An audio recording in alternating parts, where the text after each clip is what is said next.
Time is money, friend! I'm listening.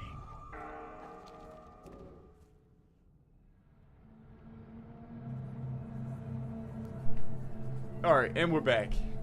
And we're back. Alright, now everybody can hear me. Dude, so I get this new PC, man, and every time I turn it on my old PC, the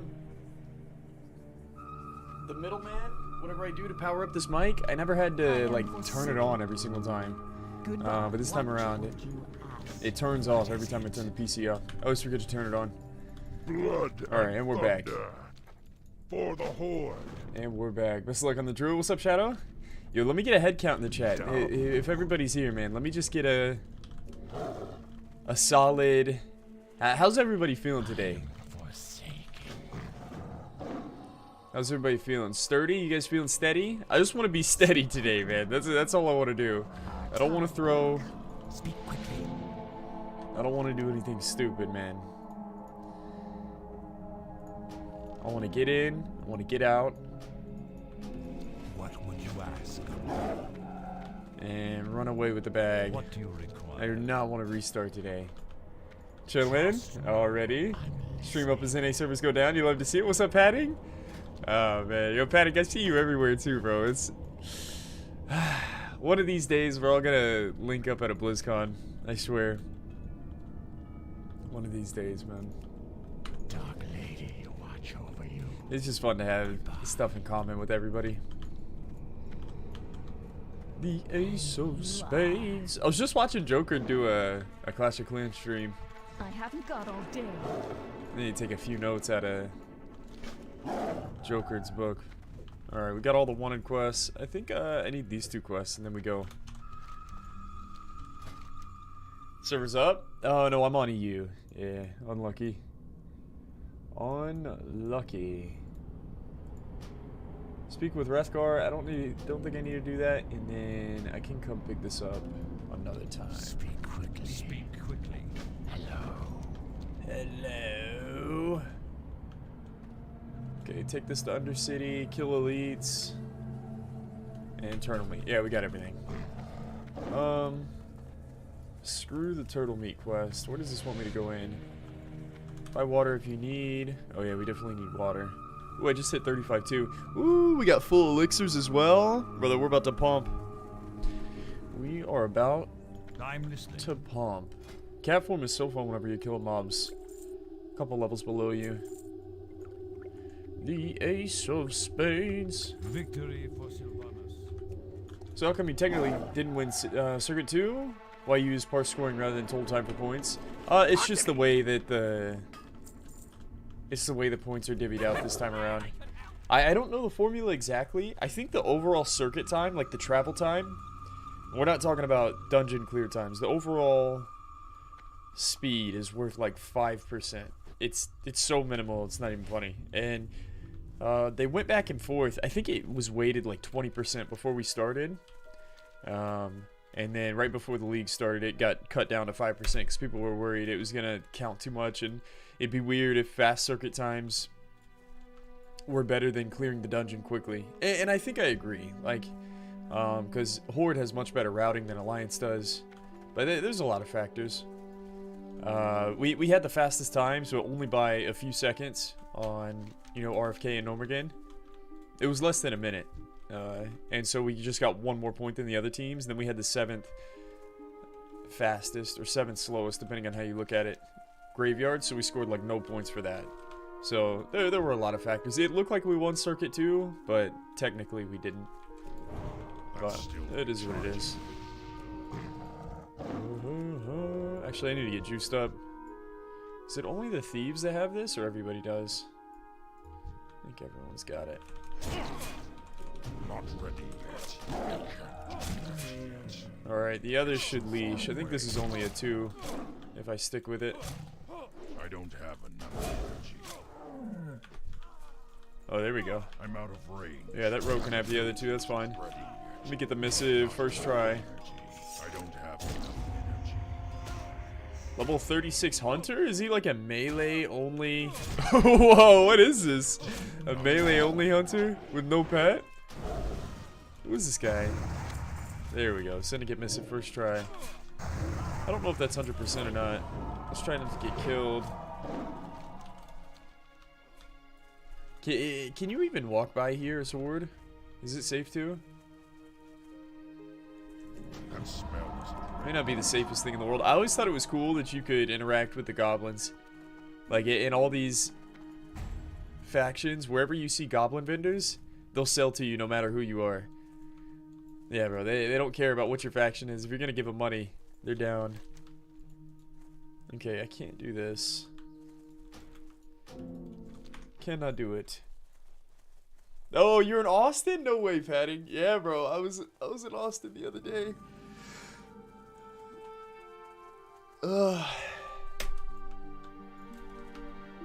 I try not to go too close to downtown Austin. There's plenty of things you can do all around. Tons of activities. But, like, man, late at night, you try to go out to eat in the middle of downtown Austin? Well, you may as well be in Dallas or Houston, man. It's a good time if you go out there, but... Just watched the last race. Congrats on the win. Yo, thanks, Lord. Yeah. The points were pretty much all clumped together, but we did really well. We felt really good as a team. Yeah, even if we didn't... I don't know who scored the most points, to be honest. I think it was a pretty close tie. If we would have done, like, if we would have just zerged Graveyard, we would have had the most points by far. Wouldn't even be a discussion. But, yeah. You live and you learn. Not enough energy. I need to get closer. I never know what to do with these guys.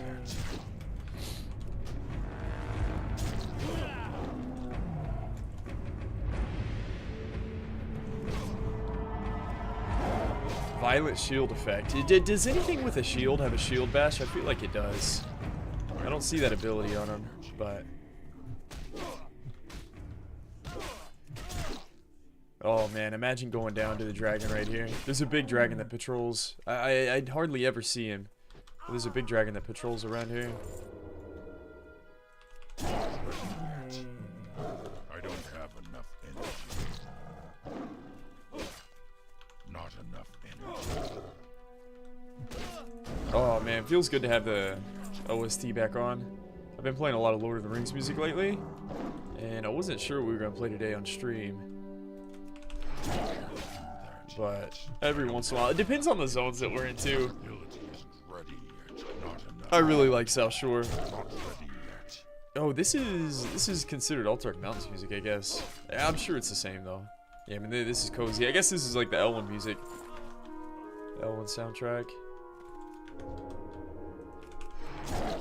Filthy. Oh, bro, that's you? Yeah, Taylor, of course. Yeah, I remember. I'm surprised at how much I recognize like all the names in chat, man. Like somebody will say something. Somebody will say something from like months ago, and I'll recognize the name whenever I see the name again. Like I've impressed myself like how much I recognize names sometimes, but it takes 1 or 2 times to be reminded sometimes. I don't have enough energy. It's weird how that works. I miss the cat model. It's so iconic. Oh, classic? Yeah, bro. The torn cat model. This is the best reason why you go Horde Druid, I swear. Well met. The Night Elf model is so scuffed. Alright, we'll just kill him. But look how much damage I do to myself. 85 a hit. Goes down fast. Ooh, what am I in combat with? Hang on.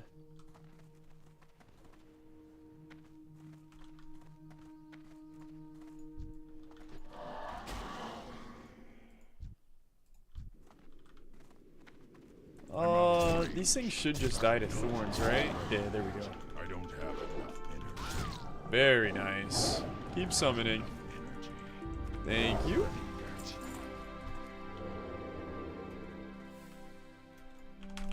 Richter. I don't have enough energy. Richard. Not enough energy. What is that disc golf meme?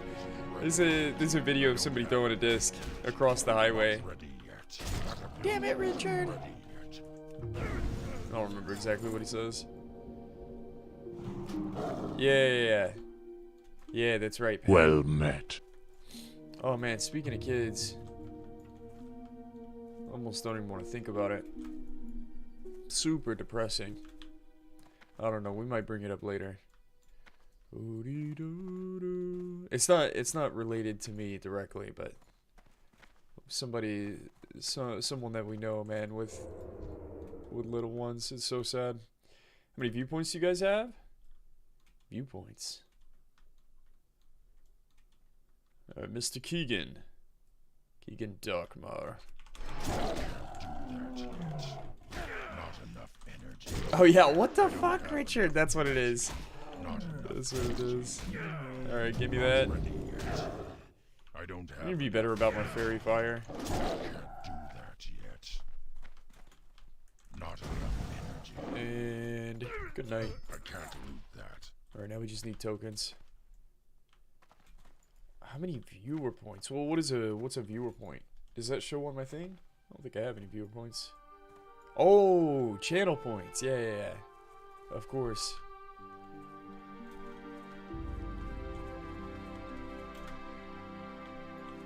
I feel like I've been in other channels where they have commands where they show how many points they have. Alright, we need some tokens. Make an assessment. I think there's 1 or 2 other people killing stuff over here. Alright, you can't get through here. Maybe I can get tokens over here? Is this guy hostile?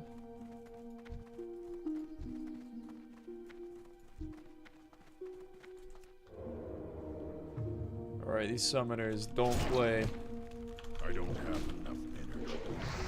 Alright, we're gonna need you to go down. I got a chest. It's calling my name. Not ready yet. Oh my goodness. Hang on. I can't Let me get this chest. Nice. Thank you, sir. I guess I'll help you kill it. ability is ready. Ooh, Shred's kind of nasty. I don't have enough energy. It's locked. It's locked. Oh, it's locked. How do you... I hardly ever see like open world chest locked.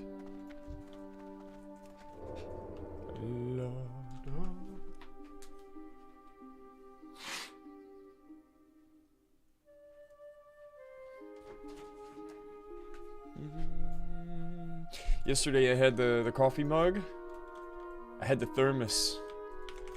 The thermos coffee mug. Bro, I'm telling you, bro, my coffee was tasting synthetic yesterday. Maybe it was the soap in the mug. It didn't get fully washed out. I don't know what it was, but I'm back to the regular coffee mug. Man, it tastes so much better out of a regular mug. I don't know why. I don't know why.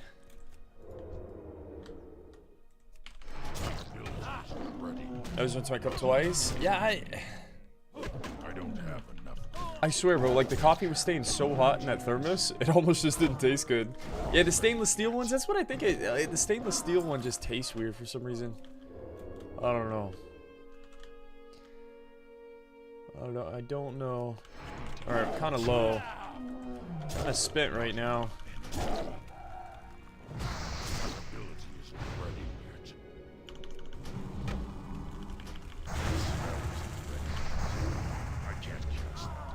These elemental slaves aggro from deep. I'm out of range. Not ready yet. I can't do that yet. I don't have enough energy. Dripmaker broke. Now I have to work through the backlog of nasty K-cups. Not ready yet. Bro, I had a Keurig coffee the other day from my mom's house, and it actually slapped. Yeah, bro, the Keurig actually went hard the other day. I swear these humans have, like, perception or something. It's funny, I've never come over here... Hey, like, bro, playing on Hydraxian, I've never come over here to complete quests. Alright, someone remind me to loot that guy on the way out. Oh, you know what? I'm not even juiced up. I just need 2 more tokens. I'll juice up at the next questing hub.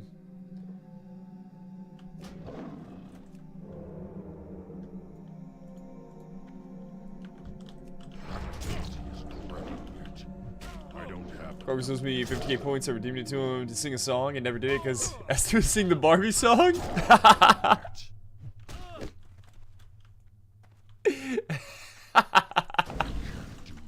Yo, you should have sang it, man. Yeah, Skyfather, you've been a day one, brother. I see you here all the time. Or, like, not all the time, but, like, since the beginning of time. Since the beginning of the streaming arc. It's crazy to think, bro. We were looking back at some clips, and they were over 3 years old. 2 years old. It was just a totally different time. Using full fat milk? Oh, like whole milk? We have whole milk in the house. We never had whole milk growing up. We always had 2%. Don't ask me why. But since I got a little one, the babies, they're supposed to drink whole milk. I don't know, it's more calcium or something. More nutrients. So, we actually do have whole milk in the house for the first time. Alright, so I guess I just burned that 1 combo point on him. I don't have enough energy. Not enough energy. Alright. Wasting combo points again. And good night. Shield bash? I want to see if these shield bash. Because I swear everything with the shield is supposed to shield bash, yeah? I'm trying to bait it. I'm the master baiter. Yikes. Okay, I guess they don't have a shield bash. Alright, there's our tokens. I'm out of range. Let's turn them in. My ability isn't ready yet. Let's turn them in. I don't have enough energy.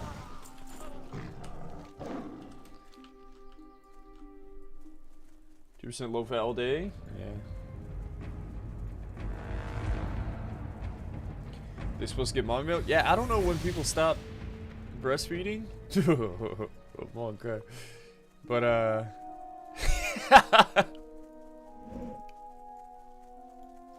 don't know when you're supposed to stop doing that. Oh man.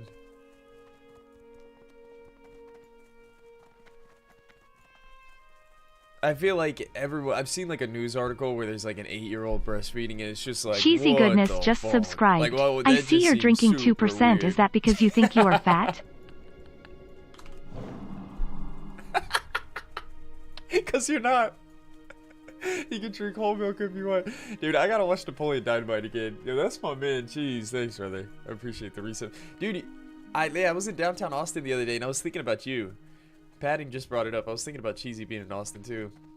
Gotta link up sometime, man. Yeah, Render knows. Dude, Render, I swear you're a day one. Like, weirdly enough, I feel like my day one viewers, whenever I was a tiny stream, you kind of only watched me if you, like, kind of fucked with me, or, like, we had similar tastes and stuff. I don't know why I feel like whenever was just starting out or smaller, I feel like we're just slightly more relatable. But yeah, Render, bro, I'm pretty sure you have like the founder badge too, right? It's weird that it doesn't pop up right now on my thing. But yeah, Napoleon Dynamite. Napoleon Dynamite. Yeah, whatever works for you, yeah. Yeah, it's because I'm fat. Have so much fun watching you guys. Wish you guys all the best. And likewise, Skyfather. Likewise, man. Bro, I think it's not confirmed, but there's like some serious health things going on to someone in our community, bro. We might start up a GoFundMe. We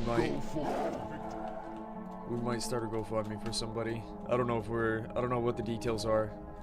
It's still kind of playing itself out. But yeah. Oh, it makes me sad. What now? Hello? Okay, so we need 4 Earth Bracers and kill a bunch of guys. Serious health things? Yeah, just like, honestly, it's like tragedy. I don't know, man. Strength and honor. Go forth to victory. I mean, I'm already bringing it up. Oh, man, it makes me sick. Okay, go to the inn, buy food, water. We don't know how it's gonna play out, but Dennis has a little girl that's, I think she's like the same age as Cargos' daughter and my son. Just had a newborn at the same time as us. The guy that made all the artwork for all the World Tour races and everything. And I think she has pneumonia right now, and it's been going on for a couple weeks. And I think that it's gonna be figured out here pretty soon, whether it works out or not. So it's super sad. Super sad. Hits super close to home, and it's somebody that we work closely with, directly with. He does all the artwork. Him and Brandon do all the artwork for Rested XP. He's done all the artwork for the hardcore community. Dennis does really good work, man. And yeah, he's been going through that with his little girl right now. So, holy cow. I'm normally not into charity and like all these one-off things, but we'll see how it pans out. Yeah, well, we'll keep you guys updated too, if anybody's curious. But we'll probably, we were thinking about just doing something in-house and, you know, writing something nice and maybe sending some money over just to help out with whatever. I think he's out of Brazil as well, so I don't know what the health insurance situation looks like over there. But he's super hard worker. Become really good friends with him in the last year. And it's just sad to hear.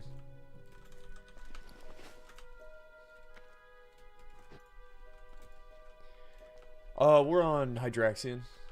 Hydraxian Waterlords. I'm on EU right now.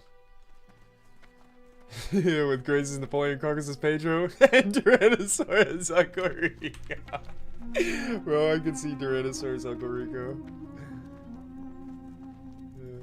Any news on hardcore servers? Nah, man.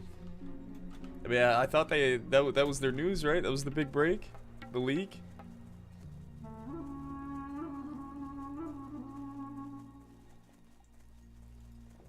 Does she? I honestly don't know what the details are. Yeah. I honestly don't know. I think Gargos was saying it's gonna be resolved here pretty quick. and maybe we'll try and help out one way or another, depending on what the circumstances. Be nice if our hardcore community come together and send love some aid. Yeah, so we'll keep you guys updated on that, but not to be a Debbie Downer, because it's just such a sore topic to talk or think about. Not enough energy. She need health insurance? Yeah, I like I said, I really don't know the situation. Not enough energy. I don't have enough energy. But I know that I paid for some artwork that Dennis was making for me, and it was really sad too, because at the time he was alluding. Yo, my man! Giant Hawaiian, dude, I appreciate the prime, dude. Giant Hawaiian thanks, just brother. subscribed. I don't have enough energy. Thanks, man. Not ready yet. No, I mean, I sent him, he did some artwork for me, and I was paying for it. And at the time, he was like, I don't have you know, this is really clutch, had some health things happen recently, and I think this is all, like, in line with what's been going on lately. It's been going on for a few weeks. I don't have enough energy. Just like pneumonia on little kids, apparently, is lethal, or can be. So we'll see. Not enough energy. I don't have We'll see. enough energy. Not enough energy. I can't imagine what that's like, though. I'm sure he'll be. Isn't ready yet. I can't imagine being around for a couple months after something like that would happen. I can't do that yet. Since Max P's can smell.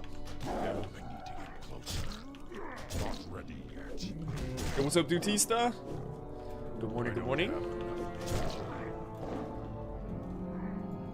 Not enough energy. Oh, bro, these ogres getting flashbacks already. Ability isn't ready yet. Not enough energy. Hey, Cherry, good morning. Hey, so I'm sitting here, I'm trying to think. I don't have What brings you here? Trying to think about not enough. what the next arc looks like. Ooh, bro, I actually found out something, the quest reading add-on. Did you guys know that there's a quest reading add-on? I'm thinking about doing something with that soon. Do I do the speedrunning arc, or do we do the Alliance RP playthrough? And we actually have legit AI that reads the quest for us. And that wasn't there a couple months ago whenever I did the Horde quest read playthrough. Bro, I read every single quest. Maybe not every single quest. I read like 80% of the quests.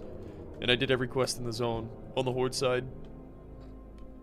But yeah, there's this AI add-on apparently, where AI reads all the quests too. So I'm thinking about doing that soon too. Love to see you play Warlock if you go ally. Oh man, Warlock?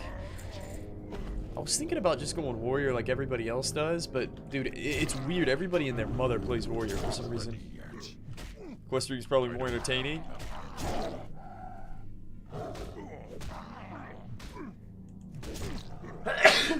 Yeah, I feel you on that. I feel you on that. It's a little bit more authentic if I read the quests all scuffed. There's two ways to go about it. Well, I almost passed out this morning. I almost passed out. I shaved. You know, I was taking care of myself, doing a little bit of self-love. Not enough. I don't have enough energy.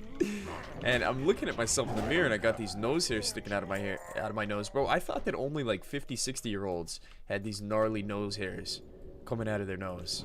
Like whenever I used to go to church, growing up,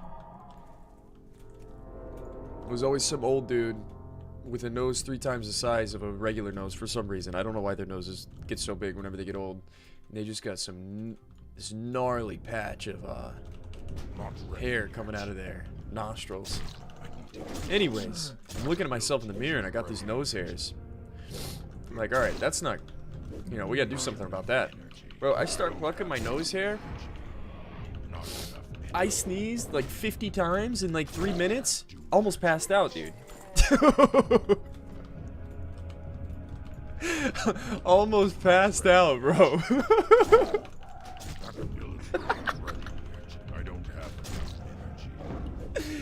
Holy shit, dude. It was like some deep lung cleansing that was going on this morning. And just like smoking a cigarette, I'm pretty sure, I don't know what the science is behind smoking nicotine or cigarettes or anything like that. I swear, half the reason you get like a head high is because the lack of oxygen, right? Bro, I felt like that's what I was doing, man. I was hitting like the biggest vape in the world this morning. I pulled my nose hairs out and sneezing. I think I sneezed 40 to 50 times in like 5 minutes. It was unbelievable. Unbelievable. Your hair, dude. I found my first ear hair. Oh, bro, I'm starting to feel old. I found a long, gnarly black hair coming out of my ear the other day, and I was like,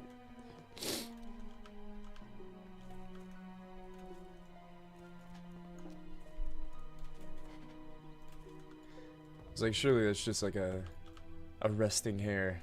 Nah, dude, it was attached. It's gross, man. That's why old men, cartilage continues growing. That's why old men have giant noses and ears. Yeah. Yeah, those old guys at church always had some gnarly noses and ears. You're right. Meeting right now? Oh, unlucky. Fuck,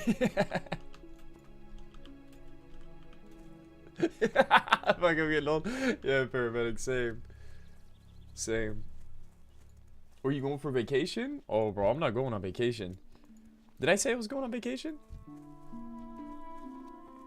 No, I'm not going on vacation anytime soon.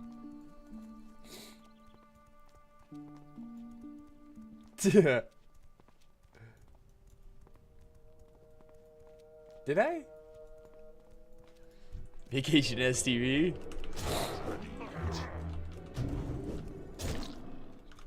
Vacation to your mom's house? I don't have enough. I can't loot that. I'm trying to figure out what I'm gonna do outside of this hardcore all-stars guy, like what I'm gonna do next. I was thinking druid speedruns, but I might do an alliance quest playthrough, man. I haven't been talking about it too much, but I already did like a horde playthrough, and I think we might go ally next. I'm out of range. Reported. Hitting up them booty babies. So anyways, moral of the story. If you're ever looking for like a head high, dude, this is some crackhead mentality. You're ever looking for a head high, just go pull your nose hairs and sneeze 100 times.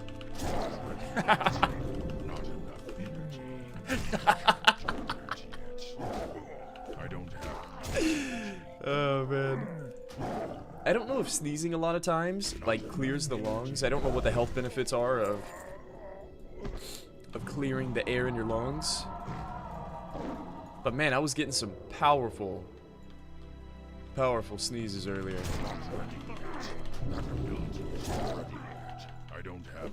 Oh yeah, bro, my eyes were mad red. Question for Grays in chat. In which WoW zone would you like to live IRL considering aesthetics, weather, potential danger, etc.? That's a good one, mister. Hang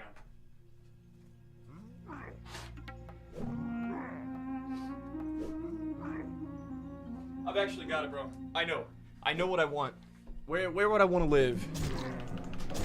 Yo, Mr. Shameford with the 100 bits. Which zone would you guys like to live IRL considering aesthetics, weather, potential danger, etc.? If I'm thinking about the zone that I want to live in, bro, here's the deal. I feel like that's a question where I'm winding down. Where do I want to retire, basically? And I think when I want to retire, I want to do some type of fishing or hunting. I don't think I'm going to hunt that much, but I think I would fish. And so it's got to be a really good place that I could fish.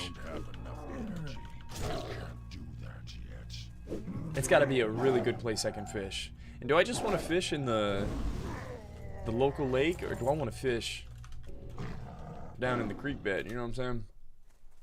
Booty Bay. Ooh, yeah. Maybe something a little bit cozier. Maybe I don't want to fish on the Gulf, bro. Like, have you guys ever gone?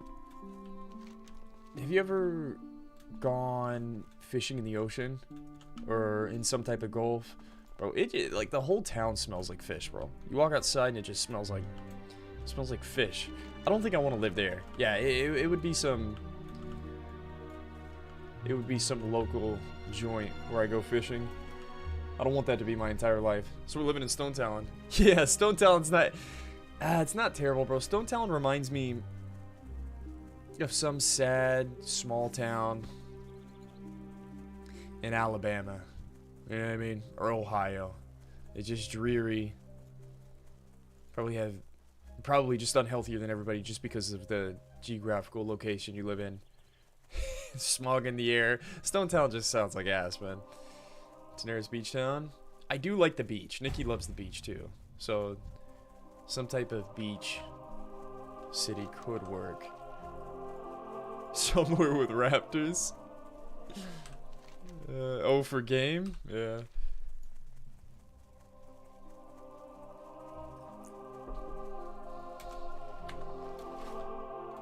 Elwin just picking apples, fishing in the lake. Yeah, Elwin is pretty based. Damn.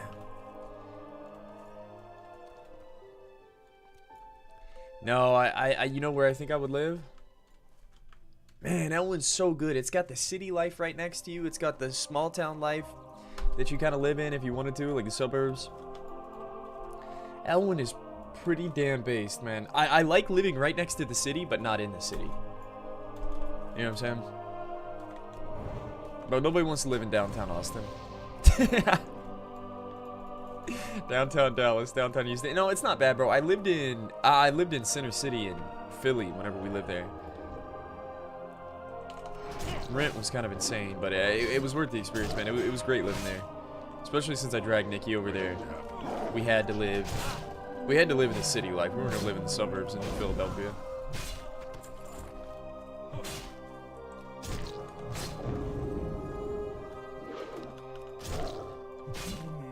South Shore Hills, Brad. I don't have enough. Lock Madon's biz. I was thinking about the lock just for fishing. Yeah, man, fishing in the lock probably has to be the best. Living in Teldrassil would be kind of crazy. I'm trying to think of what Teldrassil replicates in real life.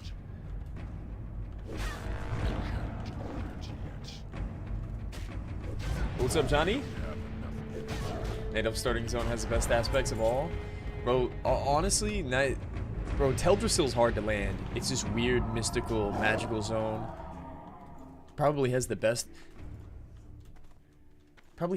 fishing, the best hunting for game. And it's like if you go outside, you're gonna have some type of Not ready yet. profound experience. You know, every day that you live, there's gonna be some lifelong, life-altering event that happens every day in Teldrassil. It just feels like one of those magical zones. I don't know if that's the type of life you necessarily want to live. I'm kind of more. I like events like that. I like the unknown. I like new things happening all the time. My brother, on the other hand, bro, I'm pretty sure all humans have perception. Like my brother told me too. He's like, "Great, I'm just trying to get a job. I'm trying to get a salary. I'm trying to get a paycheck. Go to work, go home, call it a day." I don't have enough energy. Didn't want to do anything else. Which, I mean, you gotta respect it.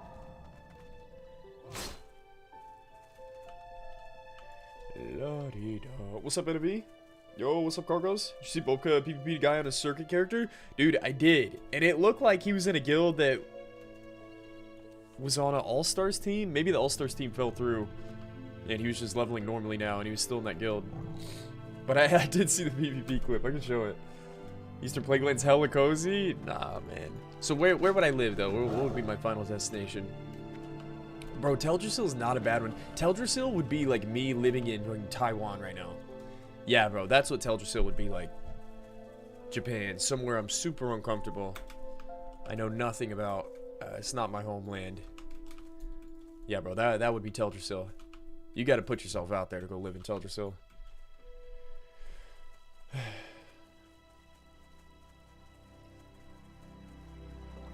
But it wouldn't even be that bad.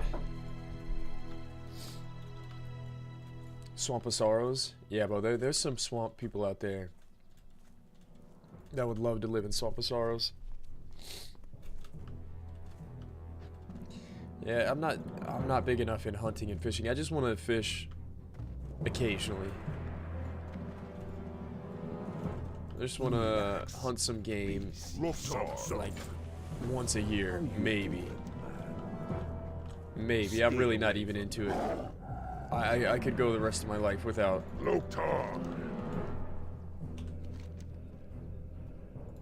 Without hunting. I'd be alright. Okay, Ongeku, we're gonna keep that. I don't think I need this. Not yet.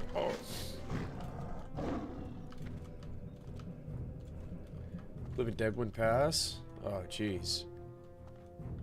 You're at Deadwind Pass. There's nothing going on there. Alright, quest log stays full. We need to get rid of... Who you be? Who you be? Ooh, keep an eye out for Namar. Watch, we're gonna get the cloak right now after the circuit's over with. I wouldn't even be mad though. Okay, we can juice up on potions too.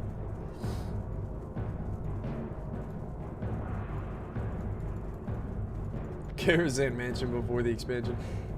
Yeah, Karazhan reminds me of that movie with Eddie Murphy. The Haunted Mansion. Yeah, that'd be dope. That would be dope.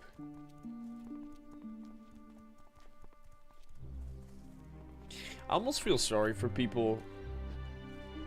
There's no way anybody in chat grew up, and this is what I always saw in movies, but growing up in some old rundown mansion in the middle of nowhere. Imagine growing up in a house like that. That sounds awful, man. That sounds awful. What's max level for Circuit 3? It's 43.5. Yeah. So I got 8 more levels to go.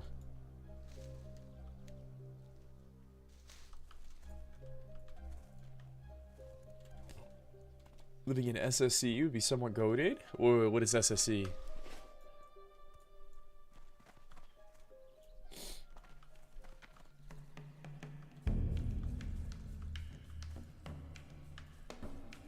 That was the last circuit? Bro, we did really well. I don't think we scored the most points. It felt like we scored the most.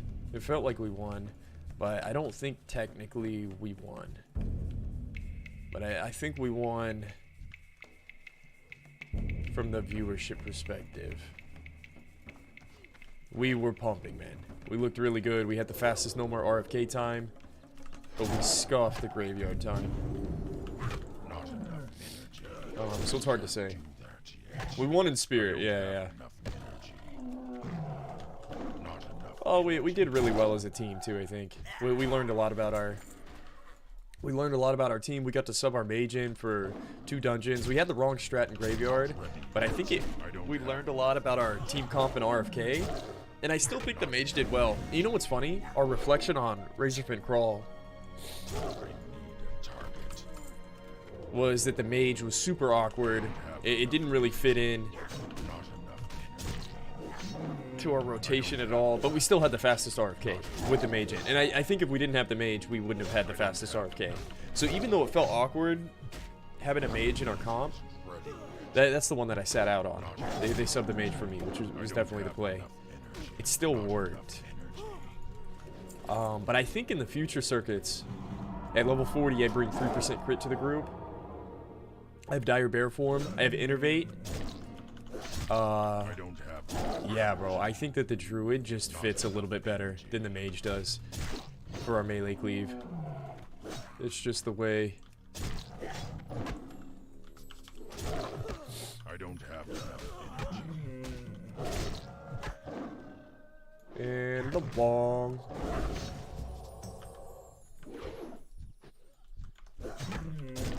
Not enough energy. I can't do that yet. I can't. It's because we never break combat? Yeah.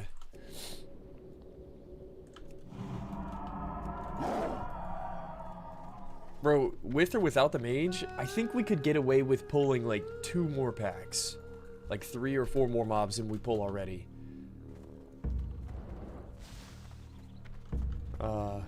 It's hard to say though, man. It's hard to be critical about what we're doing. The melee cleave just presses W and goes forward. But yeah, the Druid is finally going to bring so much to the group. that I think it's gonna be easier to justify bringing the druid rather than the mage. I don't know. That's what Bulka's been saying all along too. The melee cleave, it picks up later on. And if anything, we should have played the mage a little bit more in these first couple circuits. But we'll see. Have you seen the new add-on that adds AI voices? Yeah, I have, Wave. I have it right now, bro. I downloaded it yesterday and I was playing around with it. Just to see what it looks like. Okay, so on the Horde side, it's just kill quests. Yeah, I have it right now. Also for the ally RP grind? Yeah, Wave, I was thinking about doing it soon. Once this guy's done leveling, I think we're gonna do some alliance playthroughs, but I don't think I'm gonna do it on a druid, man. I think I'm gonna play a different class. What class would go best for like reading all the alliance quests? There's a couple factors that go into this. I want to go from start to finish, so it's got to be a class that I think I can get to 60. It's got to be enjoyable to like watch and play, you know. It can't be druid. Paladin? Definitely not gonna be a paladin. Holy cow. I just leveled a paladin. My paladin's stuck at 55. No warrior? Pull a little Peo action? Priest?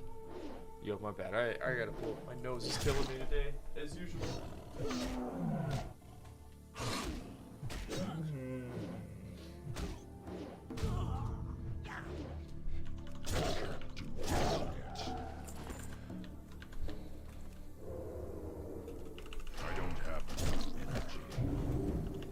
Mage?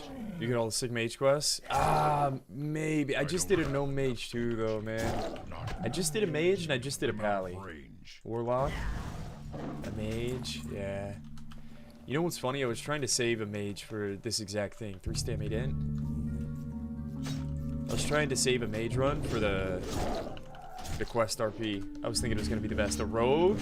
Yeah, rogue might be it. A rogue might be it. I have Bulka tell me how to play the game every stream, which would be good. I'm gonna need some help. Man, do we go rogue? Is that it? Rogue sounds really good. That's the best one. Go hunter, it'll be chill. Yeah, if I go hunter, I'm gonna. Why is hunter so weird? I feel like whenever people tune into a hunter hardcore stream, it's like, he's playing hunter. This is kind of lame. He's playing the easiest class, which I don't think it's the easiest class. But there's something about hunter. Night elf rogue, gnome rogue. Man, I kind of like the night elf rogue.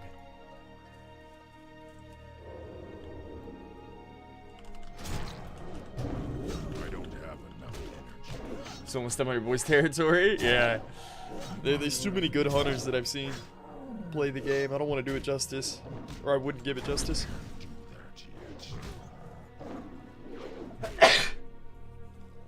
It's too far away.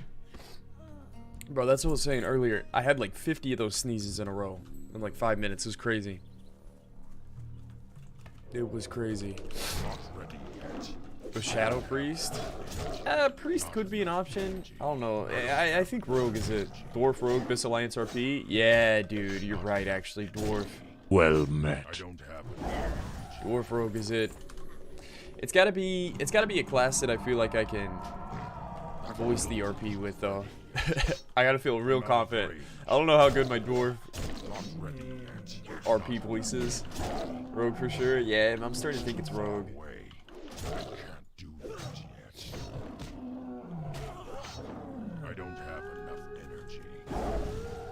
Yeah, we're hoping so, Cozy.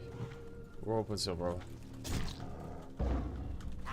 Elder's Boots of the Whale.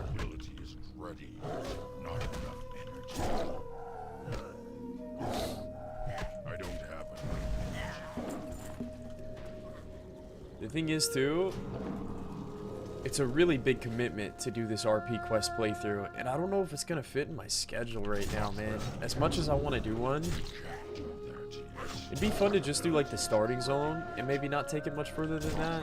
Ah, that's kind of scuffed. Just do like Teldrassil Darkshore. I don't have enough energy. I'm And out then of do a range. proper... I need to get closer. Yeah, just do Teldrassil Darkshore and then do like a dwarf reroll and do all the quests from then on. I don't know, man. It's a big commitment though. Like I imagine this would take a couple months. And it might be something that I want to keep in the back pocket for the future. Yeah, I could do all the starting zones. Yeah. Yeah, maybe I just do all the starting zones. Just as like a precursor. Come up with a decent format that's fun to play, fun to watch. And then do an entire playthrough in the future. But yeah, I think it would be like 3 months long. And I don't think that I want to do that right this second. Not enough. Fit nice right after Hardcore All-Stars. Yeah, maybe after the league is over with. I'm down. I'm down. But I don't want to start too many other projects.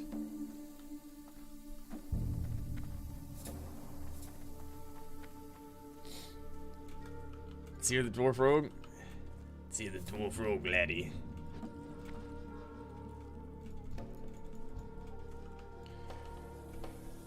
Scoring in All-Stars is kind of weird. Not ready yet. Spent like 8 hours farming trash and get level 46 and absolutely blast the other 3 dungeons. Yeah, I think there's a clause behind being able to do that. I don't think that you can like spend half an hour farming mobs in between circuits, get another level, and then have the fastest clear time, and like sacrifice all your circuit time points. Not ready yet. Push Hardcore servers announced in 4 months' time to RP rogue it up. Oh, dude. The thing is, so the reason I don't want to do an RP quest run is because I think there might be like a... I even think it's more likely that they announce a vanilla fresh first.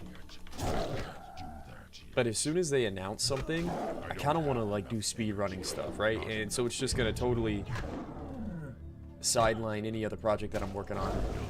But I want to do like Druid speedrunning right now. And even that's might be a little bit too early. Also, I don't know what class I'm going to play.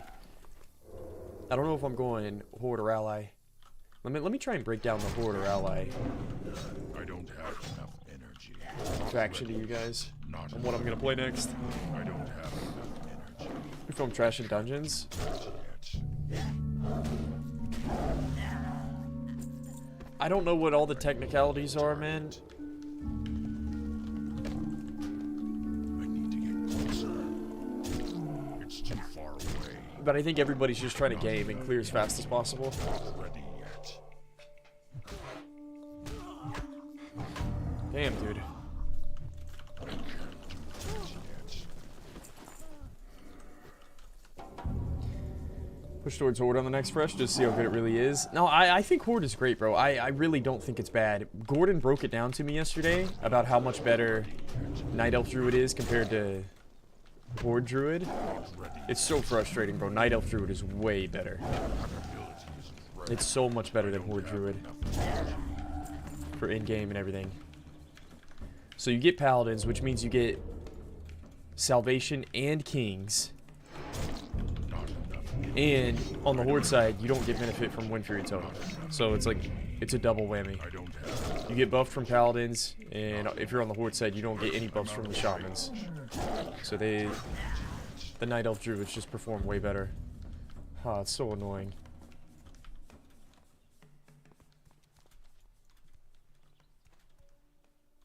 Oh, we're considering in-game. Yeah. Yeah, I'm not talking about leveling necessarily. It seems like Torrent Druid would be the play just for War Stomp. And War Stomp is that good.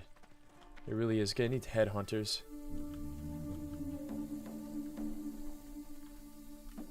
On Horde PvP though, yeah. War Stomp and extra stam's huge. Yeah, Torrent's probably better for like PvP, I would imagine. And just leveling. You think the extra stamina pool? So let me think about like bear tanking in general for in-game. I mean, yeah, you get 10%. The thing is, bro, you get 10% all stats with kings, right? But you have a 10% bigger stamina pool. What is it? You get 10% increased stamina? Total health increased by 5%. That's what it is. This is the racial. And bear tanking is all about a big health pool. There's no defensive cooldown, so you just need as big a health pool as you can. So I mean, they got that going for them, but I don't know, bro. The hardcore players like in-game? Chat, would you like in-game on a hardcore server?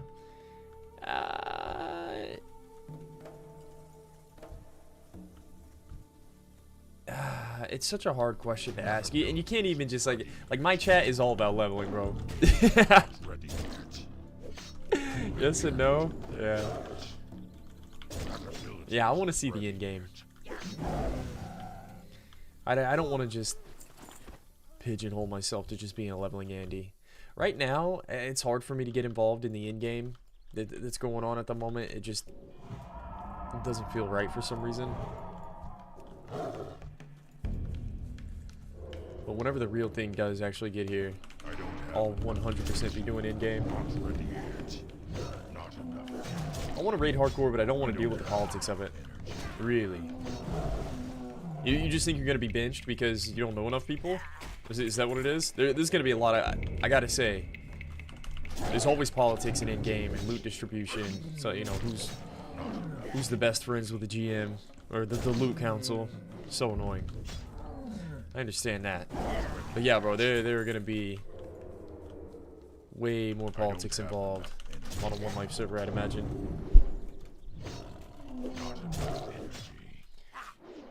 I don't have enough energy. How many teams will go for Badlands weapon enchant for next circuit?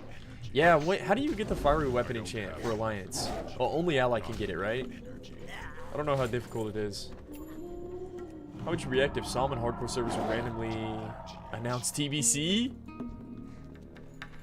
I think we would all just laugh. Yeah. There wouldn't even be a reaction, it'd just be like...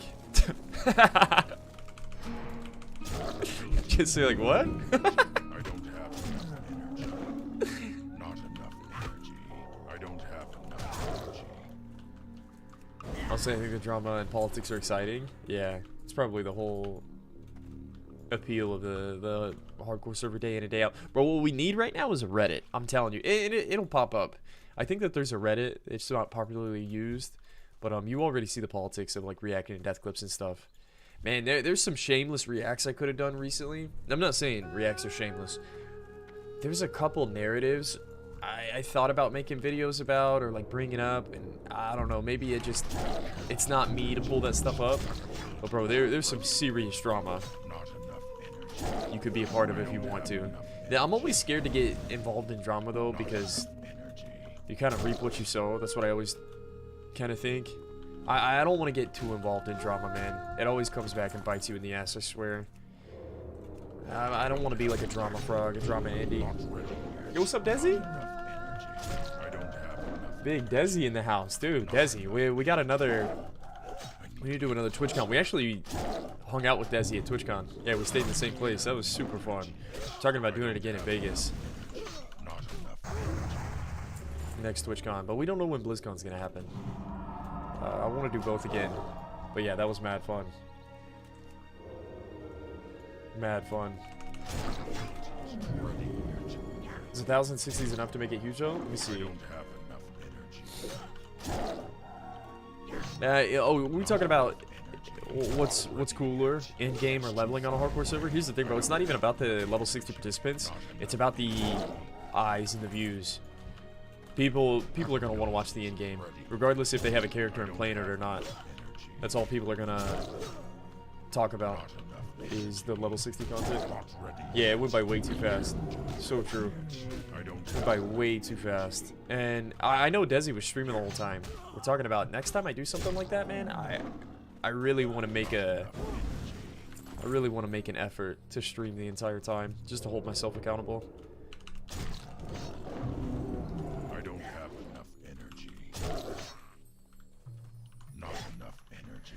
A real server in-game would pop off. Pompey predicts, yeah, 1,000 level 60 in a month. I think that's a reasonable prediction.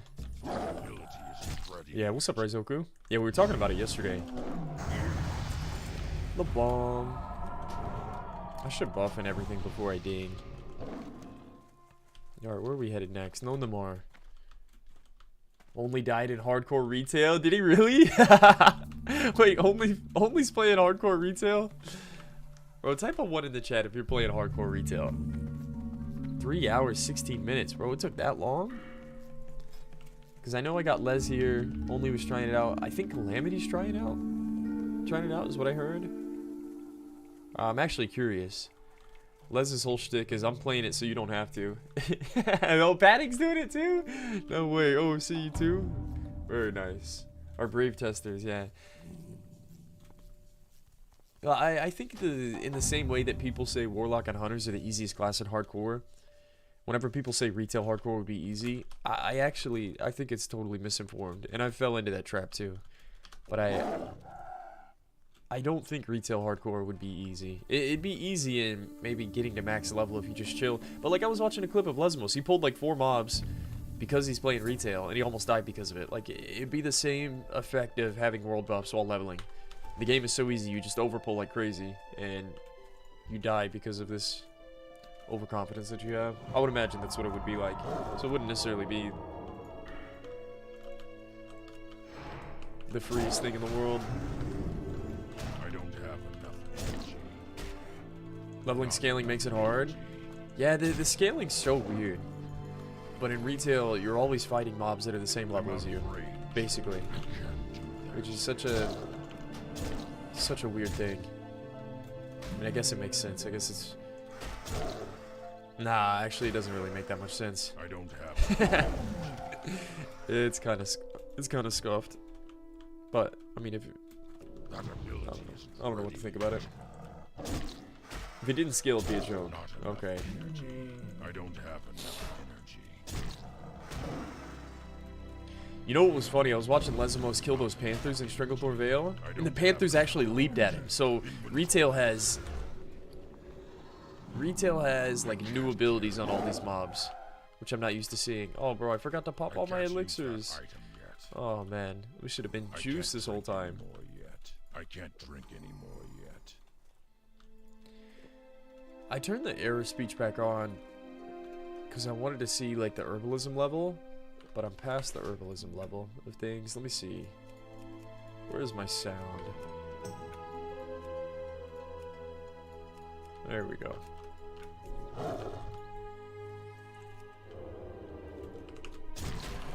Filthy. Okay, now we're pumping. Dude, I swear these elixirs, maybe it was just lucky first try. These elixirs, as soon as I throw them on, I start blasting.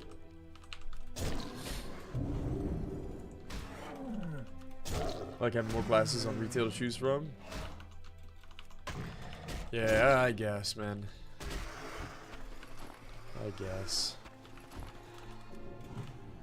You can't knock it until you try it. Who knows? You think if they...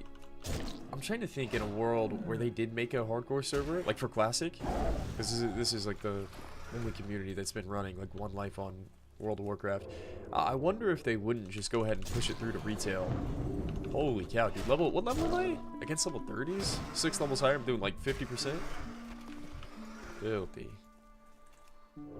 Like there'd be no reason why they wouldn't just push it through to retail. I think it'd be interesting to see on retail, actually. It's kind of fun to hear about Les and some of these other guys playing hardcore on retail, just to see what it's like.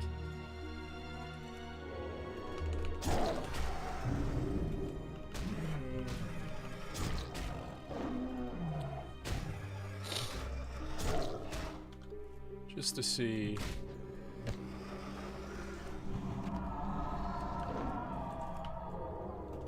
And LeBlanc. Thank you, Saw. I don't even know if I should bleed these guys.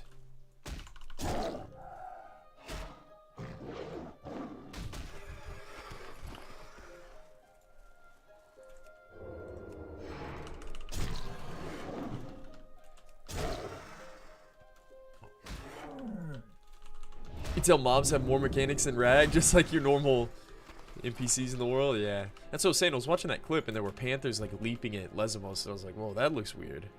Ooh, level 30 druid. Oh, don't miss.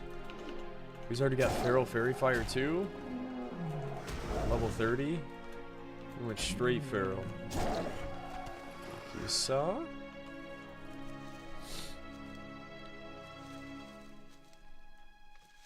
Several high level does because I get reckless. Yeah. Yeah, man, I really want to do that Alliance playthrough because of that add-on that recently got created. Some of the voices are weird. Like, some of the goblin voices are super scuffed. Some of them sound good, though. I think that's what I like about the AI add-on. So there's a new add-on that reads the quest text for you. Or it reads NPC text. And all the NPCs are different. It's not like the same... It's not the same voices for a single character. I think because of the way it was mated. Or, sorry, the way it was created. With, like, AI. Yeah, every single NPC has a unique dialogue box, which is pretty neat. Yeah, some of it's so nice and some of it's scuffed, yeah. Yeah, that's how I felt when I was playing around with it yesterday.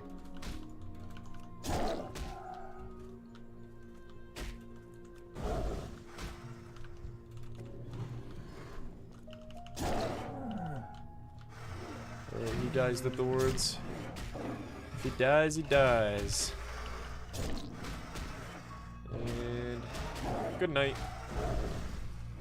Ooh, nearly 400. Filthy. And Jonah quest text read through. Bro, he actually, for the first time yesterday, started counting. That was super cute. Yeah, he started. Nikki said he was looking at his hands. Going 2, 3, 4, 5. He's playing with his cousins today.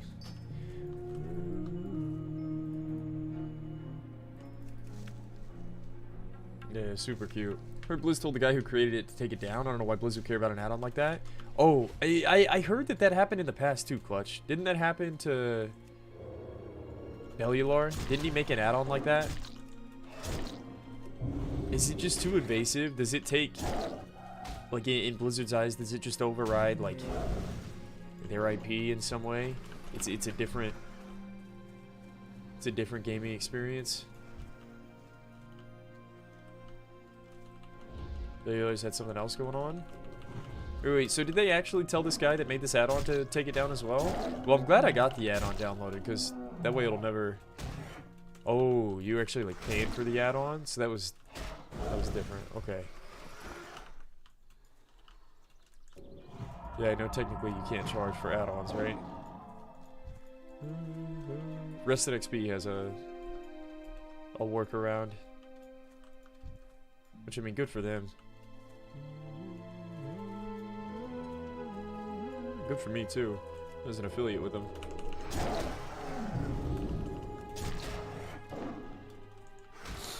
Yeah, the RXP add-on is free. That's true. That is true.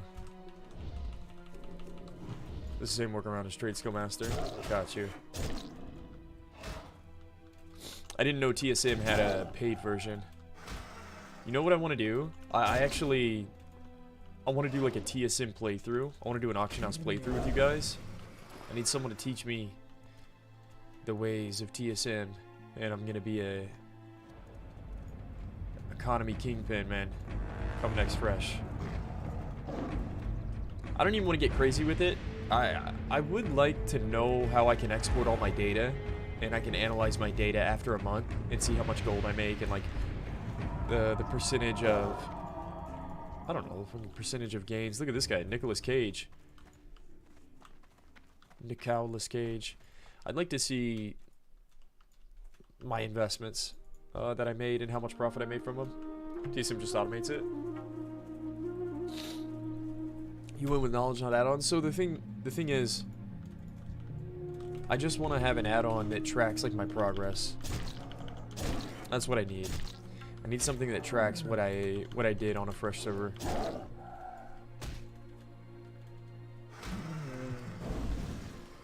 It's pretty cool, actually. Yeah, you want me to show you? I have it. I have it as well. Voiceover. It's pretty neat. Like Wave said, though, some of the voices are pretty scuffed. Some of them sound really good, though.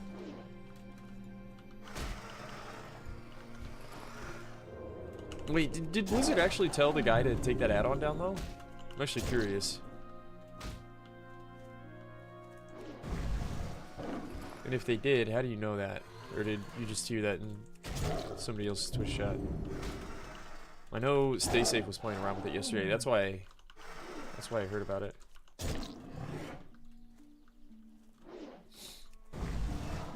How's it going, mate? What's up, Tiny? It's good, brother. We're doing some chill leveling in Arathi. I was thinking about, you know, I'm watching Tommy do AoE Mage. Watching some other people do 60 content. And I was thinking, man, I need to do something crazy on my stream. But I'm pretty invested with this hardcore allstars. And I think that we're kind of on the back end of dying a couple times. Then we just need to get to 43, bro. We need to get this guy juiced. And then I'm either doing Druid speedruns next, or I'm doing a quest playthrough. So I think the only way that I do some of these quest playthroughs, I think I do all the starting zones. I think I checked that off the box. I do all the starting zones. That would actually be dope, man. And then I do one mega playthrough with all the quests. I think that's the play. I think that is the play.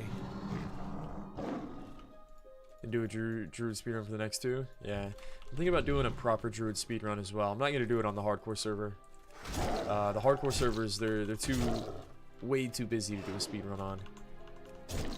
So I'll pick a dead server to do a proper speedrun on.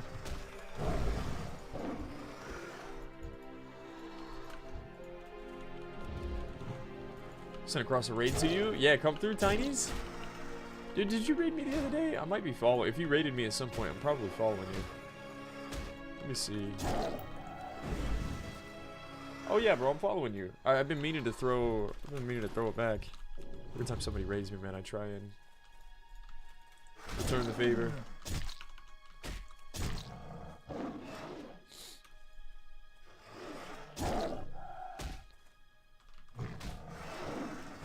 Thank you, sir. Need one more eye.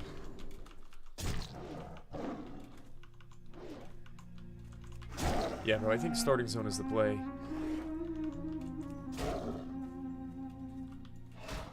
Okay, to figure out the next thing though, man, we gotta talk about the pros and cons. I wish I could have Tactics. Yo, Tactics, are you here by chance? Tactics is super busy, by the way.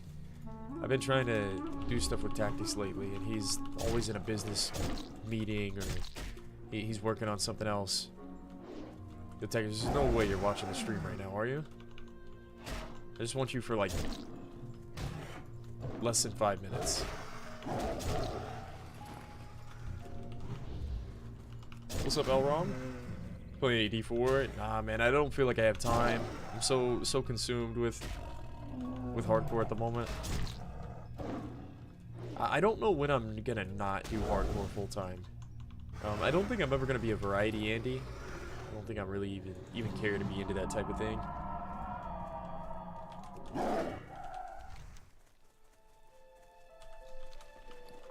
Inventory's full. I could vendor real fast. I'm right here. Let's vendor real quick.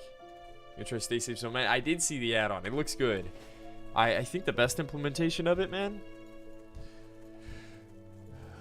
I think something really cool could come out of that add-on. I don't know if he's thought of it yet.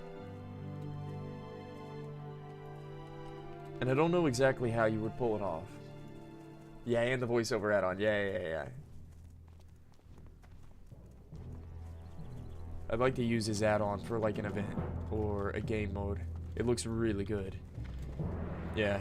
It's funny, man. I was watching him. He can't stick to the professions, right? I think that's part of the reason why he made it. He was like almost frustrated that he's playing the game and he can't even keep up with his professions. He just moves on to the next zone. And so he almost like forced himself. Where are these guys? Almost made an add-on just to force himself to play the game the way he wants to. And he did skinning one time and he couldn't even keep his skinning up to date. But yeah, he's making an add-on. Okie dokie. Be seeing ya. He's currently making an add-on where you play hardcore and you complete objectives and you buy future zones. It's really neat. And if you go into one of the zones, it like blacks out your screen, puts an RP walk on. Blood and I feel like I feel like I What did can I help you with? the gameplay that he's trying to achieve on some of my solo runs where I want to complete everything in the starting zone, but it's really nice to have an add-on like quantify it for you. So it'd be fun, man. It's actually so much better than doing it solo, because now all of a sudden we have another game mode that we can play inside of hardcore, which is badass. How you doing, man? It's so badass. Later, what you want? There's like a title Seeing ya. on being a completionist. It's like the stats page. You can do series out of it, and it's a recognized game mode, right? We should put it like in the hardcore add-on or something. Or there should be some type of link or implementation like tied into the hardcore add-on. Who knows? It's his own thing though. I don't know that he would necessarily want to tie it into something. I doubt it. But I bet there's a way we could do it where they work together.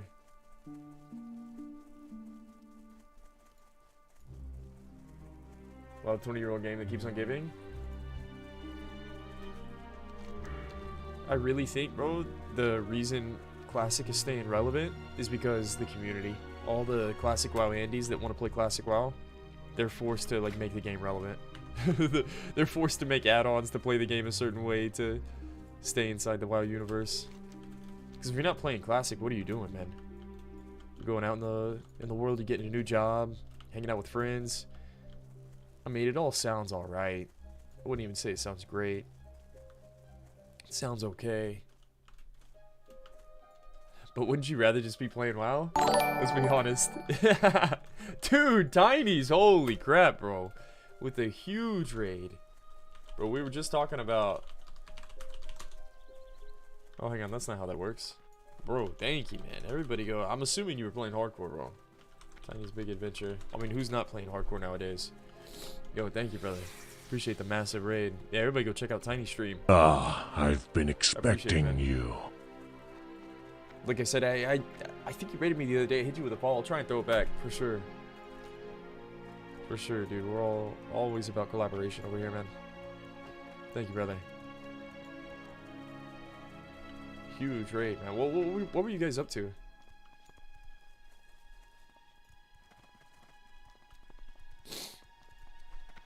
Ah, I've been expecting you.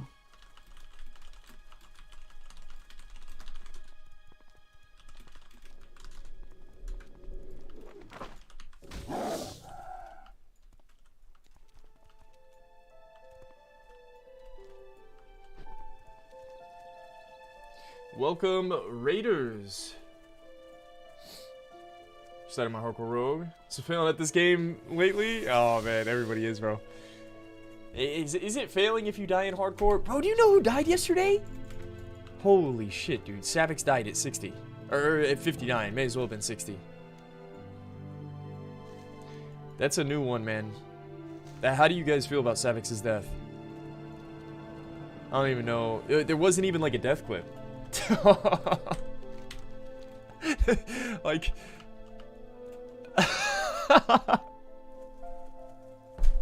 Dude, he died at 59, man. He was watching like the WoW cinematic. He was reacting to something, and I think that he said that he turned his volume off with his Razer Naga mouse somehow, and so there's no in-game sound.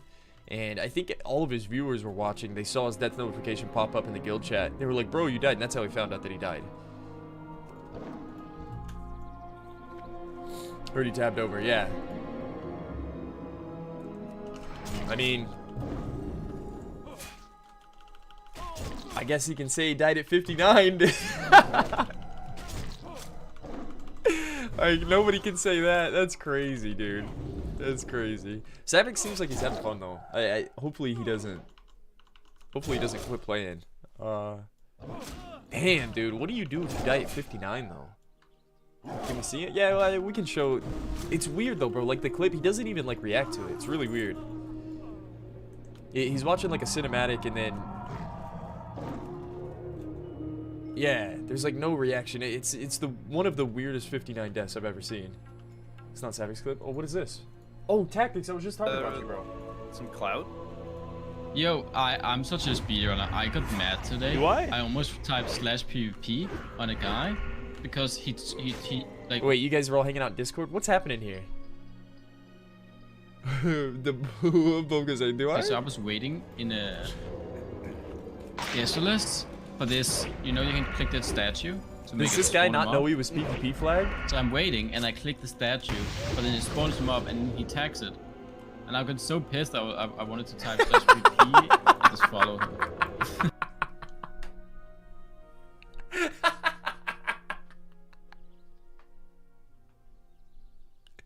Yeah. Did Boca... Did he hotkey the screenshot real quick? Does he have it set up whenever he gets like a PvP kill, there's a screenshot of it? I'm pretty sure Boca hit a hotkey. For this, you know, you can click that statue Watch to this. make it spawn him up. Let So me I'm see what he waiting, and I click the screenshots. statue, but then it spawns him up, and he tags it. And I got so pissed, I wanted to type /pp and just follow him. But then Yo, I I just realized killed that someone. if I die that way, I just got a PvP kill. The first HCS PvP kill. you're joking. There's No, I way just you're did it. PvP. What? No, you didn't. Yeah, I did. You I'm gonna see log he has out now, PvP though. on. Are you live? The statue, but then it spawns him up, and Bro, is this guy on an All-Stars team? Probably going for the hardcore challenge while PvP flag? No, but he's like Sulfur and All-Stars HC. Like the All-Stars only started recently. And like if you're competing in this. And it's... Are you live? he tags it. It's the EU French Guild? Oh, okay, so it's not even related. They're just playing hardcore. Taking out the competition. Bro, we need less people in these competitions to make up some points. We need less teams, man, so we can score more points to catch up. Yo, good job, Bobka. Taking out the competitors, baby. You love to see it.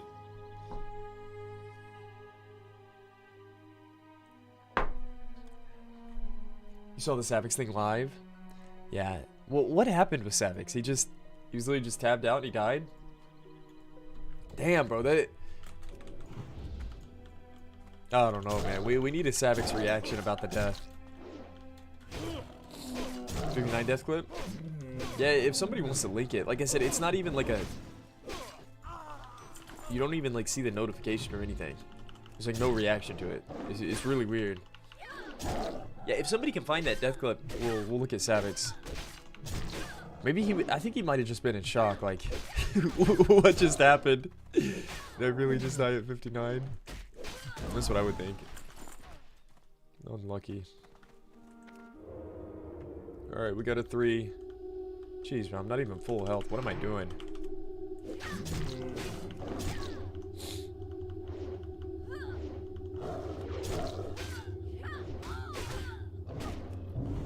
Oh, bro, my feral fairy fire uptime is terrible.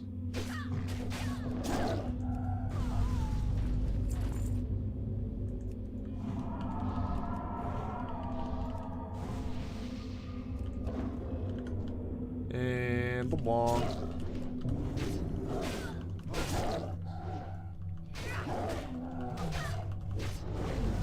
There it is, the WoW killer. Selection and sim, got it. Alright, let me see. A level 59 death, man. Actually tragic. Hang on. Let me not end up like Savage. Finish this mob off. Alright. Lockley said gameplay trailer looks like this, but the gameplay is like Yo, that's a bad image, okay? That's a...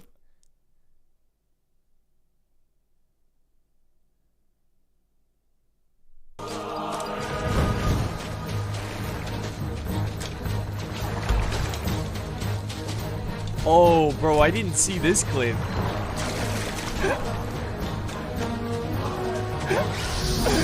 Yo, I wanna go play this game, chat. Holy moly. Give me some pod chat in the chat. Ladies and gentlemen. Bro, I must have missed this yesterday. Holy Lockley shit, said dude. gameplay trailer looks like this, but the gameplay is like Yo, So he that's a actually bad saw it. image, okay? That's a... The culprit's just running away. Yo, there was somebody here ready to help too. Look at him. Wait, did he pull this mob on top of him? Yo, honestly, bro, that's a grief. Yo, Savix, Savix can appeal. I'm just playing. I'm so bad at that. Nah, bro, fuck that. But who is this guy?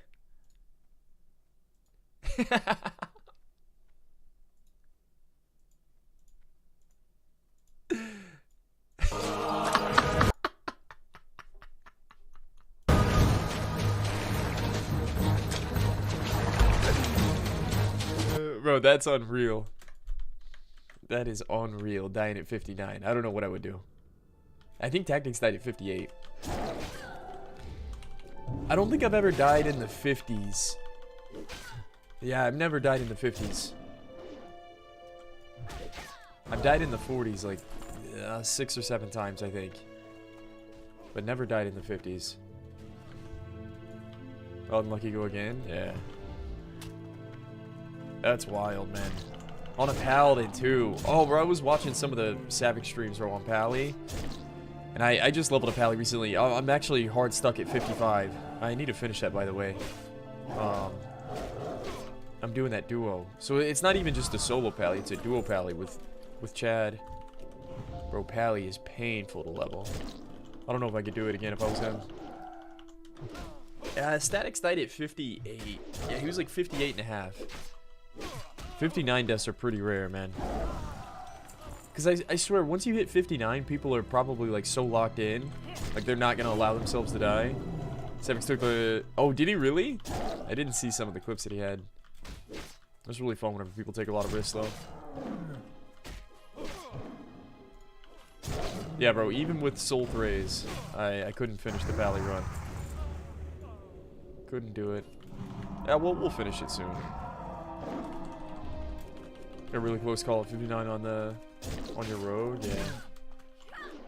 Never died in the 40s, we died twice in the 50s. Yeah, jeez. The high level deaths don't happen often, but when they do, man.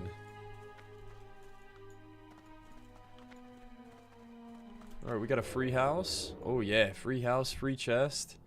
Let me see if we can just do 2 here.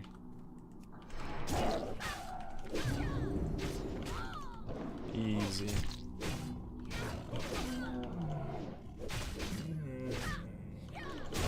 Well, don't be taking my chest. Hang on. Well, I like this little cubby hole we're in. It's a little stable.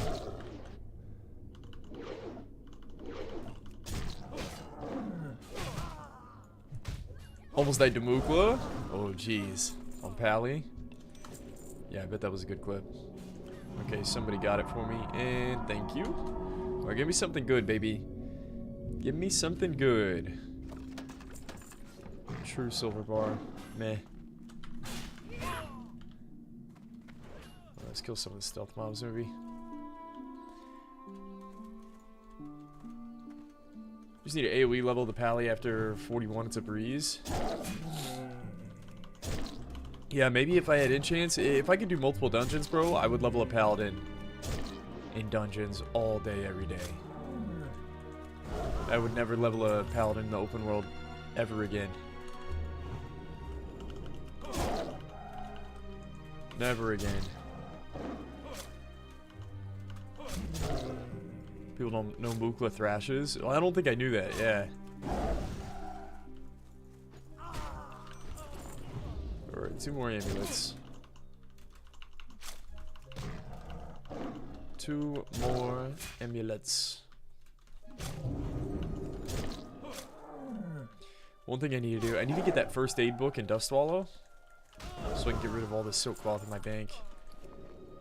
We've got a little bit in our bags right now. I think I have like over 200 silk in the bank. Painful, man. Cut Mukla on Mage and he hits you once, you just get insta-gibbed? Really? I didn't know that was like an instant death.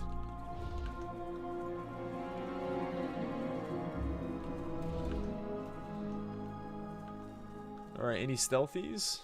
Any stealthy boys? Let me get one right here. There we go. Thank you, Saw.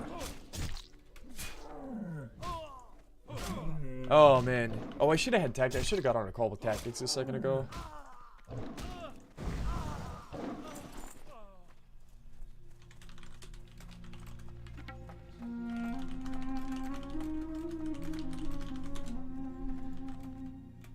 La-di-da.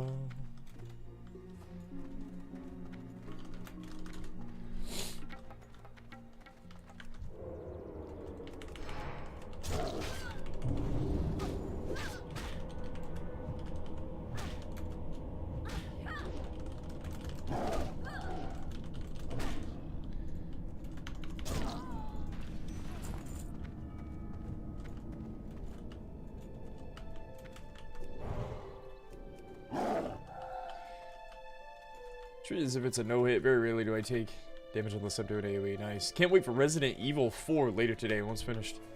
Time to do a DI. Oh, time to do a WoW run. Wait, is Resident Evil 4 like a new game that's coming out today or something? Okay, I need one amulet, man. There's so many people here. Yo, let me get that. Let me get that.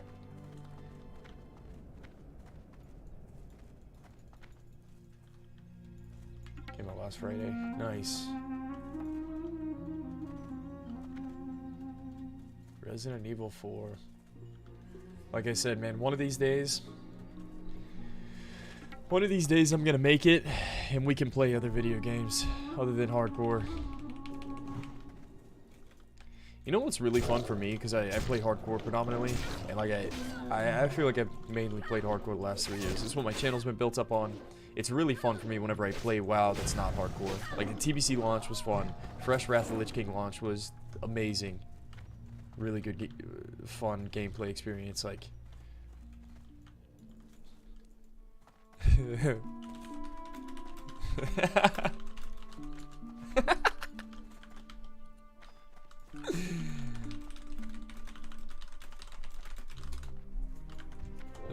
da, da.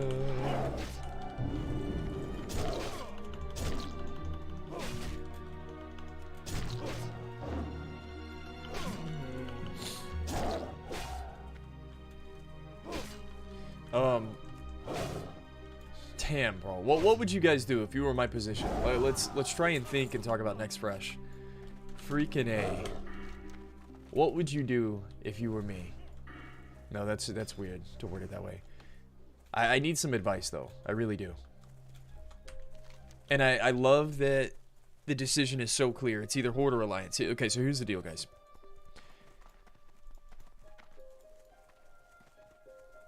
There's gonna be a fresh that comes out.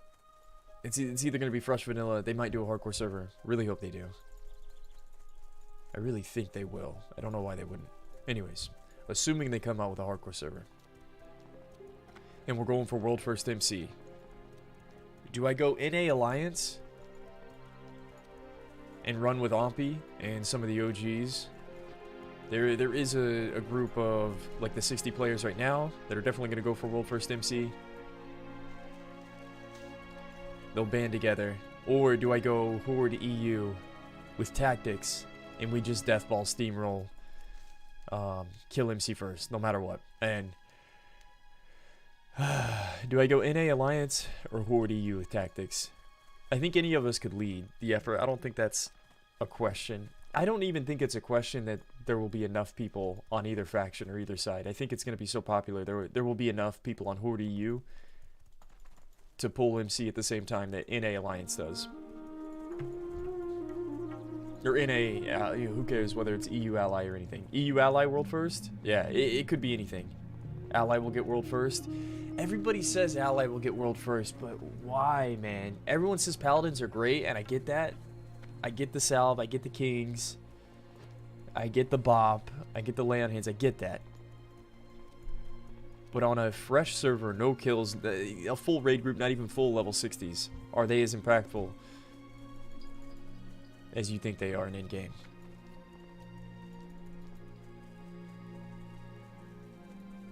You know in your heart it's Mulgore? I have a huge dilemma, man, and I want to know your guys' thoughts. Line Shroud's objectively better, but you always go Mud Hut? Yeah. EU Ally World first. Yeah. EU, of course. EU goes hard. Bro, I think EU's gonna game, man. I think EU's gonna come through. I really do. But I think EU is gonna come in clutch, man. I really freaking do. Whichever side Ompy goes wins the race. The thing is, man, the world first MC race, you don't need an Ompi anymore. I mean, I love Ompi to death, and he's a badass leader. Probably one of the best raid leaders that I've ever seen. And I think that's just because maybe I haven't seen a lot of raid leaders, but he does his job better than most. But the thing is, you don't necessarily need... It's already been done before. You just show up with the bodies and you just do it, right? Don't get me wrong, I think it's advantageous to have Ompi on my team. I would love to have some big brain, 5-head experienced fucking raid leader leading the charge, you know what I'm saying? There's no doubt about that. But I don't know, Fire Resora, is Fire Resora that impactful for a first kill too? Maybe Hot Take, but in challenge mode, I think choosing Horde would make more sense because it's more of a challenge because of no cell. Yeah. I don't know.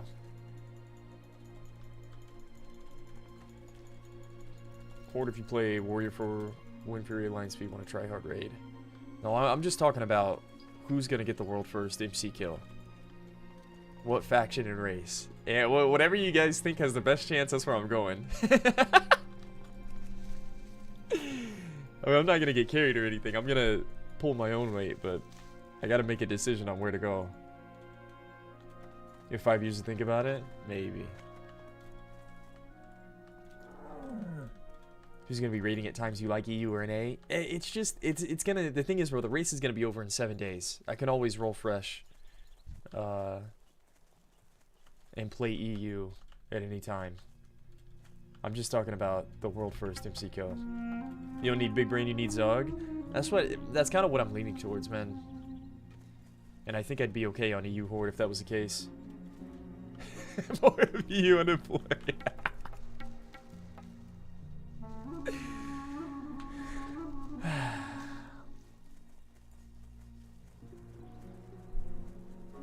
I heard something about fresh. Yeah, Rusty, it's just our daily dose of fresh, of course. Of course, brother. If I'm being HC Elite Players group, I'm on an A. I think they'll take it. True, but bro, it doesn't even take...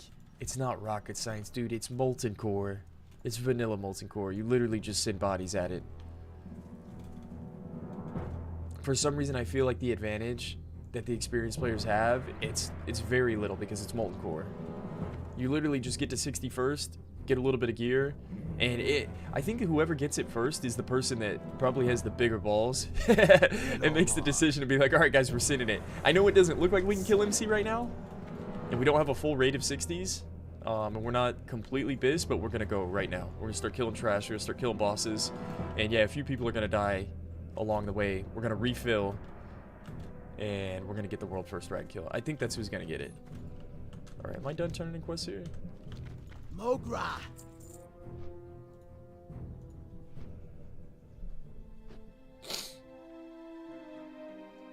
Don't even need to be 60. Yeah, that's what I'm saying. Whoever is here, that's exactly what I'm saying. Whatever faction, whatever group of players decides to go into MC first, I think wins, no matter what. No matter what.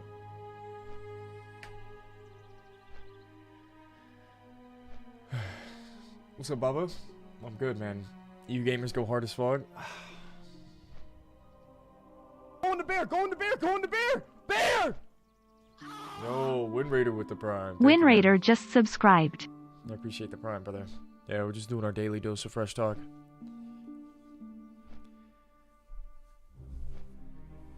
It'll be so exciting. Yeah, it really will. It's decided by the leveling. I agree. I agree. Strong leader makes a difference. It's just whoever makes the right decision, whoever makes the right call.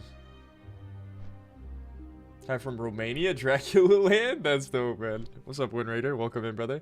Coming in from Texas. Home of the brave, land of the free. Diabetes? Bro, Nikki's... I went to Buc-ee's the other day. Where did we drive to? Yeah, we were going out of town to Austin, and I went and got a big-ass drink in Buc-ee's. And I came back in, and Nikki was like, you got diabetes or what? Oh, dude, here we go. Here we go. Here we go. Here we go. Here we go. Here we go. In 2 weeks. Yo, guys. I wanted to. Grace?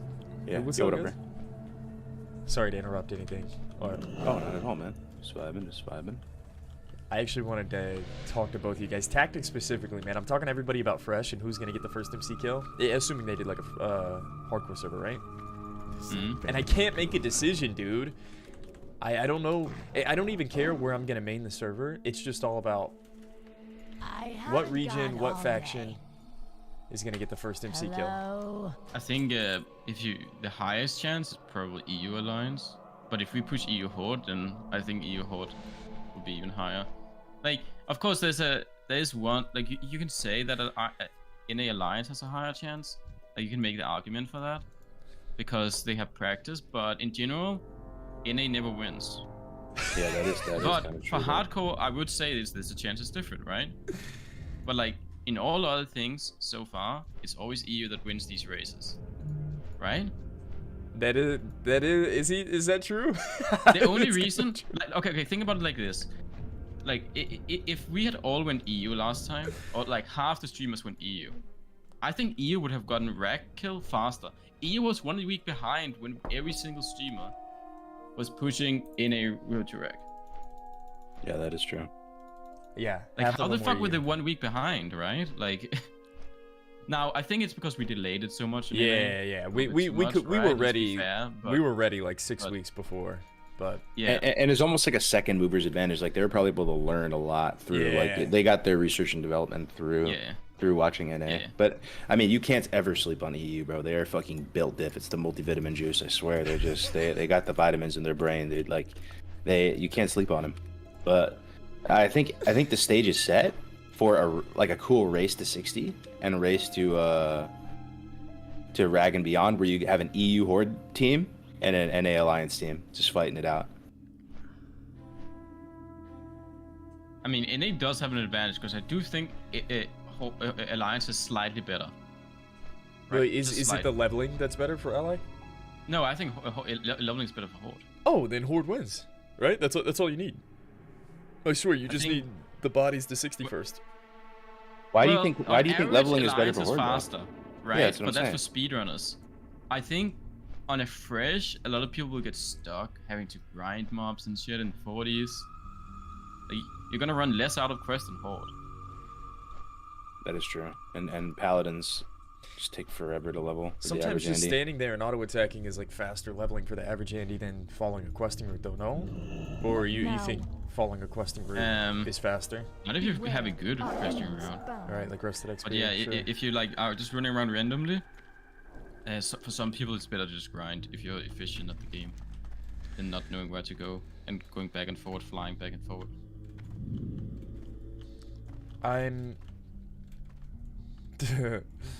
I'm trying to see what everybody in chat is saying. Everybody in chat is heavily biased on NA just because that's where they've seen all the previous 60 action happen. Okay, let everyone. Okay. I have another way of kind of proving it, I guess. So right now, NA Alliance, right? Think about how long they've been raiding, and where they are at, right? Now think about how long EU has been raiding on their era, right? Sure. And EU is almost the same place. What even though brings NA started, you like, here? more than a month before. Really? Yeah, like the only thing that I think NA is ahead is like, what, 2 Black Lab bosses, right? Or is it 1? And then I think they are a little bit, they're grinding AQ and CG and all that for longer. But EU is like catching up in like real life time, if you say it like that. I think when EU has played the same amount of time, they will have more progression than NA. So let me think too.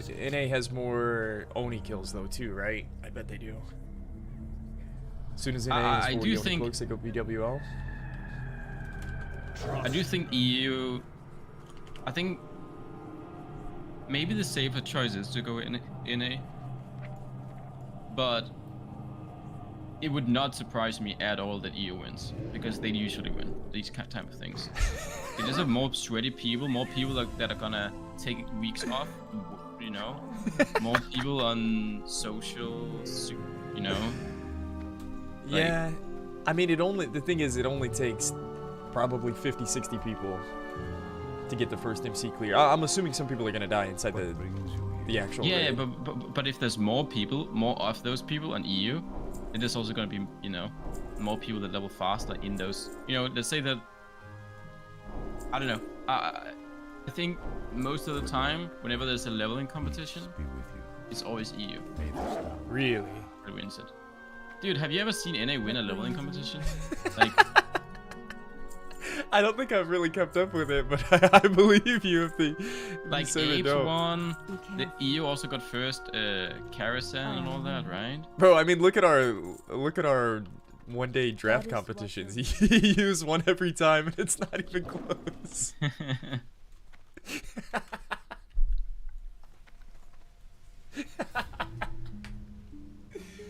Oh, bro. Yesterday I was almost sold on Ally, and now you're making me want to go Horde.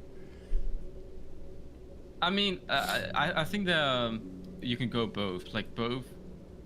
There's a reason to do both, you know? But, I mean, if you think about like this, the majority... If we get like some more...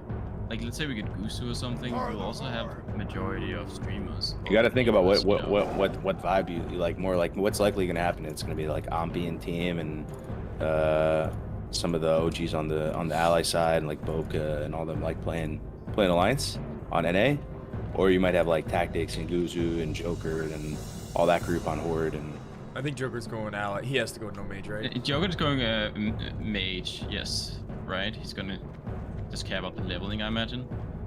Man, if it just takes bodies, bro, and somehow we got Guzu, if we could convince Guzu to go Horde EU, and Tactics you went, and I was down.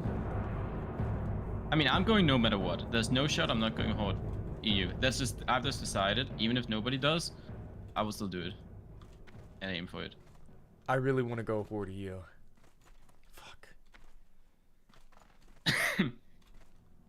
But then people were saying EU Alliance too. I mean, yeah, they're definitely... That's the thing. That's the thing. The one thing I guess you could be worried about is that we're gonna make people go EU Horde, and then there's 50% that goes EU Alliance, and then on NA it's just 80% Alliance, and then because of that NA has an advantage. That's the one thing. I could see one that. reason I could see that being an issue, right? Yeah, that makes sense. But I think it would just be cool to go Horde too, you know? Like, Horde EU's the way. We need rivalry and race. Oh, well, I think Tactics spelled it out for me. I think it's safe to go NA Ally, and I think it's more edgy for me to go Horde EU.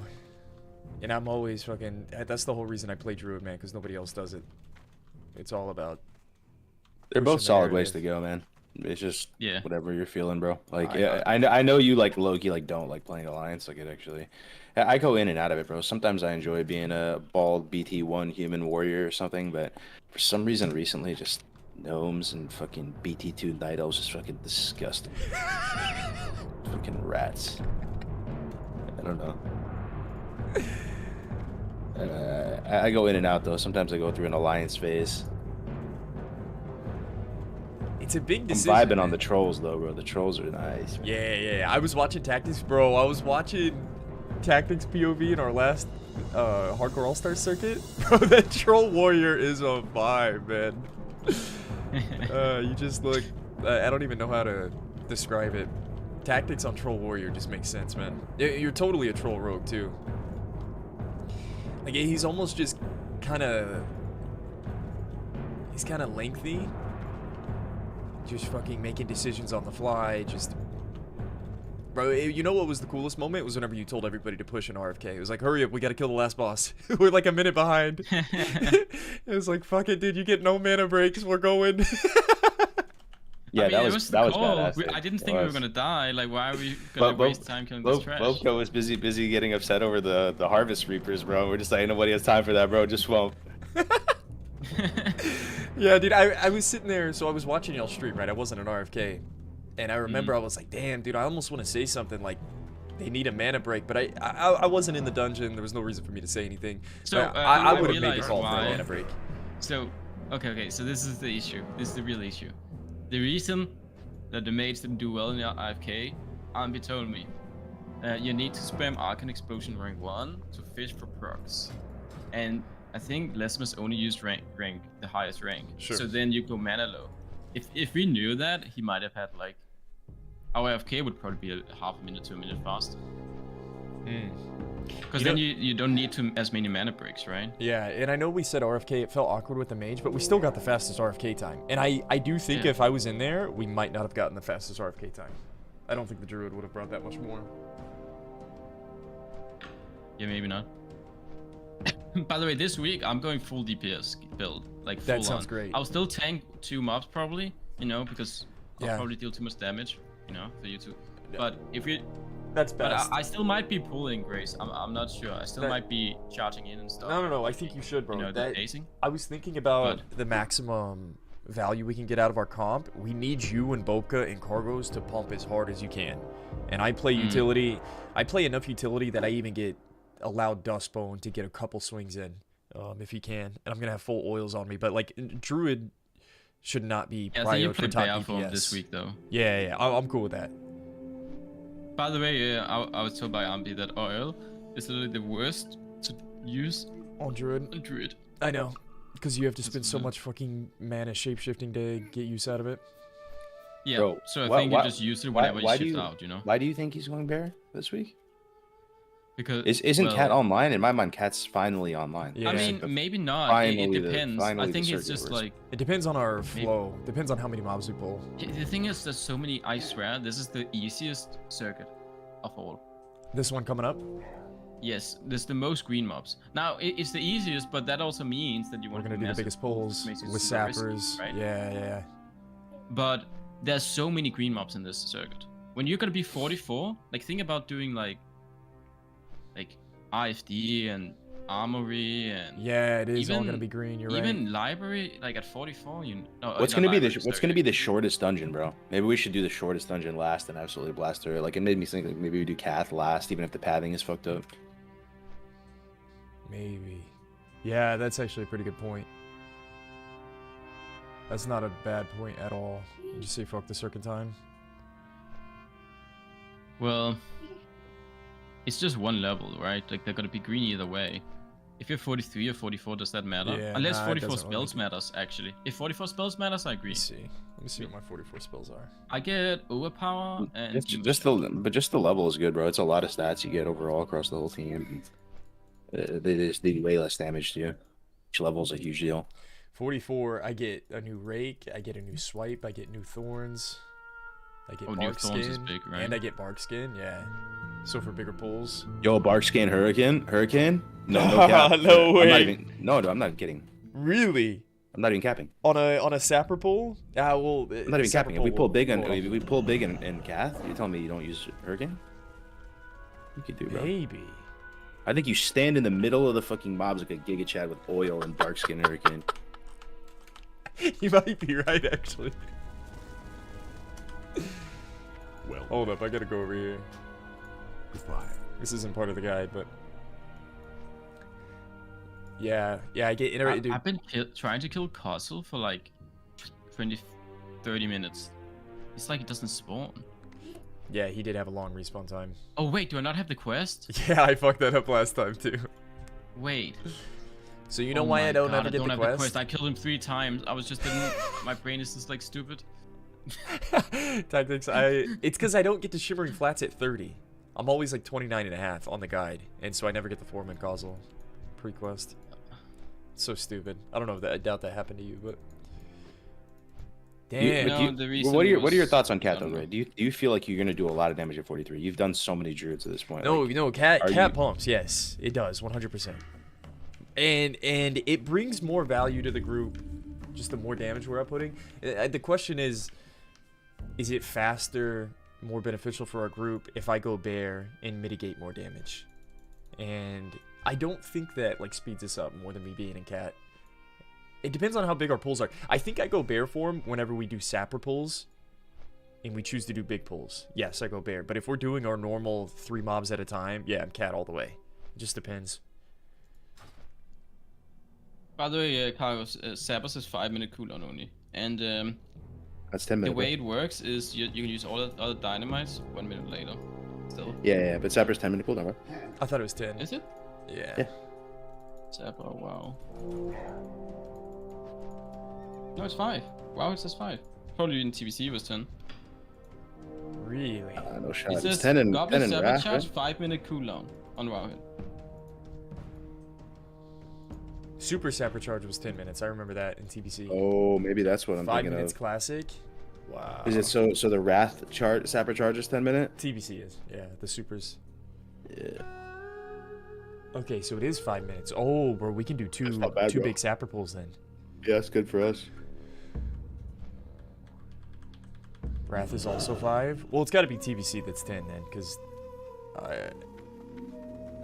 maybe not. I sure could use your help, kid. Bro, I bring so much to the fucking group.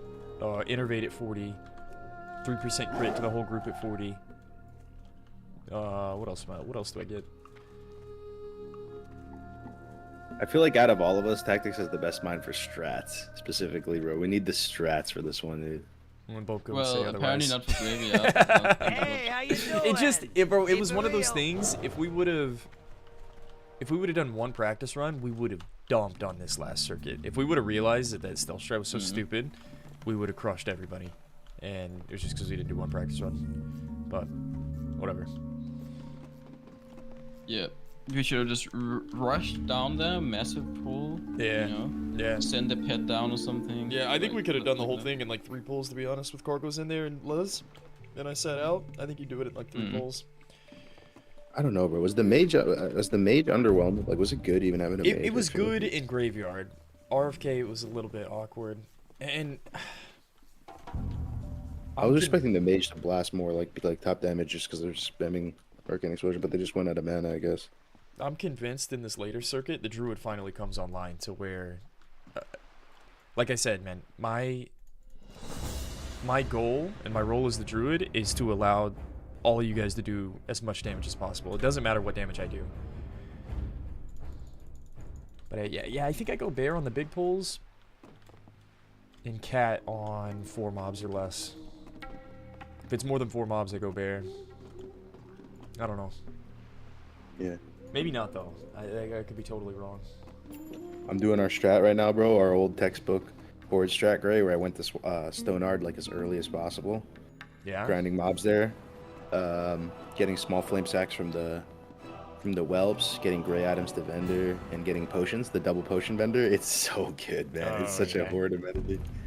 I forgot I was supposed to. Let me know whenever you stop, because I should be farming small flame sacks like crazy for Dragon Breath. Yeah. I mean, it's not even like crazy. You just need like 6 of them, right? Oh, really? It's 10 minutes? Yeah. Yeah, you're right. Yeah, but you kind of refresh them sometimes before they fall off. And if if you step in water, even 1 second, it goes off, right? No, I didn't realize. Yeah. Didn't realize that. What's up? But you're not gonna be. I'm not gonna sit in the dungeon and refresh. That's not worth it. No, it's just instant. It's instant refresh. Oh, it's like a. Oh, okay. You just click it. Okay. Favorite basketball player? Oh, bro, I'm a LeBron James fan. LeBron James. Except recently, he's kind of been put pig up, man, for no reason. But yeah, dude, I fuck with LeBron. I grew up watching LeBron though, bro, in his most dominant phase. Lately, he's been kind of cringe. I can't believe Tactics blasted so hard though last circuit. That was so good. Yeah, Whirlwind X in Winfrey was insane. Yeah. I hope it will blast as much this time. It felt good knowing that. Yeah. Nah, you won't though, right? Using the same weapon. Won't. Yeah. Who knows? Who knows? My crit chance will be insane. I'll have a Whirlwind this time, and I'll have Model Strike. Have you factored in the leader pack crit buff as well into your overall crit calculations? Oh, the leader of the pack crit buff? It's, oh yeah, I have 3%. Yeah, but the thing is, I'm gonna have 1% less crit. If Dust twists, you're getting 64 agility as well, dude. Yeah. I actually can't even fathom 64 agility, bro. 64 agility is like more agility than I probably have total. Oh, it's not okay, but it's still. I got 170 agility. Around 20 agi. For me, it's 1% crit. Nah, 15 agi, probably. He's twisting imp Wind Fury with agility, bro. And Gordon and their team didn't choose a shaman playing Horde, bro. Yeah, Dusty's about to come online. The Druid just came online. Rogue, if he gets some weapons, is gonna be nasty. Honestly, Warrior comes online too. I mean, I was online because of... Yeah, you get Whirlwind this but time, normally right? you're not. You get Whirlwind at 36, is that right? And Mortal Strike. And Mortal Strike. Oh, dude, at 40. Oh my god. Mortal Strike's pretty... No, Mortal Strike is worth. It's worth. Imp Wind Fury is bait? I don't know, bro. It's like 110 attack power extra or something, right? Wait, hold on, let me look at it. At the Wind Fury... Is it bait in the context of this, though? Wind Fury, there's a couple ranks of it, right? Let me see what rank they'll have. What's the sacrifice for going improve Wind Fury? What do you miss out on? Just going deeper rest though, getting NS and stuff. He might have NS as well. Probably not. Eventually he will. Twisting's expensive though. That's why we got Innervate for Dust, and I'll be off healing the whole time. Yeah, bro. If you think about that, how expensive is it gonna be to twist?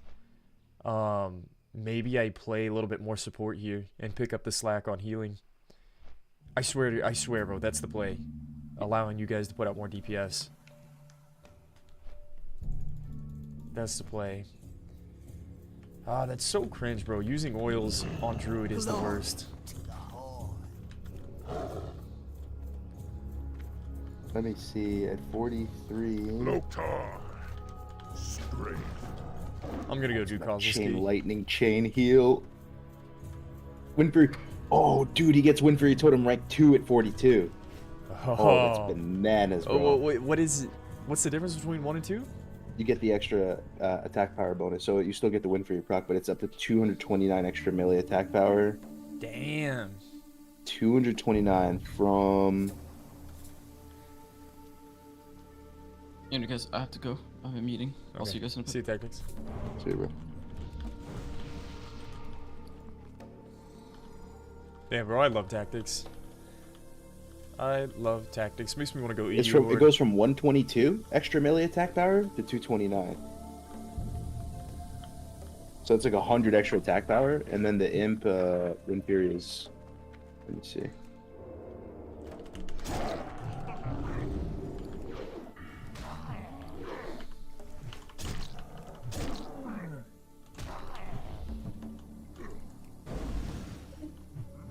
Wouldn't even go enhanced. We want extra damage. Just go fire totems and LE. I think he does dilute. 30% with Imp weapon totems. So some guy said that the Imp Wind Fury is bait. Okay, let's see how bait it is. Captain Jack saying I wouldn't even go enhanced. If you want extra damage, just go fire totems and LE. Dustbone did allude to doing Nova totems this circuit, so I don't know if that's the game plan, but... Bro, it's 70 extra attack power on Wind Fury procs by going imp weapon totems. Yeah, that sounds pretty good. It's bait because you won't have the mana to twist max rank at that level, in my opinion. Ooh. Well, I mean, he's gonna have like 100 mana pots on him or something, right? Like this isn't just like a normal run. Like he's going to be. I'm gonna drink walking, getting innervates. Innervates every 6 minutes. 3 mana pots in between that innervate. And then I'll pick up the slack for honestly, bro. That's the play, bro. I pick up the slack for healing, because he twists so hard. That is 1000% the play, bro. I might even. No, I have to go leader of the pack. Yo, I go leader of the pack. Is there any other talents I can get out that would go? Bro, maybe I just go for like a big mana pool this circuit too and play full support. I'm not even joking, bro. That might be the play. I have a massive mana pool on Druid. And I just bring the 3% crit, innervate, and off heal. Does that sound cringe, Cargos? Or no? No, it does. It sounds good. You really want me to play cat? Because like, it sounds good. Just feel it out. The hybrid is probably just a feeling, man. You gotta just feel how you're gonna be the most impactful. But the thing is, it may seem kind of small, Johnny. Well, it's 20%, not 10%, Johnny. But it's everything that adds up in tandem, right? So we're gonna have Furious Howl rank 3.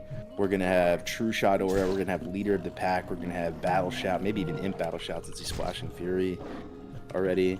We'll have Agi Totem twisted with Wind Fury. We'll have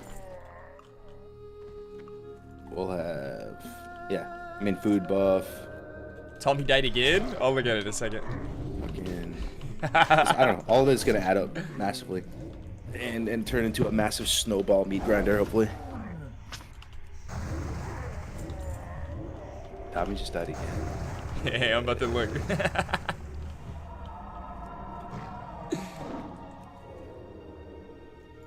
He's a mad lad? Alright, let me find out. Let me see Tommy.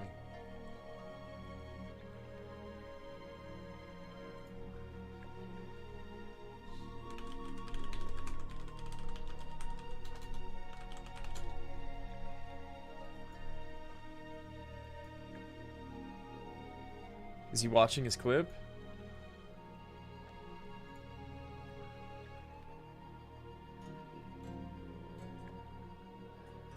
Wait, did he die but he's like continuing to practice, or is he looking at his clip? Oh bro, this looks like a death.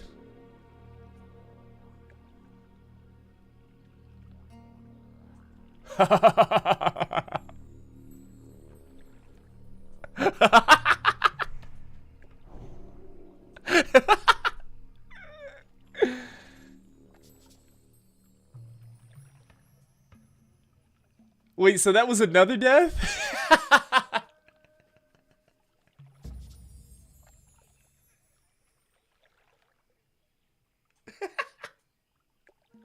The first clip was unreal? Alright, let me see. So we get to get...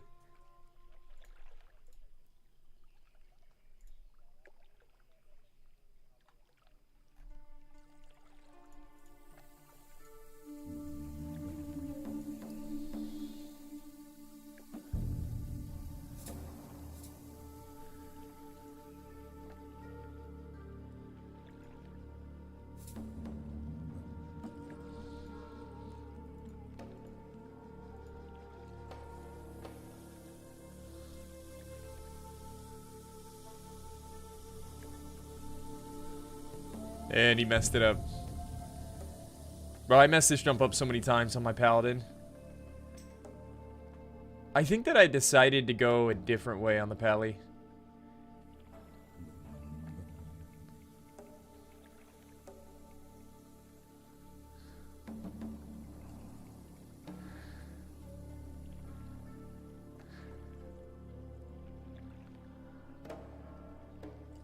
Maybe?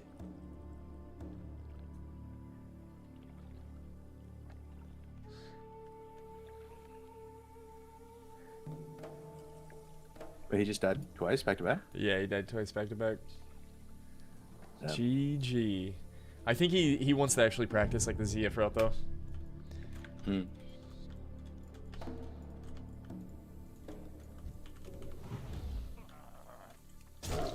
The invis wall in that evade spot was whack. Yeah, I think that they fixed it, but it looks like the gnome can still go into it. But they actually put like an additional wall up there. I feel like I remember trying to make that skip on the pally too. Bro, that was the most fun I had, Corgos, was doing the AoE paladin in ZF. Some of the most fun I've had in the game. I don't know why it was so satisfying. Maybe, and I've never really played an AoE mage. I guess it was similar to that, but the AoE pally was insane. Yeah, I remember learning that. That was back during the beta key giveaway days. Yeah. Oh man. Did you use it with the AoE Paladin? I actually think I do, yeah. But there's plenty of videos out there. Arleus, Tommy Salami made a guide. I think I actually made a guide over it as well. Back when I was doing it. LeBong.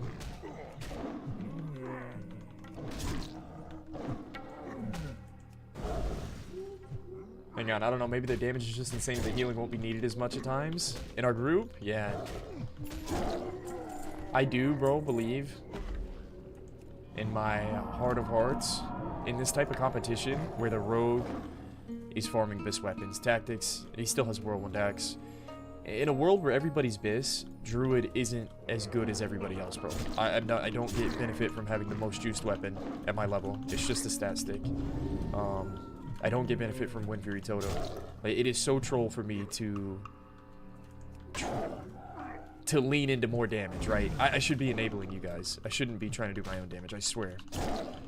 If I can enable the group to do more damage, I think that's better use of my role in this circuit. Who knows?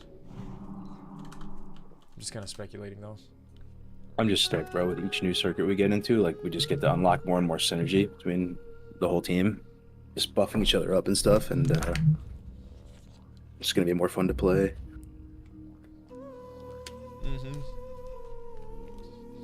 Yeah. I'm really happy with NG too, bro. Like, I was for a second thinking we might have trolled and not going full out, but dude, NG is just insane. Yeah. I think I would have been better off with NG myself, unfortunately. I did think of some copium though for you for Alk. No. Elixir of Demon Slayer. Increases undead damage by X Like amount for 2 minutes. 280, like 285, bro. It's insane. They still use it in TPC and stuff. They might even still use it in Wrath. It's so good. I don't know, but yeah, for like Maradon, for Dire Maul, anything with demons, undead. Yeah, for like 5 minutes. Yeah, that is a little bit of cope. Fucking oils. But you'll have that up though, like the whole time. Like that's huge attack counter, bro. Like, that is huge. Yeah. You'll be pink misting the satyrs in Maradon, man. Just shredding them up.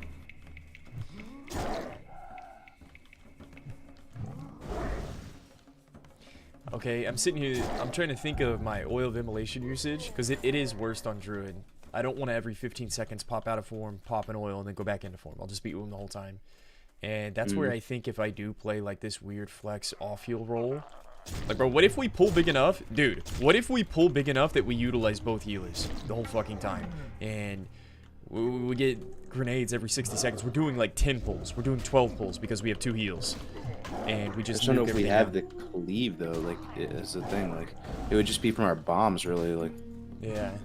Like, my multi-shot is 3 targets, right? Like, yeah, Tactics is probably best at killing 3 targets. Boka is best at killing 2 targets with Blade Flare only every 2 minutes. Other than Blade Flare, he actually is in well, and then it would be me and Dust doing 50 damage every 3 seconds with the oils. So that's 100 damage every 3 seconds.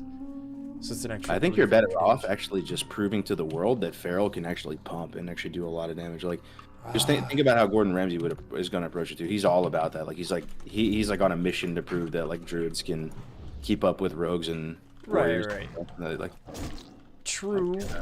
I'm just, bro. I just think in this setting, man, we're playing with some of the best fucking like players.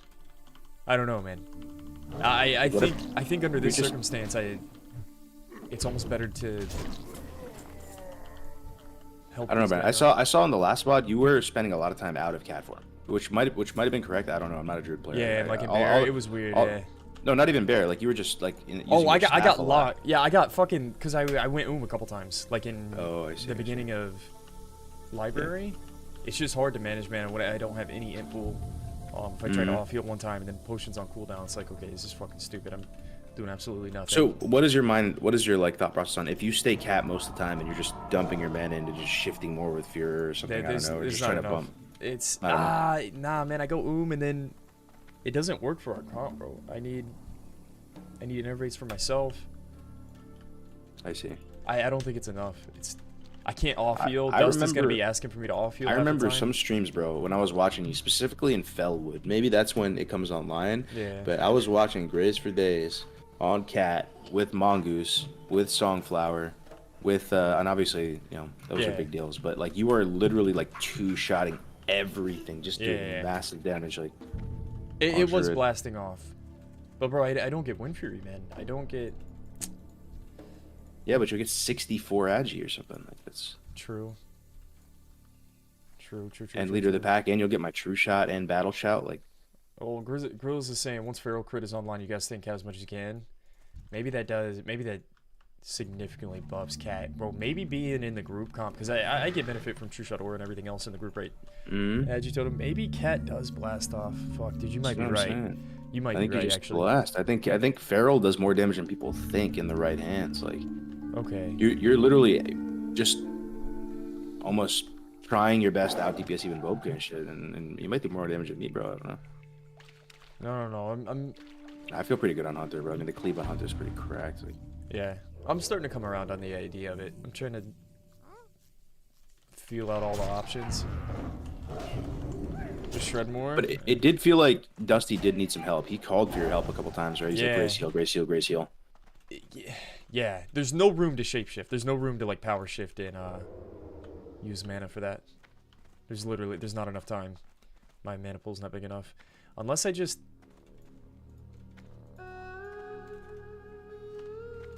There's no world where I gear like full int and power shift at the same time.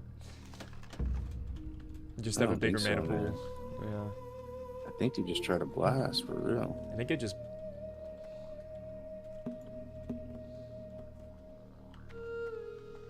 But yeah, the second someone raised a good point. The second you're in caster form, rolling hots and stuff, we all lose 3 crit, which is pretty huge. Right. So we gotta be in form. If you're doing small pulls, might as well try and keep threat with bear. But that's the thing. I don't think it's needed. What if we had Dusty just double down on because he played enhancement this week, right? Is he gonna go back to resto? He might. If I go full cat, he's gonna have to double down on resto. It might be like to the point that one of the people in your chat was saying that it is bait going in hand. So he could just go deeper resto so that everybody could really bump even harder if he had more of a healing backbone and better mana efficiency and stuff.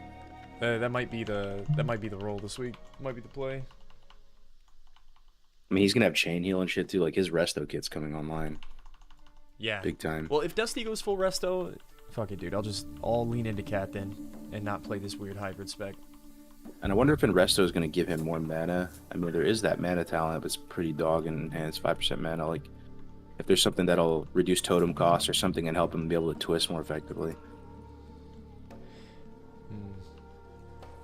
I think Druid is better as tank. Tank than DPS without Wolf's Head.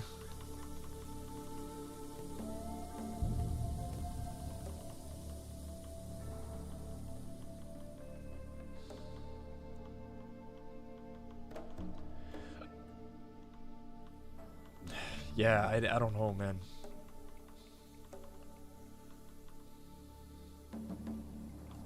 Nah, dude, I don't think they need me in Bear.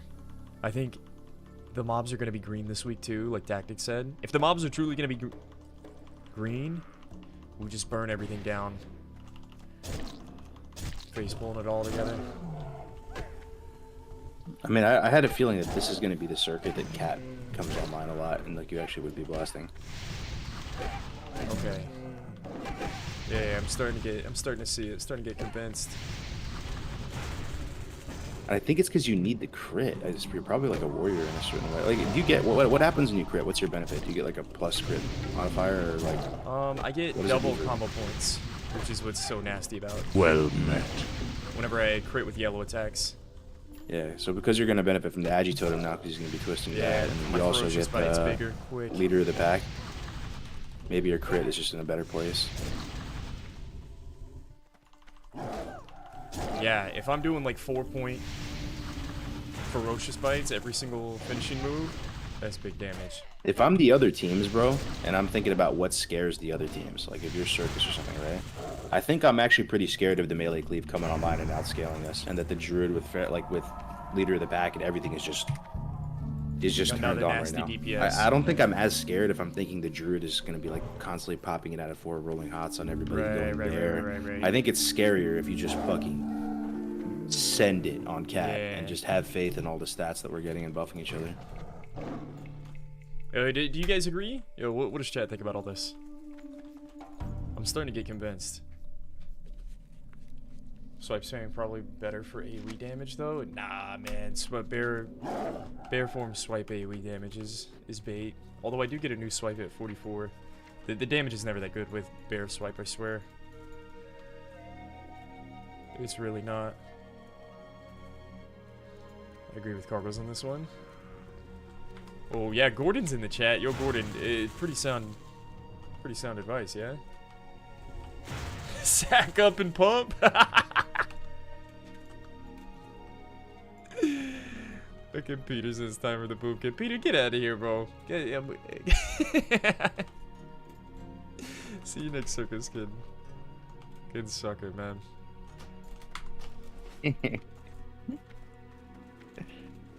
Oh man, but yeah, I'm really excited, bro. I think I think we're gonna do well next circuit. We like know how the rules work now with the dungeons. Oh man.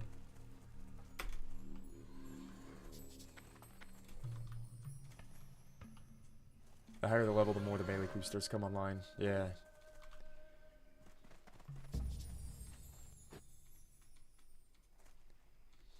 Well, if Gordon's in your chat, I'm actually curious. Gordon, when do you feel... No Druid Copium here, man. When do you feel like Cat really comes online and is like kind of on the right side of the math? Like they're playing in a similar way to like how they're playing at endgame. You just want to support him? You're the main star. Gordon wants me to pump, man. He wants me to represent for Druids. Fucking A, man. Yeah, we'll come through with Pharaoh. I'm always online. Okay, there's the Druid Copium. Always online. Okay, dude, level 20, just claw. That's it, bro. I'm online. I'm pumping. Gordon, I went back and watched your VOD, bro. I was looking at the DPS meter, and it was alright. It was okay in RFK.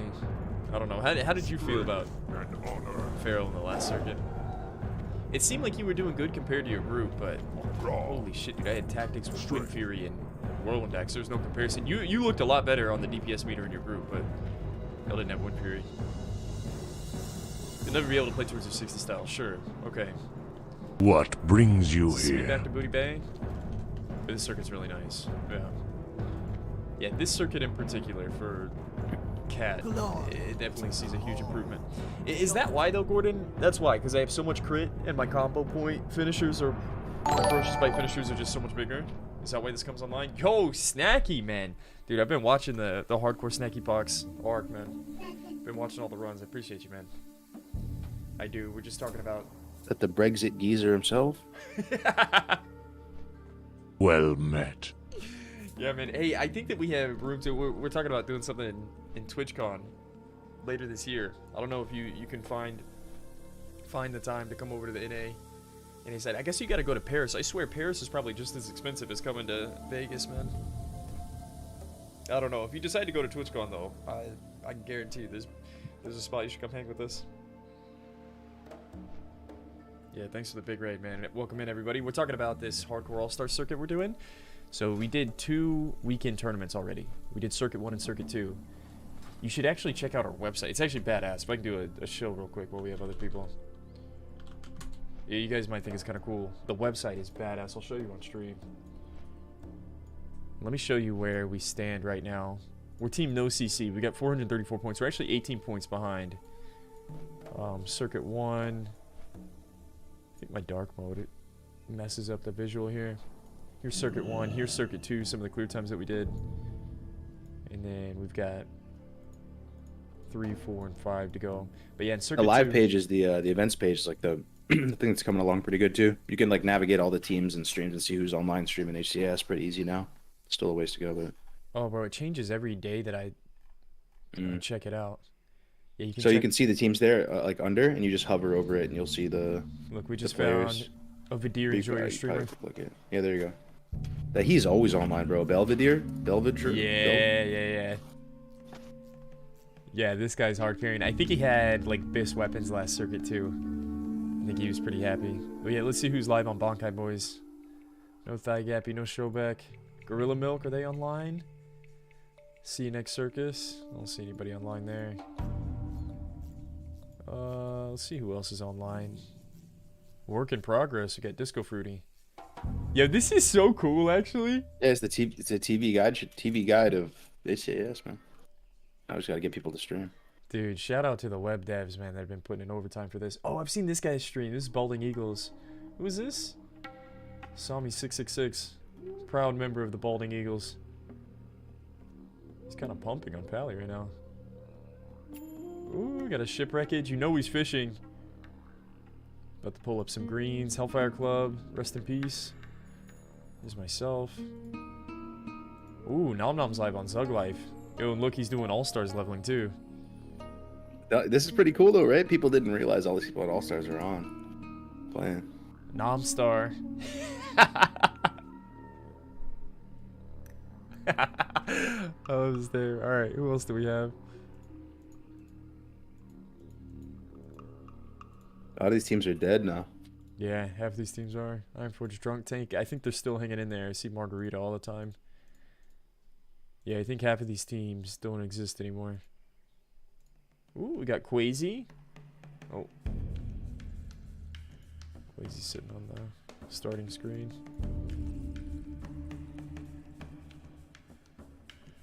Wait, what team is this?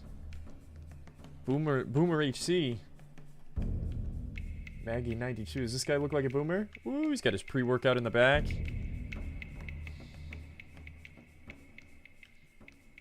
Wait, does he have his own team? No, he's on Boomer HC. He's oh, on he's a on team. Boomer. I see. No, I wasn't calling him a boomer. He's got the All-Stars border logo and everything. He's playing Rogue. Ooh, doing a little gear overview. Already. Let's see who else is here. Uncultured Swines, rest in peace.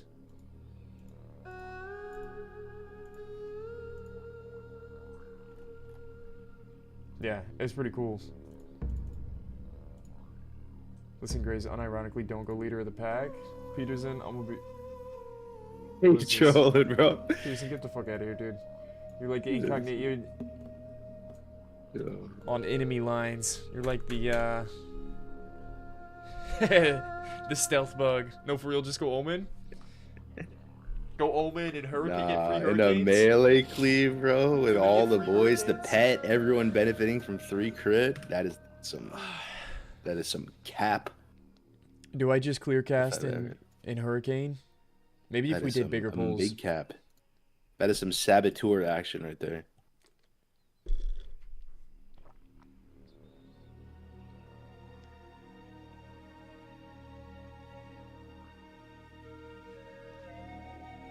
No cap might actually be better go Omen. They're literally trolling. Like, you guys are actually trolling at this point. We have a warrior who needs crit. My pet, I benefit massively from crit too, with fucking mortal shots. The pet gets the crit, I get the crit. Warrior, rogue, like everybody is benefiting from that leader of the pack. It's giga value. Yeah, I gotta say, free Hurricanes isn't bad. It's a thought. That's all it is. It's got to just be a thought. A 3% crit across the board is too valuable. I have work for one such as you. Like, you need a certain level of crit for like warrior to pop off, man.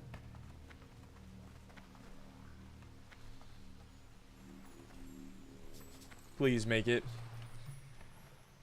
Yeah, we've kind of been waiting for the rogue. Oh, dude, someone killed the rat.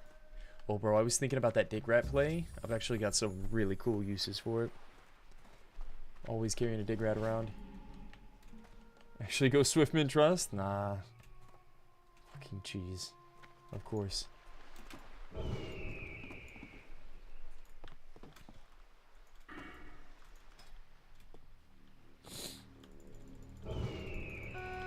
So I get 20% increased strength in Heart of the Wild. Ooh, that's looking juicy too, man. Yeah, it's garbage in vanilla, or they change it in TBC and Wrath. You get like 20% attack power rather than strength. It's really weird, bro. I'm not sure how I'm supposed to stat prio for Cat. I actually don't know, because I think Agi's still better value. I actually don't know, man.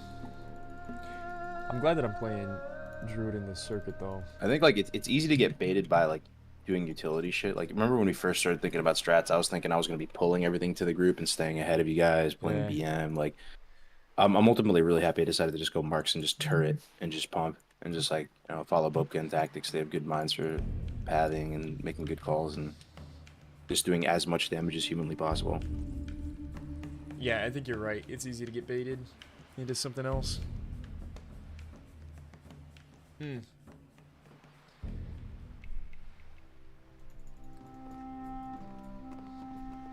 Druid heal and Shaman enhance probably the play. Imagine if Shaman gets Ravager Axe and he can't heal. We're actually gonna have Dusty. Dusty with Ravager. I'll heal every time he gets a Ravager proc.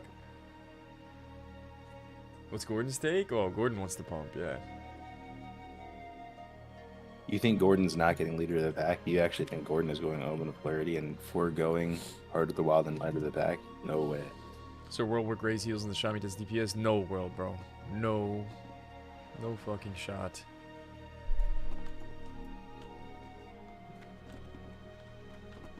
Shaman has chain heal. They're definitely a better healer at this level.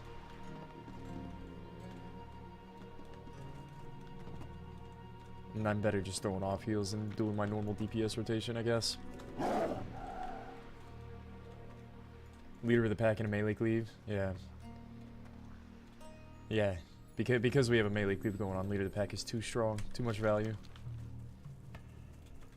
I like that we're talking all this through, though. Yo, talk to me.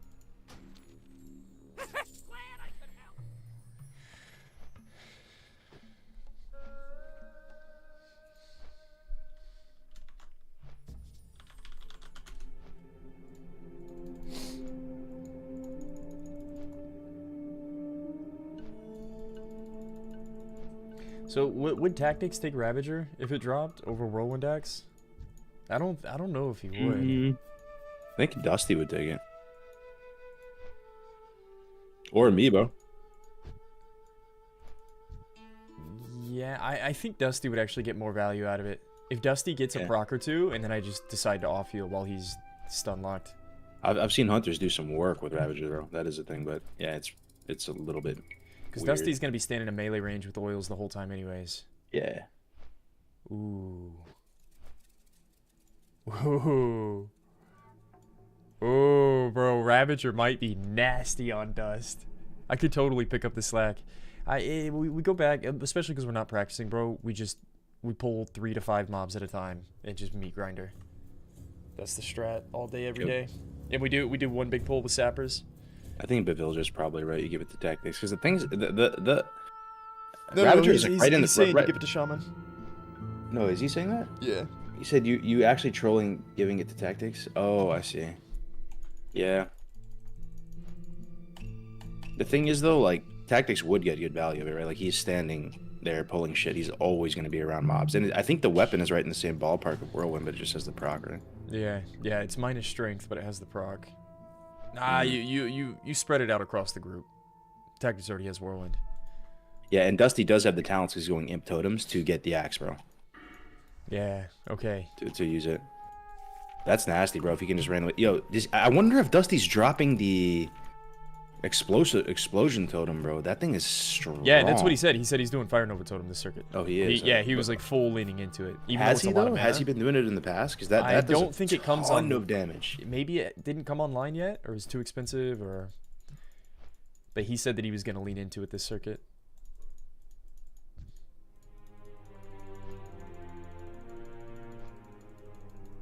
Costs a shitload of mana. Yeah. Does firepower elixir up the MO oil power? Whoa.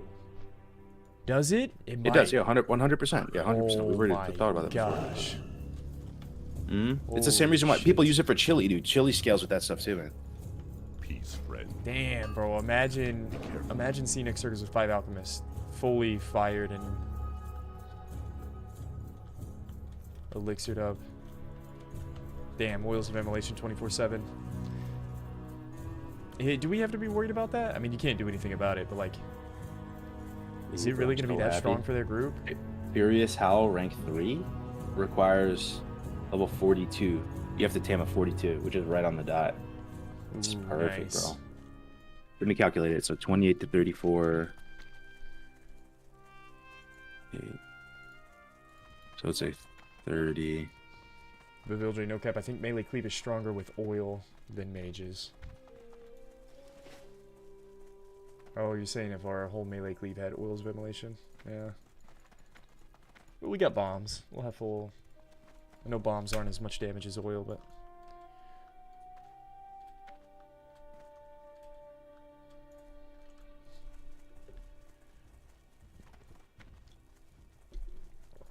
You guys just chain bowling, getting max value out of oil. Yeah, like always staying in combat. It's true.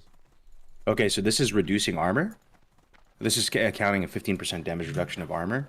If 6 targets are constantly getting value from Furious Hell, that's 980 damage a minute. 979.2 from Furious Hell. But it might, like, you know, add more impact than that too. That's just like the raw numbers on paper. You know, some of those attacks are critting and like compounds with all the other buffs. I'm really excited about Furious Hell rank 3.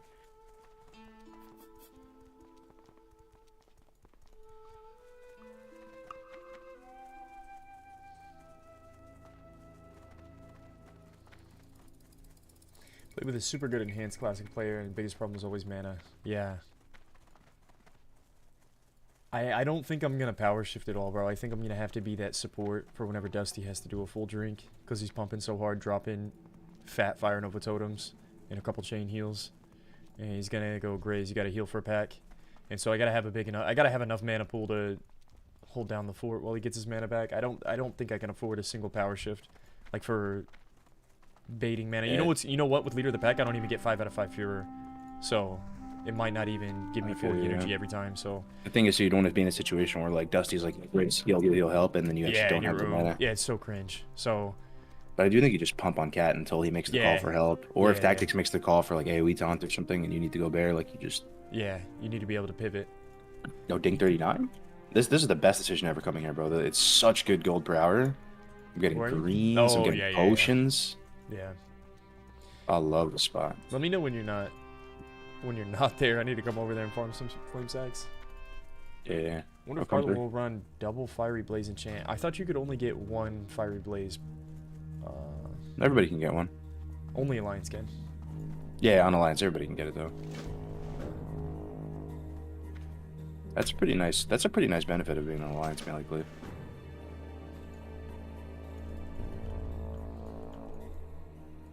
Oh yeah, you can't trade. It's considered trading, right? If you enchant other people's gear, I would imagine.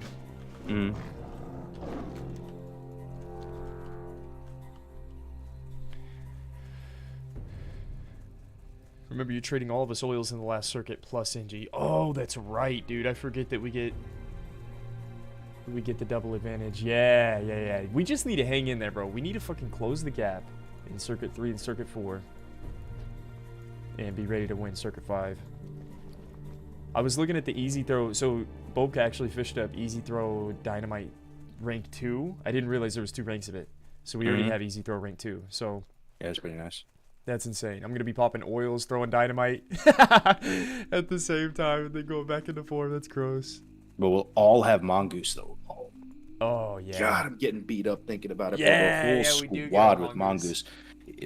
Mongoose leader of the pack, dude. It's just gonna be just fun, just killing. Bro, the last circuit's gonna be fucking sick. It's gonna be so fun to plan out. Like our BRD. Surely we hit 60 in BRD, assuming we did BRD first. We almost go for the big dungeon, sacrifice a little bit of time, and then get his juiced up once we're 60, because we need to sacrifice one of the dungeons in the last circuit to hit 60 and then be able to trade with each other. Bro, I wish we could do something bar. Get fucking crit capped up in this bitch.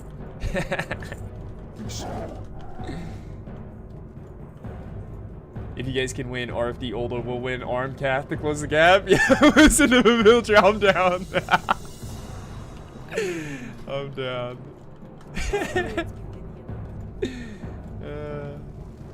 Take some points away from Circus. We'll both close the gap. That sounds good.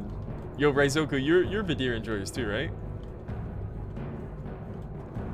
Raizoku's the giga homie, man.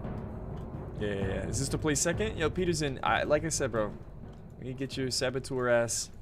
Yeah, dude, isn't there a circus stream you can watch right now, bro? Go watch the circus stream, bro. Where's that at? Won't be This is for the base, no CC enjoyers. How you doing, man? Bye now.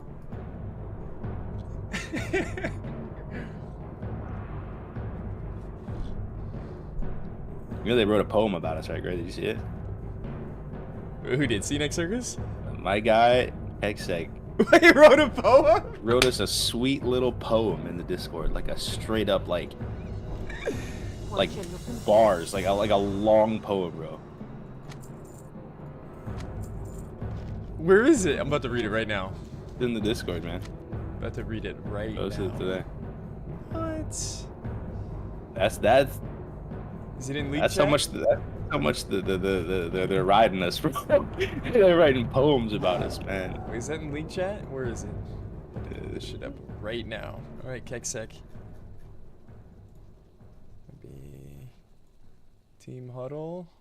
Bet it's ChatGPT. That's what they all say, bro. Oh, here I know it is. he's up late, pen and paper, thinking of us.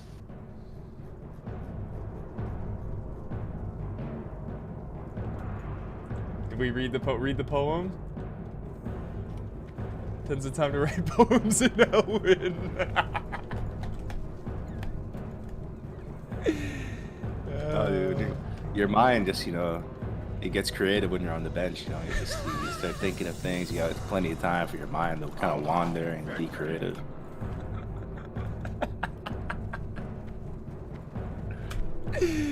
Oh, fucking A, man. What do you need? Crawl hard. May your blades never dull.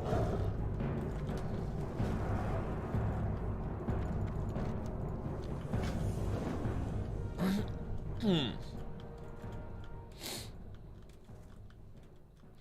this is good. We should read this on Around the Forge. We didn't prepare it for today, but we're gonna get it either tomorrow, definitely this week. I think, bro, I think I'm gonna have Les get that stream set up and do Around the Forge on like another stream. The ChatGPT, yeah. We should pull it up. It's good. It's good team banter, I guess. Like, Keksec actually wrote a poem though. I kind of want to read it.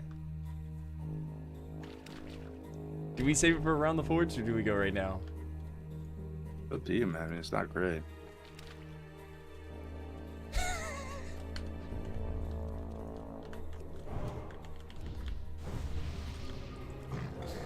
No? There you go. A 1 if we read the poem now, or 2 if we save it for Around the Forge. How's everybody feel? Alright, let's be honest. It's just gonna be a 1.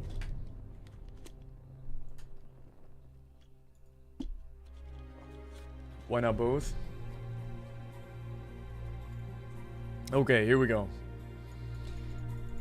Our fellow rivals in the hardcore all-stars circuit. A member of CNX Circus. Yeah, an instrumental member, might add. Very, very high impact. High impact, as they say. Has graced us with a poem.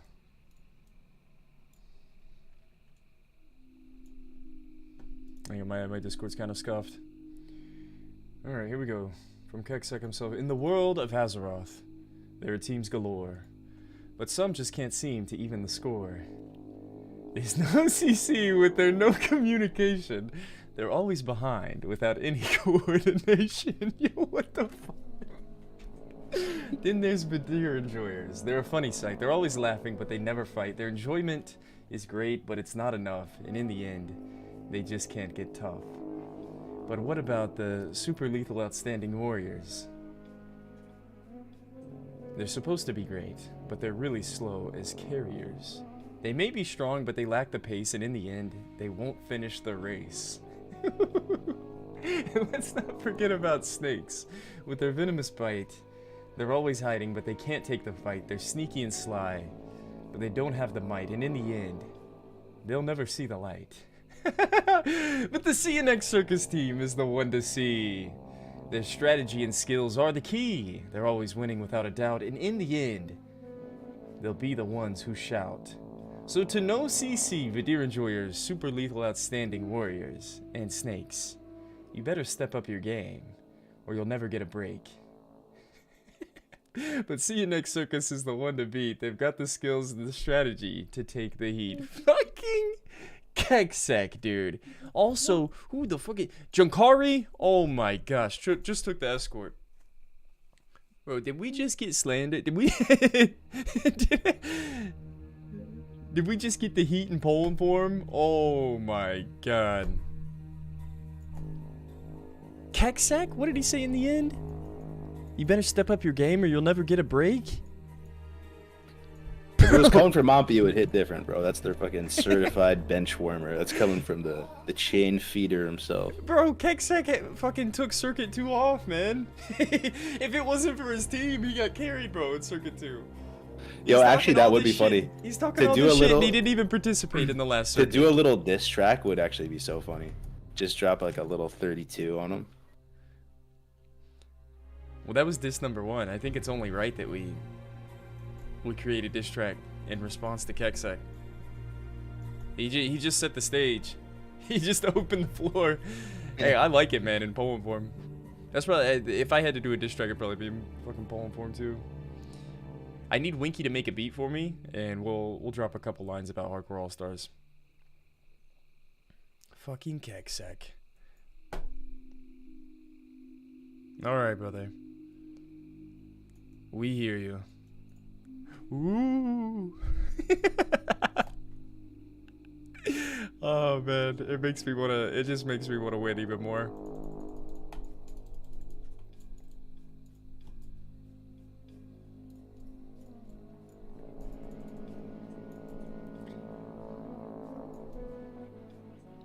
But no, man, overall, I don't think there's as much drama as I anticipated. I mean, there's a bit of drama. I wouldn't even call that drama, man. It is what it is. I think it's just fun banter. Bro, I was thinking about making a piece or two cargoes. Like, if I was super shameless, I would put on my full World Star,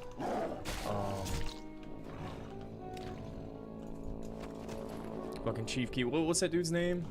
The dude with the big beard that always covered the drama. He kind of got canceled recently, too. Keemstar. Yeah, bro, I would go full Keemstar on him and, like, cover some news. Or, like, people throwing for content or throwing on purpose. Like, bro, I feel like we really could have stirred the pot, but it's just not my... It's just not my take, man. It's not my line. I really feel like you reap what you sow. Like, I'm scared to stir up too much drama. Just because I feel like I'm going to get involved in something that I don't want to be involved in. Like, honestly. That's why I stay out of drama sometimes, man. I don't know if other people feel the same way. Maybe other people are fearless about... Oh, look at this guy. Ego death. Is he doing... Bro, I don't know why people are doing this PvP challenge. It's got to be, like, the worst thing to be... stream sniped on stream too. I think I got Gordon killed the other day. He was doing a PvP challenge. Gordon, I pulled your stream up, bro, and you were PvP flagged.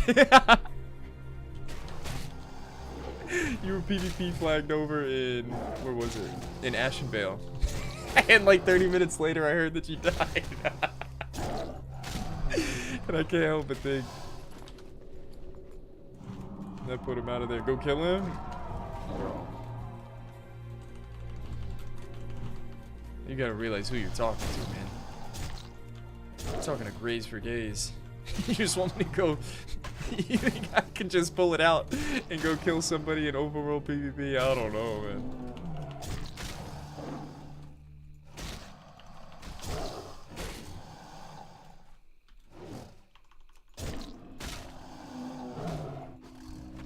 Oh, they just did the deserter quest. It's not bait.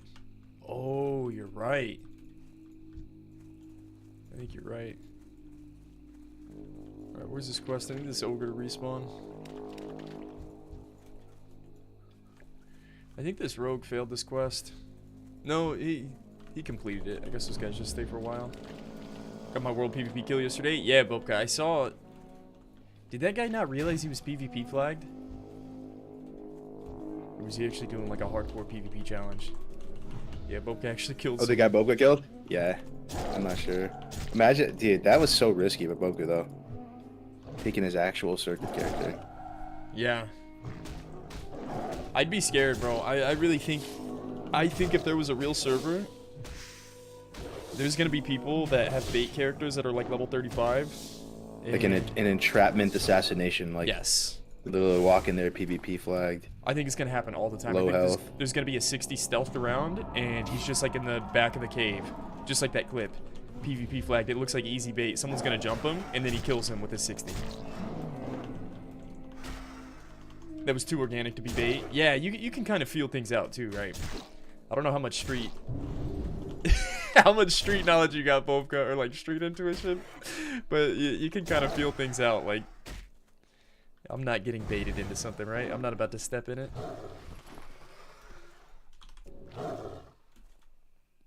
Yeah, sometimes you can just tell when things feel fishy.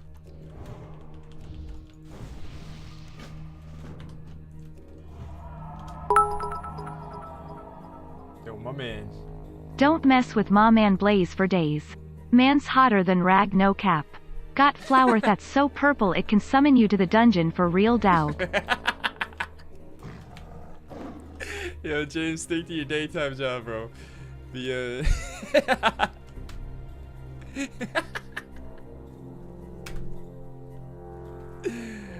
don't know if you should go into the rap game. Oh, bro, I appreciate the bits, man. Appreciate the bits. Need something to death to step in, Mr. Death Kick. Don't you spec Omen of Clarity? Oh my gosh, here's that fucking see you next circus.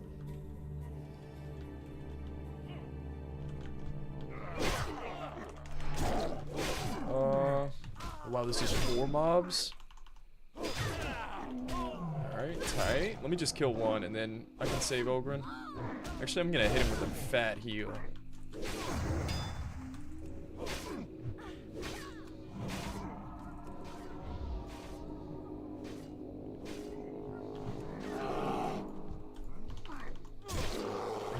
Filthy.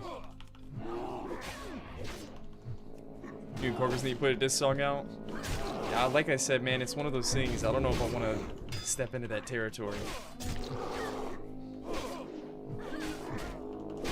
Maybe. It'd be fun. I think at the end of the day, man, it's all lighthearted fun. It's not that serious.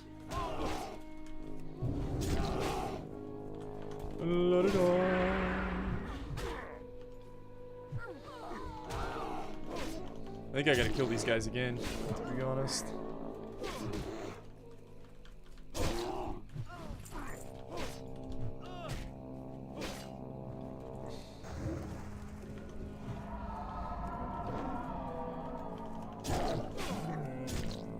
Let me see if I get credit. Yeah, we're definitely gonna have to do this a second time.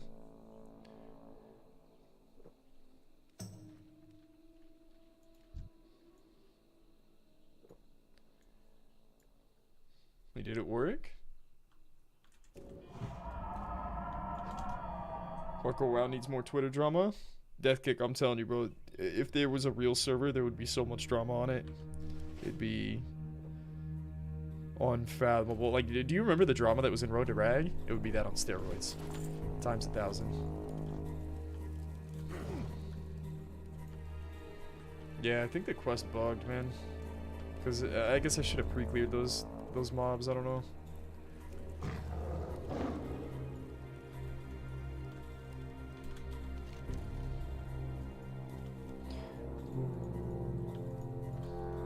There was drama in Road to Rag? Yo, Captain Jack. Tell me you didn't watch Road to Rag without telling me you didn't watch Road to... Did you see anything in Road to Rag? Got any stories? Bro, every day. No, there was definitely some drama, bro. It was just constant drama though. Every day was a story. Pretty much the whole time. Recap the drama? I don't even know if I can. There's too much to go through, man. I don't think people who weren't in the 60s guild didn't see the drama. Bro, there was though. Do you remember how upset people were that were leveling on the server normally? They were like pissed off at the hardcore indies. Like taking all the mobs, not grouping up with anybody. It was like, just every day putting out fires everywhere, bro. It was like the shit Team was No CC running laps round these snoozers. Wise words from your teammate. Imagine dying, loser. Taking water and pouring it out of the ship. Plugging up holes with duct tape.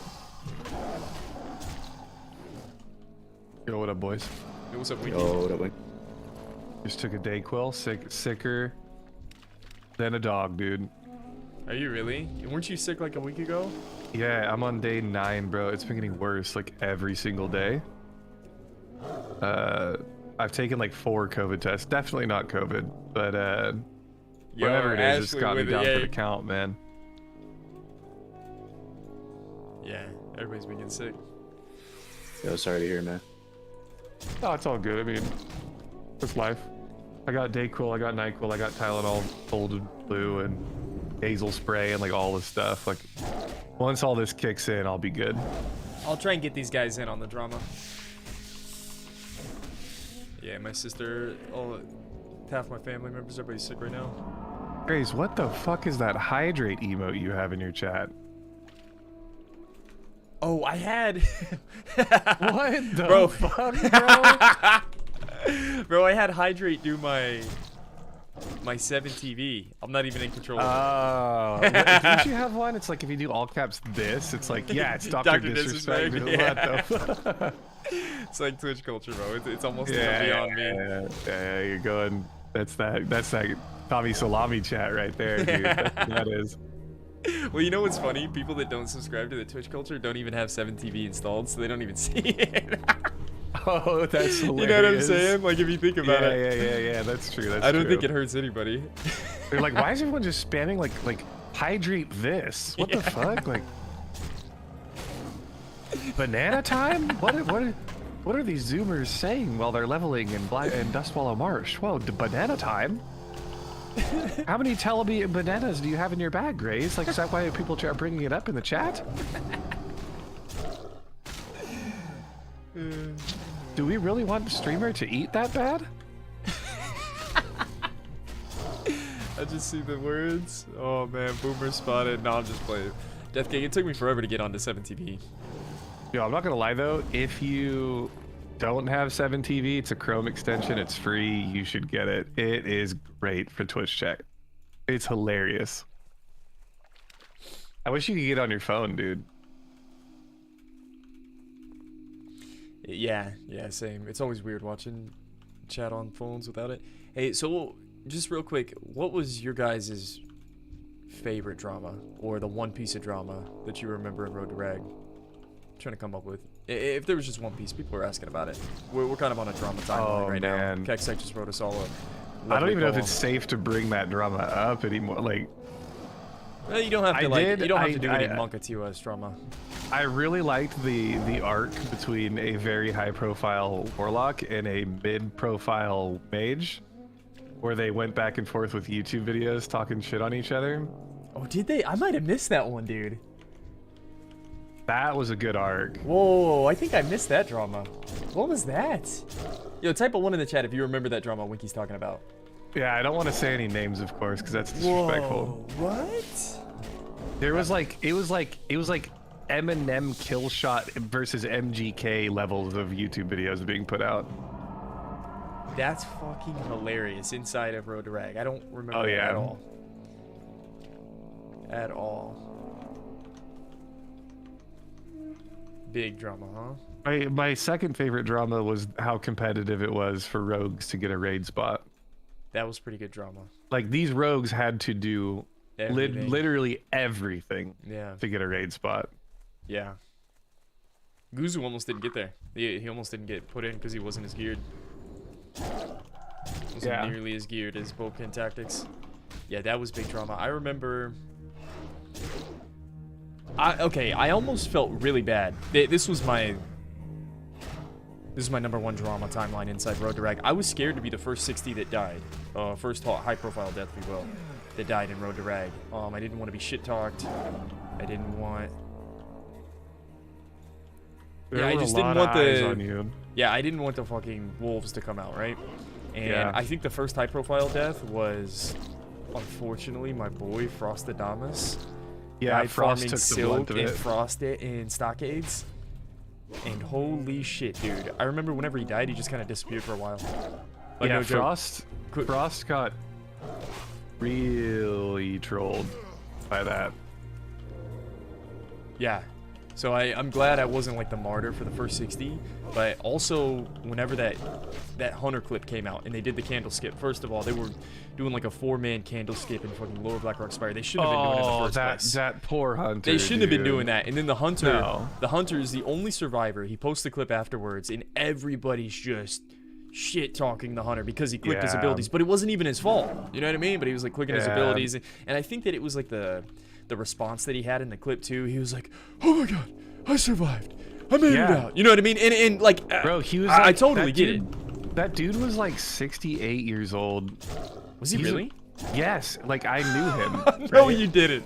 Yeah, I did. I did Dead Mines with him, and I was talking to him all the time. The dude was just an old boomer gamer that was just in love with the community and like in love with hardcore WoW. And then when he posted that death clip, it broke my heart to see like all the haters come in and just talk a bunch of shit. Because it's like, dude, you don't know this guy's situation, right? He would log in and like get death threats. Like he would log in and say, "I'm gonna grief your character. You better not group up in 60 content because I'm gonna kill you inside the game." Like that poor dude, man. And it was just the stupidest decision by that group to do that in the first place. It wasn't even the hunter's fault, bro. It was the decision for the group. It was so and the hunter stupid. definitely could have played better and probably made, but everyone could. Dude, everyone. If you look at the way it all got pulled, they were all dumbasses for where they jumped. It's like they decided to do the most high risk thing, and whenever they jumped down, they had no rhyme or reason on where they landed and pulled everything, and then they didn't even like line of sight or anything. That dude legitimately said like, "Hey guys, I'm down to do this. I've never done it before, but if you insist, like I'm down to do it." Right? Like even like clearly said. Kitty says that dude led the world first Karazhan clear for hardcore and the world first and only Karazhan clear in TBC, and he's legit awesome. No way. He's a good guy, dude. I don't doubt that he is. Yeah. It literally broke my heart because you know how when I say like we shouldn't talk shit like on Epson chat because like not everyone's like a younger gamer that plays 9 hours a day, right? Like this is a good way to react to the content, I think. Clip, show it. Yeah. I don't even know where that clip is. I don't think I can find it either. It's out there somewhere. That clip is deep. I'm sure Guzu will find it and react to it. It'll be on YouTube next week. I think it's already a Guzu clip, to be honest. Probably. Yeah, Road to Rag was crazy. I spent the majority of my time. By the way, did you know that I never died on Road to Rag for all of Season of Mastery? I never died on a single character. Really? I didn't either. Actually. Yeah. We really clutched up. We like the pressure of dying was really on you. Yeah. Yeah, my stream was dead if I died. Yeah, 100%, dude, and it was crazy. But I spent the majority of my time at level 60 farming Ghost Mushroom. That was like my thing. Like I lived in the cave in the hinterlands, and I just every time someone hit 60, I had 5 limited invulnerability pots for him. That's so nasty. Yeah, that was a vibe. I'm not lying. I called in sick to work today. I'm about to go like this thing, and hopefully I don't die to the parrot. I'm doing the road quest at level 20. Yeah. I got my ECAC, enormously chemically altered cracker, which is kind of pog. I also think it's kind of funny that when the undead pick up the ECAC, they do a laugh emote. Like the devs knew, dick joke. Wait, what is it?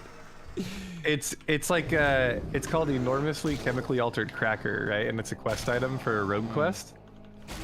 And like you talk to this like machine to pick it up, and as soon as you buy it from the vendor, your character does the /laugh emote because it's abbreviated as ECAC.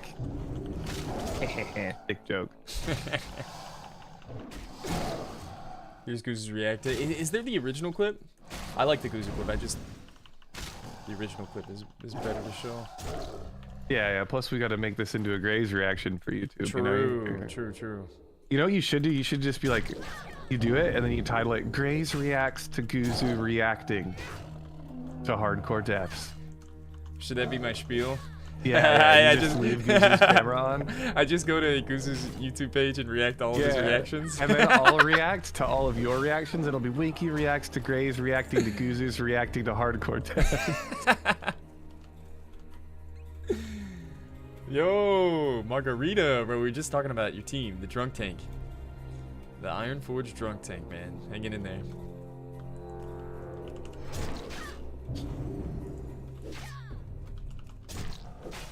on Pally twice, but never after that when I saw. I'm doing this rogue for the Mach Gras, man, and let me tell you guys, the fishing meta, I thought you guys were hyping it up, dude. It is actual dog. It's not that good? Bro, I have not fished up. Bro, did you see Bobka's Biss weapon though? He got the Biss level 22 weapon. No, he fucking didn't. Yeah, he did. He 2.8 speed. No, he didn't. 2 Level, strength, requires level 22. 3 main edge, hand requires sword. level 22 main hand sword. Of the tiger? Yeah. Of the bear? It's strength doesn't daddy, bro. matter. It's insane. Yeah. He's literally What the correct. fuck, Bobka? Yeah. Wait, let me see if I can find the clip. Yeah, nice to say. Yeah, tell me you use the auction house without telling me you use the auction house, bro. I see you, bro. He fished it up. Oh, it's of the tiger. Yo, no way he bought that, dude. Look at that. No way. Look, 2.8 speed, 2 edgy, 3 strength, 22. Biss weapon. No way Biss Bobka weapon. got that, dude. Yep. Biss weapon. What? Bro, I've been fishing for like 19 hours and I haven't found dog shit. Oh yeah, only I heard it. I haven't even found a single piece of leather gear. Yeah, he said it took him 3 hours. He said he's That's never it? fishing again. Yeah. Dude, you know what? I did fish up an elixir of ogre's strength recipe though, and I am going out. Oh, you fished that'll up be ogre pretty- strength? Yeah, I did. Ew, yeah, I did see that on the loot table. I need one more infiltrator. Where's He where's was all the nasty spiders with at? it, man. Where was he fishing? Was he fishing the same spot everyone else is fishing? The typical stone talon spot? I don't know. Don't get mad at Yeah, that. he's been putting in that work in Merc Fallon. Damn, yeah, that Merc Fallon grind's pretty. It's a pretty nice grind. That to be is honest. just the best fishing spot, bro. Yeah. It Razor's actually right. is. Yeah. I've never been a fisherman before, but I'm not gonna lie, like I kind of want to do it on future characters because I just vendored like 8 stacks of medium and heavy leather, and I'm like, damn, it's that easy to get that. Like if you're an engineer. Yeah, It took me like 30 minutes to get to 100 fishing too. I just sat in ore, got to 100 real quick. It wasn't that bad.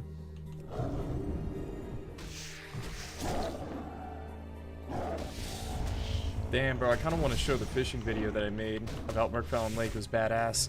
Dude, whenever I made those YouTube videos, I was in like a weird Mad Season show, fucking background music, like Zelda.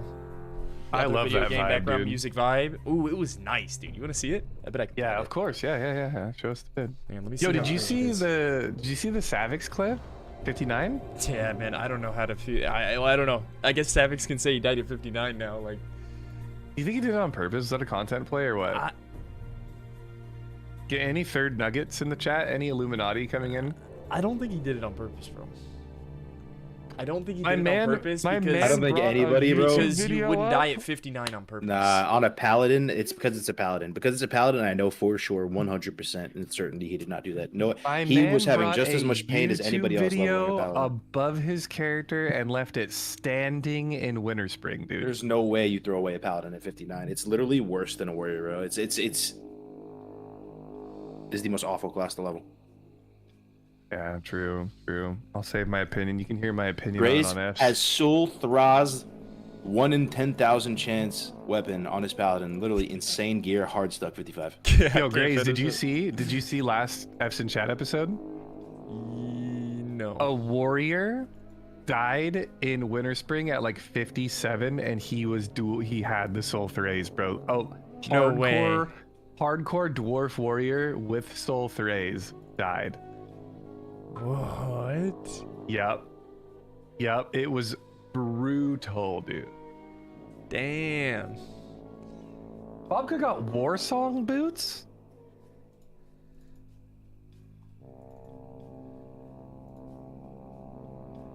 God damn. Yo, Winky, you ready for this fishing video? Yo, you know I'm ready for that fishing video. Let me see. Bobka just logged in, and he's just linking me all his gear. You know what's crazy though? I'm happy for him, dude. We had a discussion the other day. Bobka's in a unique position where he cannot win this tournament. It's impossible to win a What? dueling tournament. Yeah. I was in a call with him. We were both playing our Mach Gras rogues, and I told him like I have the distinct advantage of not being Bobka. which means if I beat Bobka, Bobka is a piece of trash rogue player, right? But if Bobka beats me, that's just expected, right? So he really doesn't win either way. There's no winning for Bobka in these tournaments. Like once he says yes, he has to win the whole tournament or he loses everything.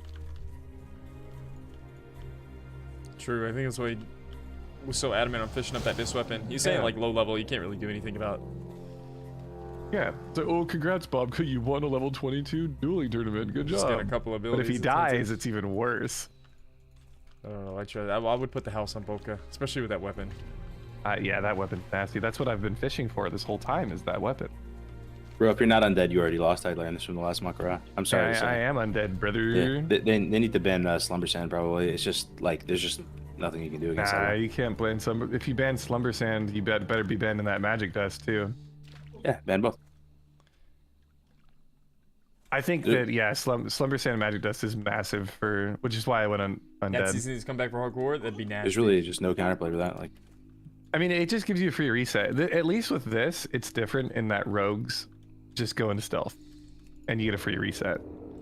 I mean, you just banish full, eat the full, or you get food back if you want, or like sharpen, put poisons on, do whatever you want to do, and then just open completely fresh, full health. Yeah. That's if they're not undead. Yeah. Oh, here's one of the spiders I needed. I guess if you see it coming, you can fap, right? Does that stop Slumber Sand? Nah, the only thing you can do is use the poison food and hope you get the proc, but then you can just outlast the poison food. But you just don't use it until the poison food's off. Damn. Yep. I know that Unchained, the typical winner of these tournaments, went Orc this time, so it'll be interesting to see the strats that he pulls out. He has to have a reason, right? Like, does Slumber Sand count as a stun? There's no chance it's stun resist. No, it's not. I'm sure the stun resist is just for NG grenades. Since at 22, there's no cheap shot, there's no kidney shot. Max level for the dueling tournament is 22, so there's really no point in going Orc unless you're trying min max stun grenade, or I guess gouge. Might be able to resist a gouge, which would be pretty big. No, it doesn't work on gouge, I don't think. Oh, rip. Works on grenades and stuns. Oh, it's, yeah, because gouge isn't a stun, it's an incapacitate.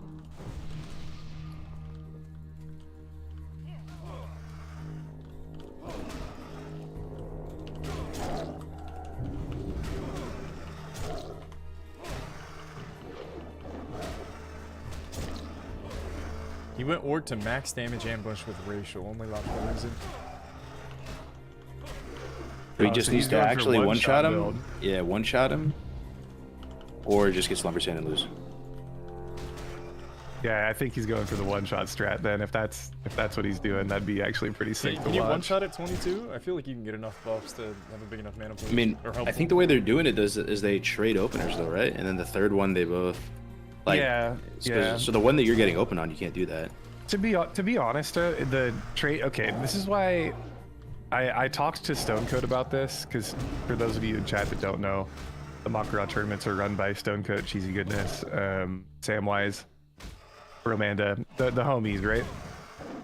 I hate their tournament bracket system. I don't like the fact that it's not double elimination. I don't like the fact that they don't seed the bracket. And trading ambushes, just if you have two good rogue players, whoever wins the Rochambeau and gets to open twice wins the entire thing. Did you just say Rochambeau? Well, yeah, you gotta figure out who opens the third duel, right? I'd rather have a best of 5 than double elim. Double elim drags the tournament on massively. Yeah, but double elim is so good if you're not seeding the bracket. Because the problem with not seeding the bracket is that you can just RNG it and build the bracket, and you'll have Bobka versus Showback round 1, right? So there goes your grand finals, round 1. At least if it's double elimination, if they get put in round 1, Showback or Bobka, whoever loses that can can run through a loser's bracket and get back to grand finals if they're truly that good. That's right? true. The content seems better if you do it seeding. But the thing is, it's like, people are gonna, it gives people a reason to like complain to each other, like, oh, why am I put up against this guy? Blah blah blah. But... Yeah, but like, so as Unforgiven has won the last 2 mock raw tournaments, I would just be like, yo, you're first seed, and then we expect Bobka to be really good, so we're gonna make him 2nd seed, and then like just play the brackets out that way. It's just more fair for everyone involved. Oh, Bobka, Shobek backed out. Bobka's stuck as shit. I told everybody the reason I'm not playing is because I don't know. I don't like participating in things I know I'm not gonna win. It's hard for me to want to play, man, if I know I don't stand a chance.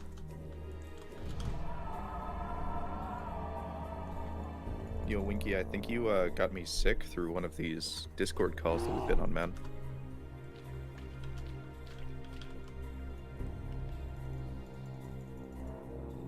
Oh my gosh, dude. Did my escort just go down the fucking drain? I'm sorry, Only. Welcome to the sick club. Bro. That would be cool. What happened, I'm Grace? I'm just glad it's not COVID. Oh, that sucks. Great. Yo, only Thunder Stomp is like a 1 minute cooldown, bro. Oh, really? Oh, yeah. I read it was a 10-second cooldown. Well, never mind. Nah. He comes back. Bitch already knew. Oh yeah, thank goodness he comes back. What's your problem? Quit it. Knock it off. Forget something? How are you? Bro, there's so much Need to something? do. I gotta get What can I do poisoned. for you? Good day to you. Hello. Hey there. What's your problem? I mean, you've got until Saturday, right? Quit it. About to ding 40 soon, bro. Knock it off. 40 already? I'm almost 37. The thing is, I still need like 30 gold from out though. Or no, wait. Is it 80 or 90 gold? At Honored. 90. Shit, bro. So I still need 30. 37 with 45 gold. How can I farm my mount? You just have to fish, discard. You have to fish. Oh, bro, I didn't get the soothing spices. Oh, unlucky. La-di-da. Shen's empty keg ever worth doing? Always. The first quest is. Is it just mad XP or like you're literally grinding those same mobs already for no reason. You'll pick up the items, and they drop off of like every single plane strider, every single raptor. Like, it's just a free quest. Nice. Okay. Bro, I get Chin's empty keg at level 4 or level 5. What? Yeah. Yeah, just to it's have nasty. it and like pick up the items as you go? Yeah, it's nasty. Do you know where I get it from? I mean, no, I don't. There's only one spot to get it from if you get it that early. You're the horde expert. Hello. Well, like just south of Camp T, there's one. So whenever you do the Camp T skip at level 5, you just run over there and pick it up real quick. Shee, that's big brain, dude.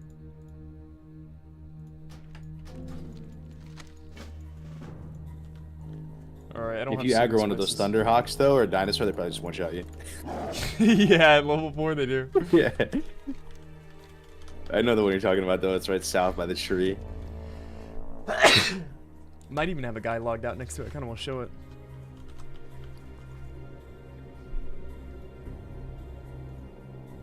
Yeah, I think I'm going to show it. So max level for circuit 3 is 43.5, right? Mm-hmm.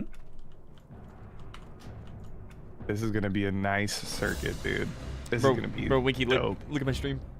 I'm watching. I got the old keg check. So whenever you do that graveyard skip, you make a character. You literally have a character named Keg Check. Well, I was trying to check it the other day because I was thinking about it, and it does work. And I even did it on a fresh. There's only zebras right here. Sometimes, like you can see right here, here's a Thunderhawk. But bro, you literally get Chin's empty keg. That's sick, dude. At fucking level 4. That's so smart. I'm just such a not horde player. Like I don't know any of these. Thing is though, there's a ton of kegs, bro. So it's okay, but like there's so many to choose from. Oh well, the only reason it's because I'm druid and I get to the barons last, and it's super contested, man. And if I can just get that right away, Yeah. I'll have to It's worry worth it about if you do the mushroom skip for sure. If you're just right there. Yeah. You still remember we were in the call when I found Yeah, I remember. Cargos found the skip. I mean, I've given up on any named mob quest, by the way. It's not possible to do anymore on Bloodsail. Yeah, it's kind of cringe, bro. I probably waited for 2 hours for a named mob over the course of this character's entire life. Like I just kept checking in and like waiting 10-15 minutes. Yeah. It's just not worth it. Bro, I've just abandoned all named mob quests. What are you guys' thoughts on it? Because I brought this up the other day, and I really think that the community, this size and like what we do on Bloodsail and Hydraxian, we've outgrown solo self-found. Like it actually doesn't work anymore. There's too many people. I think it works. I think we either need. But how does that have anything to do with solo self-found though? Because we need to be able to group for the quests to get the tag. Oh, I didn't hear what That's the only reason why the solo part of the self-found is the hard part. Well, and it was neat whenever the community was the size it was, and you almost felt like you were playing with more people, even though you were doing solo self-found, watching clips, being a part of the community, seeing so and so here and there. But like the servers are so fucking bloated, it does take away from that mini community feel, all the benefits that you got from a smaller community, and you felt like you were a part of a bigger group because of solo self-found. I don't know. I kind of agree with that. If we could figure out a way to implement open world grouping for no, I don't think you do, bro. But we would never do it. But like we literally never. You guys sound like the Road to Rag people. Remember Road to Rag people who started playing hardcore on Road to Rag and they thought the game was literally unplayable. It has never been this bad. Just skip those quests, bro. Like no. I agree. I'm not saying people who complain so much about the Fias message or getting killed, bro. Just skip the quest. I literally stop talking. Stop going to a fucking like Reddit to type a post. Just skip the quest. The time it took for you to type out the post, you could already be out of the zone, bro. Like just skip the quest and kill like 10 mobs and equivalent. I still think it's playable, bro. I mean, we just leveled on Hydrax, bro. Like we just leveled up. Was it that bad? Super playable. All I'm saying is, go make a character, Kargs. Try and kill Kreenig's Snarl Snout on Bloodsail right now. No, that is called griefing yourself. You don't kill that one. You don't kill it. It's impossible. You don't, but that's what I'm saying. Who cares if Kreenig Snarl Snout is contested? Just skip the quest. Like, yeah, bro, I had to go to Silverpine for the first time in my life to even get any XP. Like I was stun locked. I could not play the game.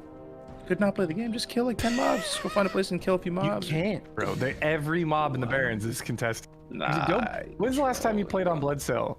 Like just ran around the Barrens on Bloodsail? I mean, it's this, rough. Hydrax is pretty much as populated as Bloodsail or close to it. It is rough, bro.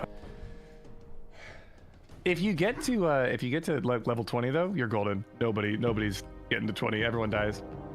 There's no contestant at 20. Oh shit! Look at this Thunder Lizard respawned right where the keg would be. Oh, maybe you can't get the keg. I want to see it respawn here. No, I'm just saying though, like.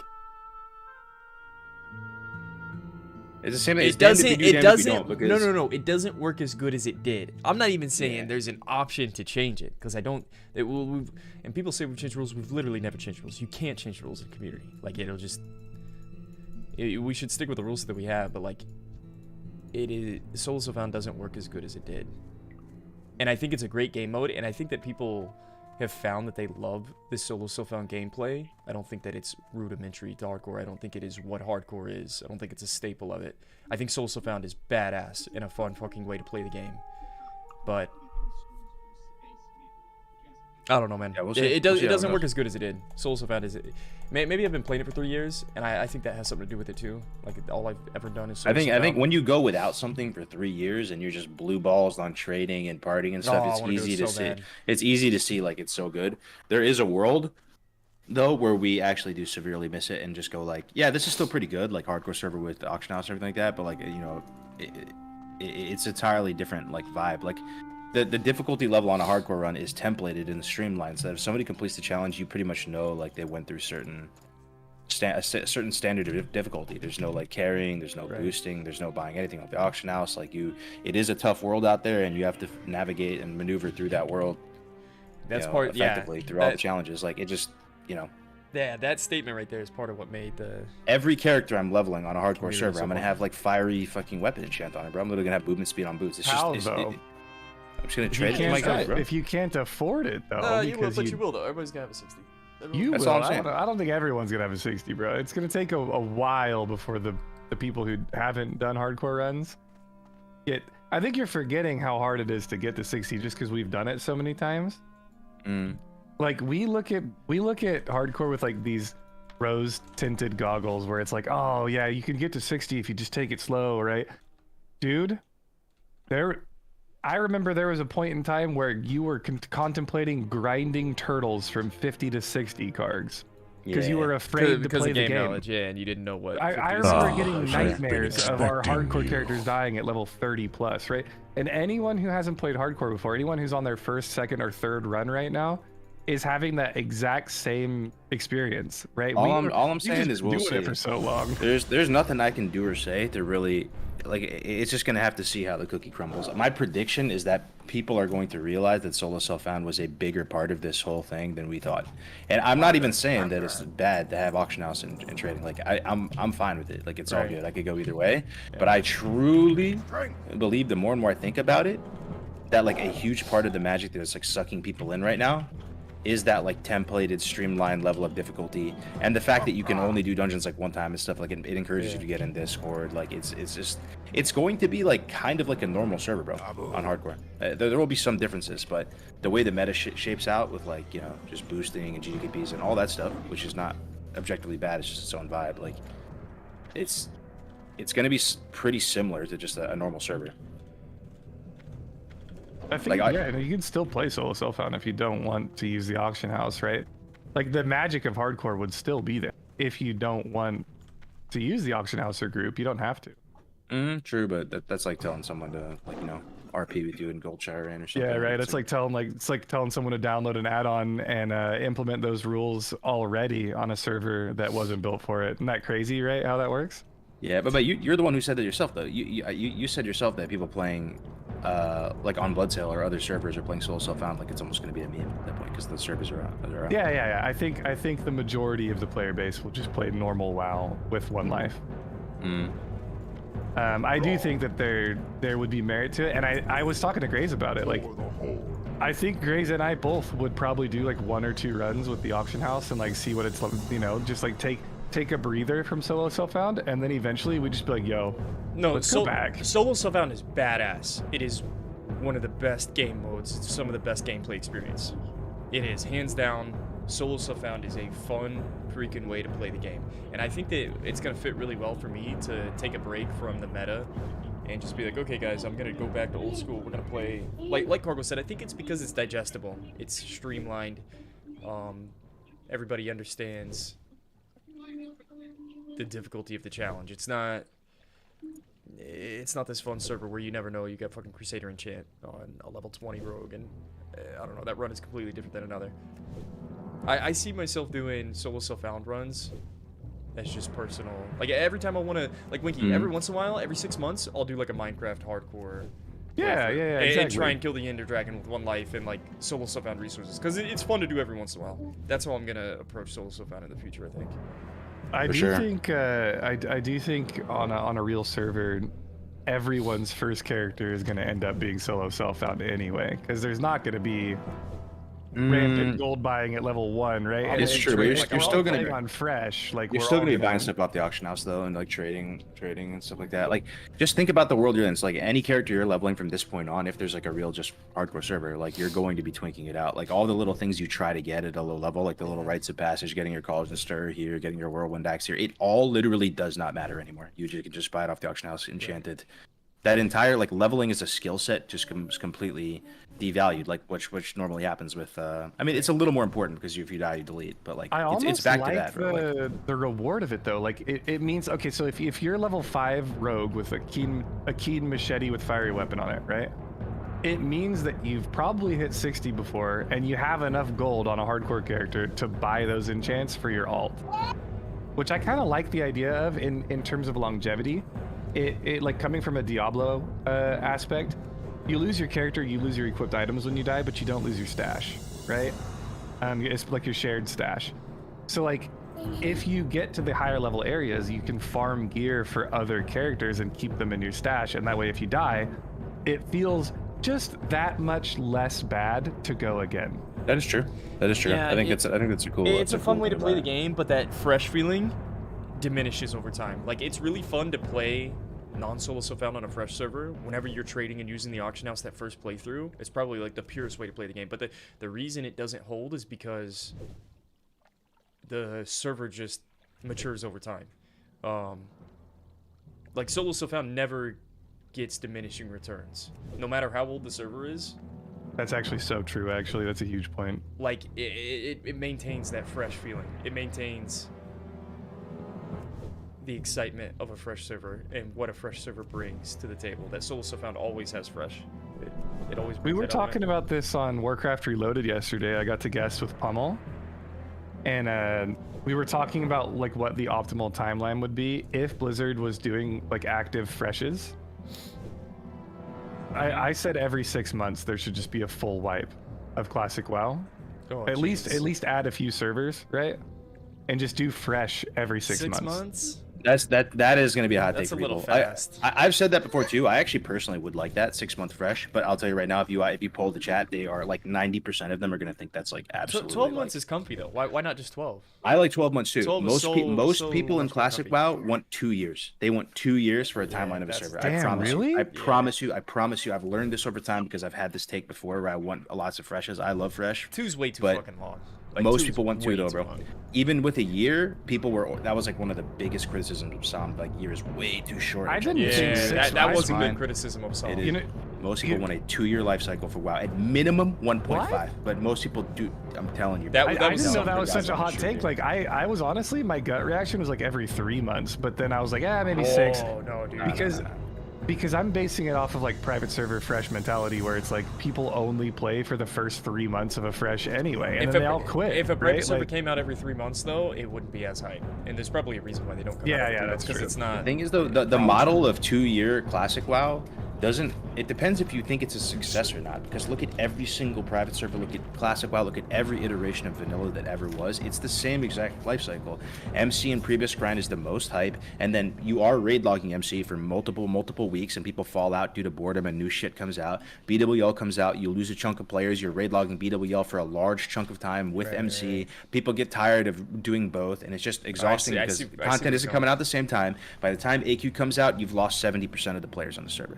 AQ comes out, a lot of people don't like the vibe of AQ. It goes down and down and down. You get the Nax, and there's like a couple guilds hanging in there, and people are already, while Nax is out, looking for the next fresh or looking for the next thing. The leveling zones are all dead. The leveling zones are probably all normally dead by the time AQ comes around. All the leveling zones are dead. This is just a normal standard issue vanilla server. So it's like, do you think that model for vanilla is a successful model? On one hand, yes, it can be very fun if you play it all the way through and you have a good group of people to play, but that's something that you think about where it's like, do you want to expedite the phases and get Nax and AQ out a little bit faster so that you still retain a lot of your player base before they move on to go play the next thing, right? Like, it's something you want to think about. So yeah, absolutely. What would you rather see? Would you rather see Classic Plus or all the phases unlocked on a regular Classic? I want to see all the phases unlocked on a Classic. I want to see a playthrough of that, bro. Like that is Classic Plus.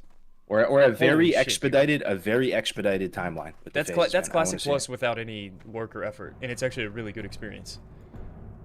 Oh man, I hate the people that want to jump straight to Classic Plus, because for one, it sounds outrageous. I don't think Blizzard will pull it off, and I don't think they need to, bro. The foundation's already set, bro. You level lock the content, or you release all the phases on a fresh server, and that's your Classic Plus, and then you pivot and learn from there. Like, there's so much you should do before you start adding raids and content into Classic. Someone said all phases unlocked day one is literal dog shit. Please extrapolate on that. Think about it. I need you to expand on why that's dog shit, because what immediately comes to mind for most people is they go, it's dog shit because you farm AQ20, you farm ZG, you do AQ trash farm, you do Nax trash farm, you shortcut a lot of the gear. That's what I would say if I'm playing devil's advocate on why that's dog shit. And it's like, but at the same time, this is hardcore. So like, if you die, all that gear is reset anyway. And two, the main upside is, like I said, you're getting way more of the actual like players that are there for like the hype honeymoon phase that are going to be able to touch AQ and Nax and like get into those raid contents while there's still tons of guilds playing, man. Wait, are we talking about regular vanilla, or are we talking about I was hardcore? thinking that we're talking about like regular vanilla.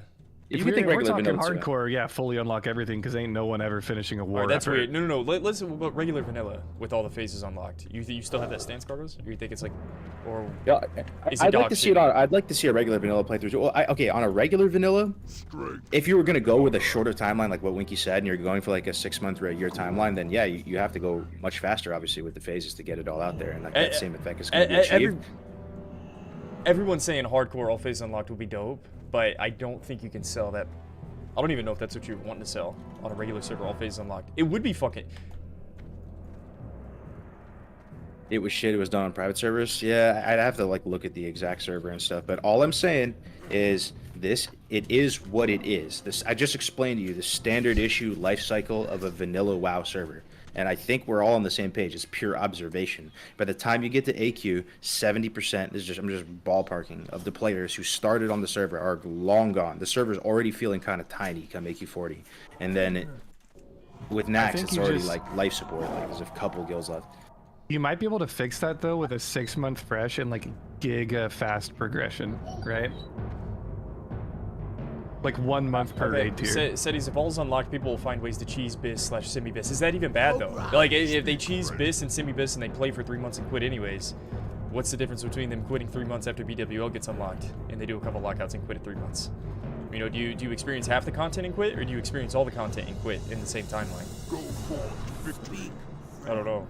You know what I'd really be curious on the data of? If you polled people, if we could somehow go back in time and poll everyone who played Classic WoW 2019. There's so many normies and random people who didn't play private servers. That was the overwhelming majority of people who came in and played Classic 2019, right? They just like, they didn't have nothing to do with Elysium and Light Soap and all that shit. They just came in and played Classic WoW. I want to get their take on what burned them out. What made them quit the game? Was it, you know, a toxic guild or toxic loot system or whatever? Was it just sheer boredom of having to raid log and do that week after week after week? So essentially like the lack of content or the pacing of it, like, was that what got them? Or was it something else? It was the meta, dude. I'm telling you, as someone who I very lightly touched private servers, right? I maybe played 2 private servers over the course of my entire time playing WoW. It was the world buff meta, man. It was like the fact that you couldn't play your max level character really killed a lot of my friends off from playing the game. Do you think it would be different with Chrono Boon though? Yeah, 100%. I think Chrono Boon is, solves a lot. Yeah, so I mean, like Cargos, I was one of those people that never touched a private server and came to Classic WoW like after not having touched World of Warcraft since 2007. And I even joined late. Like I joined like in the beginning of 2020 instead of in 2019. But yeah, like the pacing was definitely like kind of slow. But I didn't really mind it because like, again, I was a little kid when I played it the first time through, you know, like I was still like kind of happy to explore like full progression and like, you know, going through getting my bis, you know, over the course of a couple of months. But yeah, the big thing was like Winky said, like world buff meta. Raid logging is so boring because I didn't want to like level up 5 new alts so that I could eventually raid log all of those. Like I just wanted to be able to play the game with my character and with my friends, and nobody in my guild like touched their characters.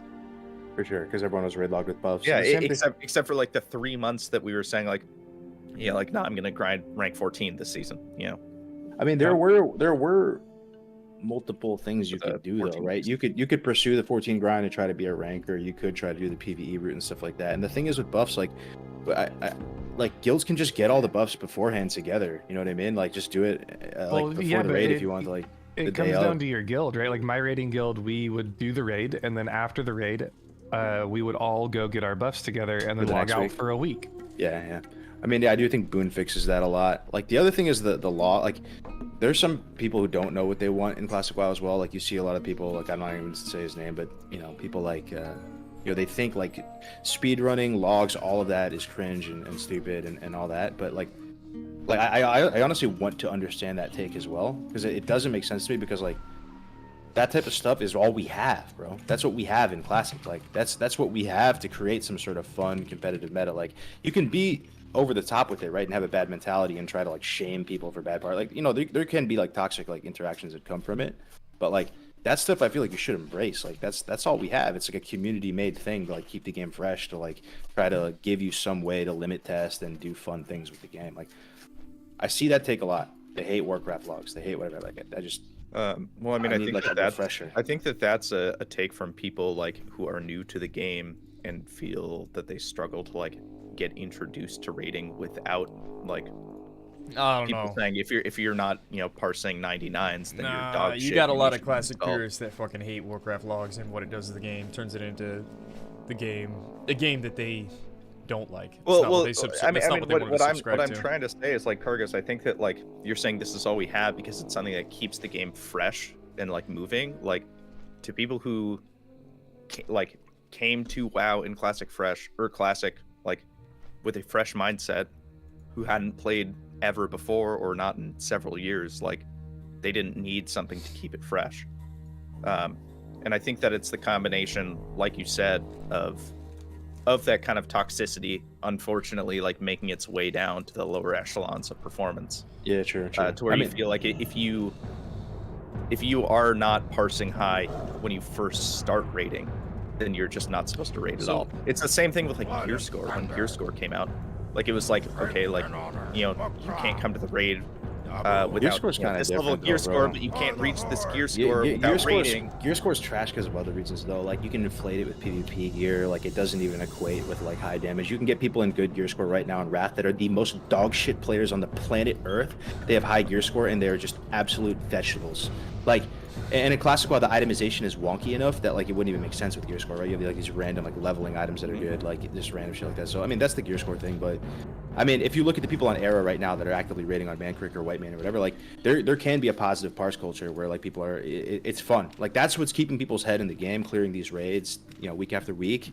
Because you don't get loot that often in Classic, right? It's like very, very sparse when you get it. Like just personal performance and increasing, doing a little bit better, trying to push like your clear time as a guild or your individual performance. Like that's super fun, bro. Yeah, I mean, I personally think that like in terms of longevity, I think that speed clearing is more engaging than individual parsing. 100%.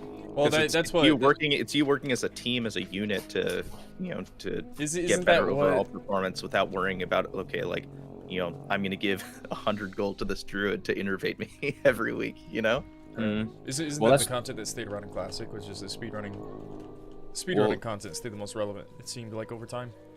Speedrunning is very niche, both on the leveling and in the rating, but I do agree it is actually the ultimate. It is actually superior to like if there's parsing guilds and there's speedrun guilds are the absolute highest end of PvE in World of Warcraft, because it is selfless play. It's not like what someone said in the chat earlier, where you're like ignoring mechanics to have a higher parse. Like there's a lot of RNG in parsing. Like a speedrun guild is superior in my mind to a parsing guild, and I'm more of a parsing because you need that's just a really solid guild, right? If they're speed running together and practicing, they're truly like selfless play just for the the good of the raid and all that. And sorry, go ahead. Oh, I'm sorry, I didn't mean to cut you off. No, well, that's what Bolka says too. Like he's in a speedrunning guild, right? And he always shit talks like all the good parses because he fucking hates the parse meta and having to stack it all on you, and you had to choose certain classes, certain roles this week. Well, you're allowed to parse, but the other person isn't. What brings like you Bolka, here? Someone that's actively playing right now and still in Ulduar tends to lean towards like speed clearing as a group rather than like solo parses. I hope to experience that more. Like the most I've really done on the PvE side has been in parsing guilds and stuff, because to be a true speedrun guild, it just you need really solid players, and you need like insane leadership and people who are just live it. Like I wish I did more speedruns like in raiding. It does seem super fun. Well, that's what we did on Skyrim as well at the beginning. I didn't realize that I wanted to speedrun, but after showing up for a couple weeks of MC, it was like, okay, guys, you're not even like trying to get the best server time. It's like you have your own personal goal. Can we clear faster than we did last week? And yeah, I mean, love it or hate it. I feel like there's a lot of people that dislike speedrunning and they're just kind of rolling their eyes whenever they hear it. But I don't know, man. It is the one thing that keeps you around, or something that's excited to come in and week out of grinding MC. Like, it's just, as a raid, can we beat our last clear time? Yeah, it doesn't even have to be competitive. It can just be in-house. I feel like you just got to get on board with the speed run and the parse and all that stuff because it's a static game, right? It's what you have. It's like how you keep it fresh. It's how you keep it, like, you know, without that, it's just a straight up museum. Without that, you don't play it, bro. That's the, you know, people that dislike the meta, they just don't play the game. And I know that they dislike it, and okay, here's my other thing. I feel like people that dislike it and they say it ruins the game. The thing is, bro, there's no game without it. There's no alternative. Was this Tommy Salam? Who the fuck is this? I think we're seeing an alternative right now, though. Well, yeah, hardcore, you're right. I mean, hardcore has been like a new type of meta, a new type of thing to do, which is actually, it is very true. 100%. Well, not even that so much as just in Wrath raiding at the moment. Like, so back in the day, right, the reason we never cared about logs or anything was because it wasn't how fast are you clearing, it was can you clear it, like back when we were all noobs, right? And now in Wrath with Ulduar and the hard modes, it's kind of reverted back to the can you even clear this? There is such a minimal amount of people and guilds that are killing Algal on hard mode. Like there's the hard modes are still, yeah, it's so insanely small of a community. Yeah, the amount of guilds that are actually clearing the Algalon hard mode is drastic, dude. It's like super low percent of raiding guilds are even able to do it. Yeah. Really? Which is really cool. It's detracting from the meta that we've seen for the last 3 years since Classic re-release, which is how fast can you do it. Now it's going back to the can your guild do this, and then if you can do it, you focus more on getting it done more efficiently, you know, the next week than the typical, like, let's go as fast as we possibly can. Of course, we're getting, you know, guilds like Fusion still speedrunning it, you know, stuff like that, but... You know, did the itemization in Ulduar get any better, guys? I don't know. I didn't. I mean, I played the hell out of Wrath back in the day. I played it pretty much all the way through, but I don't remember that much. Honestly, it's very like.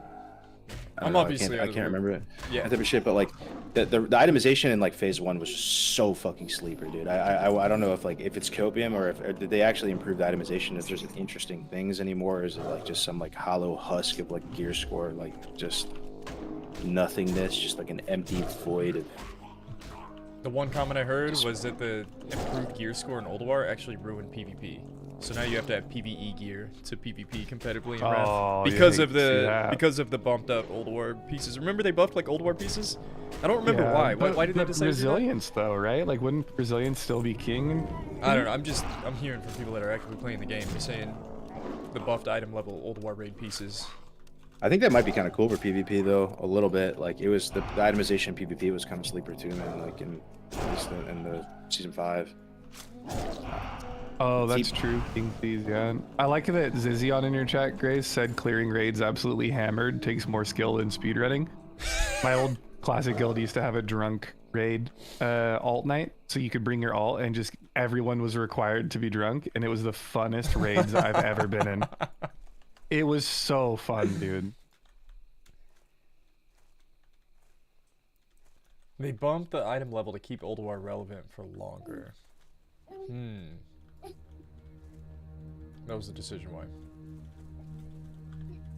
Well, good. I'm good for them, I guess. This reminds me of that time I set my White Claw down on Numlock and I auto ran straight into Onyxia and wiped everyone's world buffs. Oh, bro, were you there? I fucked up one time in BWL. Maybe I can set the scene. Obviously, they buffed BVB gear too, so it makes Season 5 higher stats. Okay, well, maybe that was incorrect. Whatever someone said the other day about the PvP. I fucked up recently in AQ, bro. Did you? I wiped everyone's world buffs as well. Did you peek Cthulhu or what? No, it was I was pulling and it was after Twin Imps, and you know, like you have those like a noob Sath idols walking around, so I'm pet pulling, and like they have these like weird patrols, and like I barely fucking pulled 2, but I pulled 2, and like once you pull 2, that is the worst feeling ever, bro. Yeah.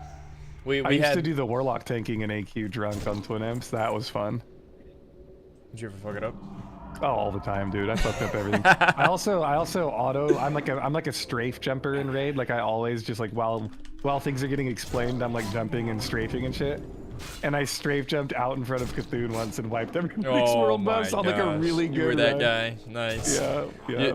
So we were doing BWL and we had like 5-6 weeks in a row where it was just like we almost had a perfect run and then somebody would fuck something up. And so I was kind of everybody was kind of like on edge, right, for a month now.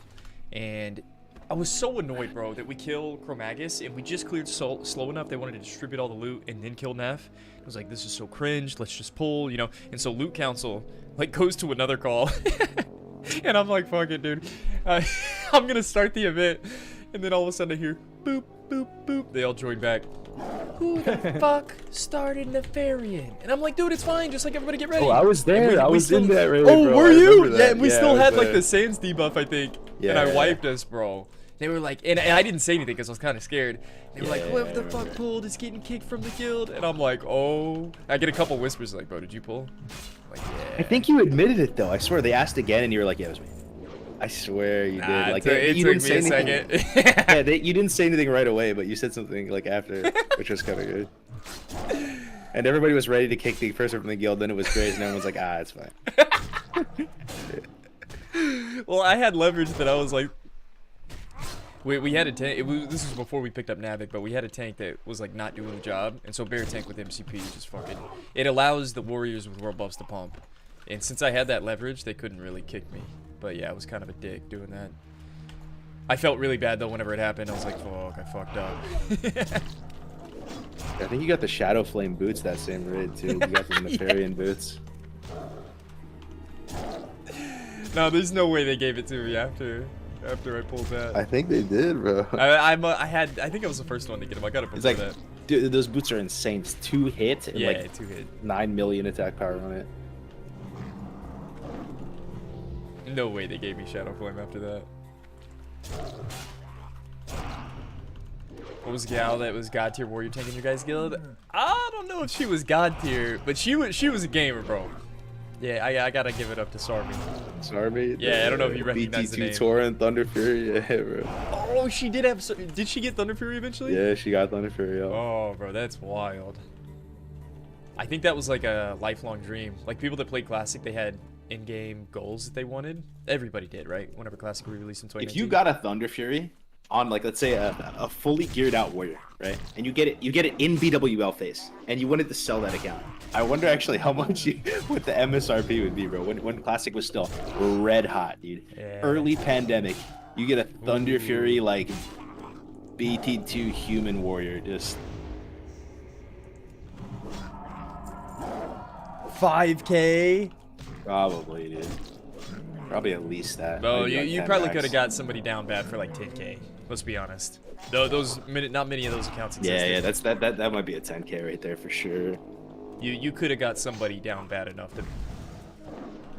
Thing is, I don't know if I don't 10K. think I would even sell it for 10K, bro. I would. Like, you would? There's no Yeah, way. bro, I'd put it down on a new That's a lot of car. money. That's a good chunk of change. Your inner Driving nerd wouldn't stop you, bro. You have a Thunder Fury on a warrior in vanilla WoW. Just Depends get on how another much one, bro. 10K. Yeah. Just get another one. Yeah, just explain that to the good guys. I lost my Thunder Fury. I'm sorry. I actually have green gear again, dude. Yeah, no, I'd sell it. I'd sell it for 10K and then buy another one. Bro, you know that happened to a couple. Who's selling theirs for 5K, man? You know there's Yeah, you wait 2 phases and just buy another account with Thunder Fury on it. Do you guys think that happened to a couple guilds? They lost their main tank. They're like, what happened to Johnny? Bro, Where'd the okay, Thunder Fury I'm not go? gonna call anyone now, but we lost some people to that in our guild, Gray. There was a guy. I'm not gonna call him out. This is what the guy did. He was big brain. I actually raided with him. remember And Wad Mythic. I raided with him in like what was it called? Fucking High Mall and shit. Like we were doing those first 2 raids of Wad. Yeah. So he wants to go play Classic with me, right? He hits me up. He's like, "Yo, can I join your guild?" He's a hunter. He joins the guild. Or like, "Yo, you want to raid, man? You want to join one of the raids?" He's like, "No, I'm good. I'm good." Like, okay, you don't want to raid? He starts his own runs for MC, for Oni, for all that shit, right? And he makes himself the only hunter because you can get away with only one hunter. And he's taking like a house cut or whatever. He's getting all the gear because he's doing the the only alt run hunter in for the a raid. guild, right? Was that it? It was the alt run. He was pugging it, bro. He was pugging from just trade chat and stuff. He was the only green class in the whole raid. He got absolutely stacked. Sold his account. Based. Never heard from him again. We had a guy in our Classic guild who he kept rolling on BOE tier pieces that were like, you know, like for his class, of course.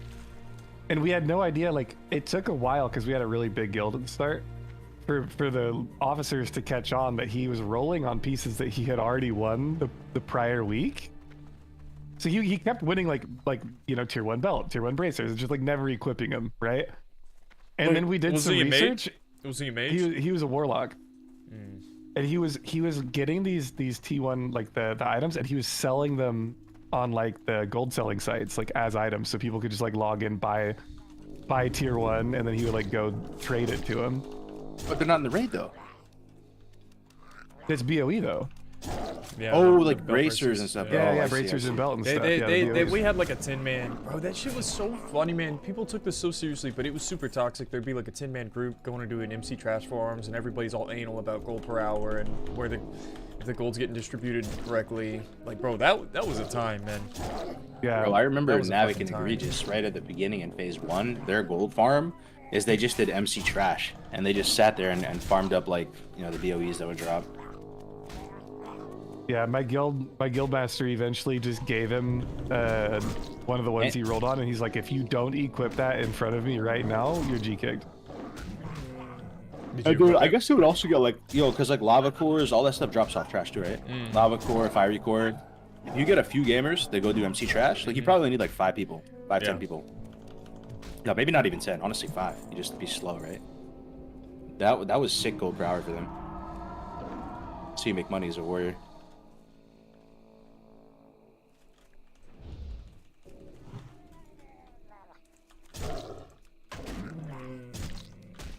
Damn, bro, we were talking about it. I think the best strategy to farm raw gold at 60, well, I don't know what your guys' thoughts on this is, but you actually do the previous grind. Like 5-man dungeon spamming is the best gold per hour than any open It's great world. gold per hour, yeah. It's not bad. Imagine you do 5-man UBRS and use. This is almost just too shameless though, but you would sell Dalrens or Briarwood to whoever you want. You literally just. Wow. No, and then you skin the beast. 100% yours. Yeah, and you're the only one that's skinning, so you skin the beast, and you get 1 or 2 epic fucking skins. I made a bunch of money doing that with my multi-box. I would just run in, scout Jed, and then sell the Jed drop to one person and just multi-box it and do it all myself. Ubers is the best farm, you're right. Ubers is the best farm.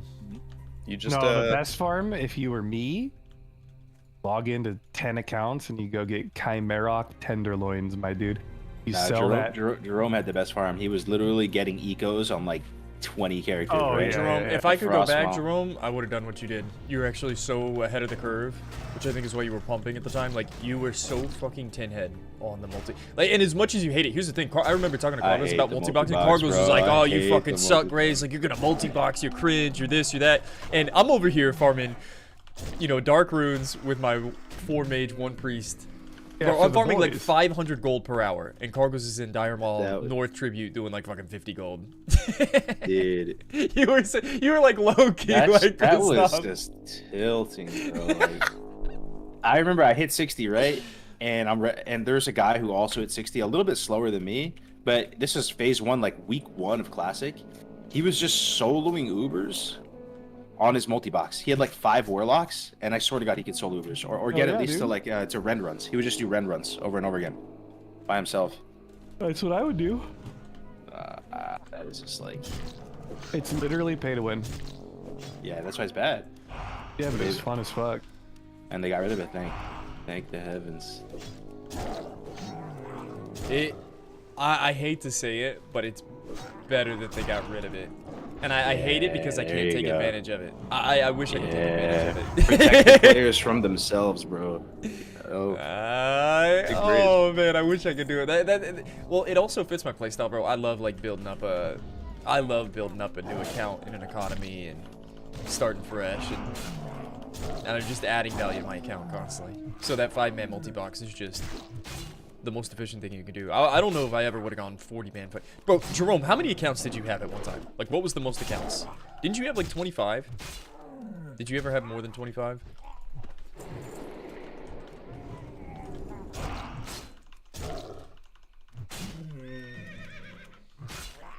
What is that a month, bro? 25? Like $400 or something? It's a gross amount per month. I don't think it's that many. I blocked it out of my mind. I know you had at least 20. There's that one dude on retail that does 40 accounts, but he uses the WoW tokens from the gold he farms to pay for all the accounts. So it's really free. He just signed up for a shit ton of accounts and he farms gold on retail, like 40 characters at a time. Dude, and then he uses that gold to trade it for tokens to pay for the accounts. Hey, that guy reminds me. Do you hear Prepared his voice? WoW? Do you remember Prepared WoW? Yes. He was the old guy, right? Yes. I got banned in his chat. I was like going hard on him. Did you really? Fucking piece of shit. Ruined the game. He banned me early, man. Yeah, you were one of those guys, Card. Yeah, damn, bro, like that card? Yeah, I had Yeah. bro. Well, I mean, bro, this is whenever Classic came out in 2019, bro. Like the meta hadn't been designed yet. Like Dude, the game was actually in fucking shambles. Like at some points of Classic coming out in 2019. Like it kind of was though. No, I mean people were still playing it, but a lot of people disagreed with what was going on. Like, yeah. Dude, do you remember that one guy being so upset? I loved my multi-box because I was farming mats for him every day. And I wasn't on a PvP server, so I did 0 harm to the I other gotta player say, base. the one guy, there was a guy that helped me set up my multi-box, and his take was like, bro, I'm so excited that you're multi-boxing. Like, the multi-boxing community doesn't get enough attention or credit. You know, we're not trying to ruin the game. No, but it's really fun. It's really fun to help out other multi-boxers, and like, it's really enjoyable to like. Threw the C word out there like it's some wholesome community. The multi-boxing community. It is a community, dude. It's a community of fucking.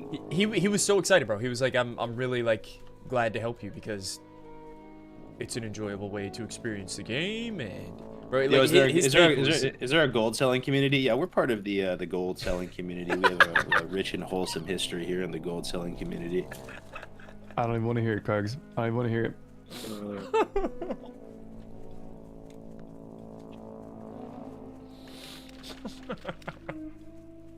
We're part of the arena piloting community. It's actually just a very tight-knit, warm and fuzzy place over here at the PvP arena piloting boost.gg community.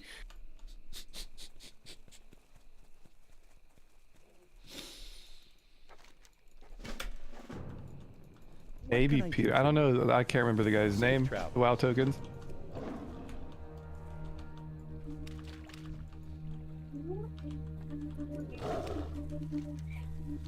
I love my fly hacking community.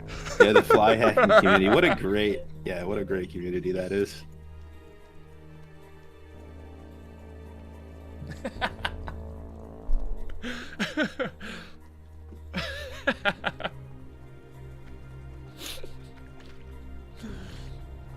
It was pretty fun though, bro. Like, you got to imagine, I felt like a GM. I felt like God compared to everybody else on an MMO on my server. Had one priest, 4 mages, just blowing up Skullomans. Did you reach the point where it actually kind of killed it for you though? Like, cause yeah, I didn't have fun with it. I stopped playing. It was cringe. Exactly. Full transparency. I multi-boxed, and I do regret it, man. I multi-boxed on week 2. I leveled up a mage. Like week 1, I leveled up the mage. We did our MC shit, right? I leveled up a mage named Car Mage, and I followed myself around because people were stream sniping me. So like I kind of like wanted to have like some extra defense.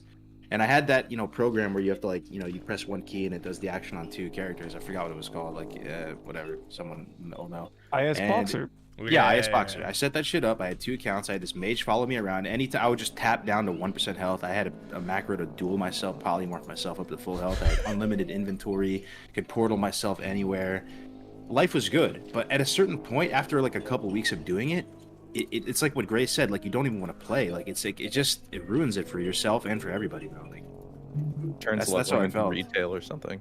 Yeah, it was just cringe at a certain point, so it stopped. And I don't know. I mean, maybe everybody has to go through that and like have a little multi-boxing arc, but that's what it ended up being for me.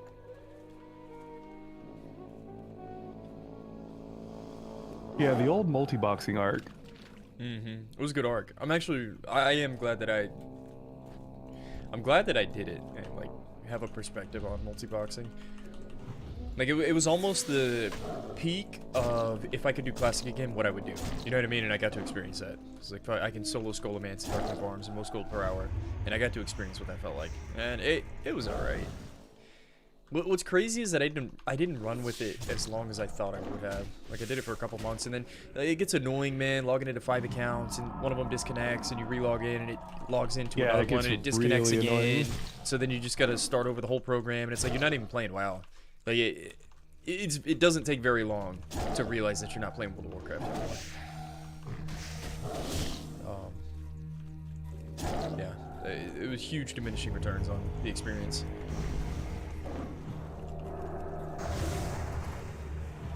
You guys are talking about this when no Jerome is in the chat. Oh He's yeah, the real yeah. one with Yeah. Jerome's reformed multi-boxer though, bro. we all went through it, bro. I went through it too. We all multi-box. You know, we came out the other side. We're playing hardcore now, dude. I never did. Do you wish you multi-box at some point? Tactics never really played endgame though. Nope. Well, there's no For point. 1 month or 2 months. What, Road to Rag? No. Like, Oh, I'm sorry. I didn't mean it like that. Yeah. Unfairly, no. Yeah. Well, you've always been just a big leveling Andy, bro. I'm the same way. Like I barely made it, bro. If I didn't have Death Camp and Melderon in that raid that I was basically committed to, I wouldn't have done in-game either. I would have just leveled it in something different, like leveling way more.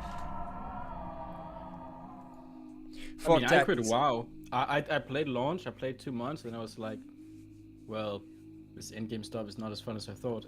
And then I quit. And then I wasn't even playing WoW. And then I heard about hardcore. I think someone DM'd me. I was like a week late or 2 weeks late because no one told me, I guess. At the very start, it was called Ironman, right? Yeah, so that's yeah. when I started again. I started playing WoW again because of hardcore. Bro, I'm making the realization though, Tactics. I think we all would have quit. I was literally gonna stop streaming until I found hardcore, and I was like, you know what? There might be something here. This is the shit, dude. I remember telling Cargos too. I was like, bro, this is it. This is how I want to play the game. This is how I wanted to experience it. And I fucking love Molgo. I love it. Yeah, dude. A game mode that allows me to fucking play in Mulgore for multiple weeks. True, bro. True. But I'm making the realization that I think that we all would have moved on. I'm not even kidding. Without hardcore. I think we all would have moved on, bro. Yeah. That's what I'm saying. Like, we're tiptoeing towards a potential hardcore server, and I do think we should try to be as giga based as possible and realize what drove us from the normal meta, what attracted us to hardcore, how there are things about the normal meta and just normal vanilla that are awesome as well, but I don't know, just not forgetting the roots and what made everybody interested in hardcore in the first place. I worry. I actually worry that a real hardcore server. It is possible that it's. I don't even want to say it, dude. I don't even want to say it, but it's possible that it's a worse experience than this, what we have right now. It's possible. Definitely possible, bro.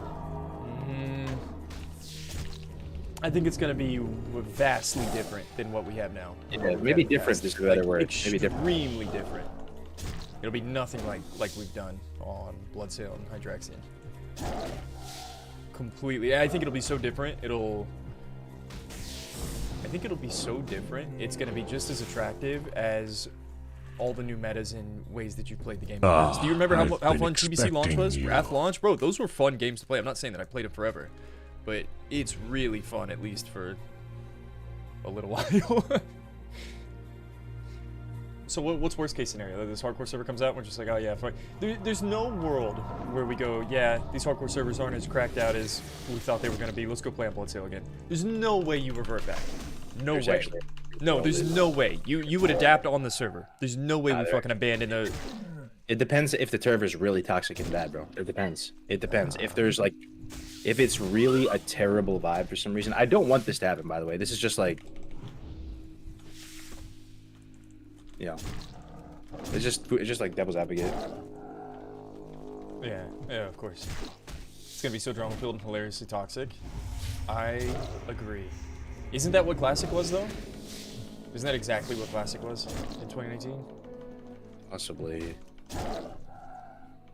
I don't know, bro. Just trying to think. Why is it not dead? 20,000 years. It's honestly, I don't know the answers to see how it's going to go. There's so many different ways a hardcore server could pan out.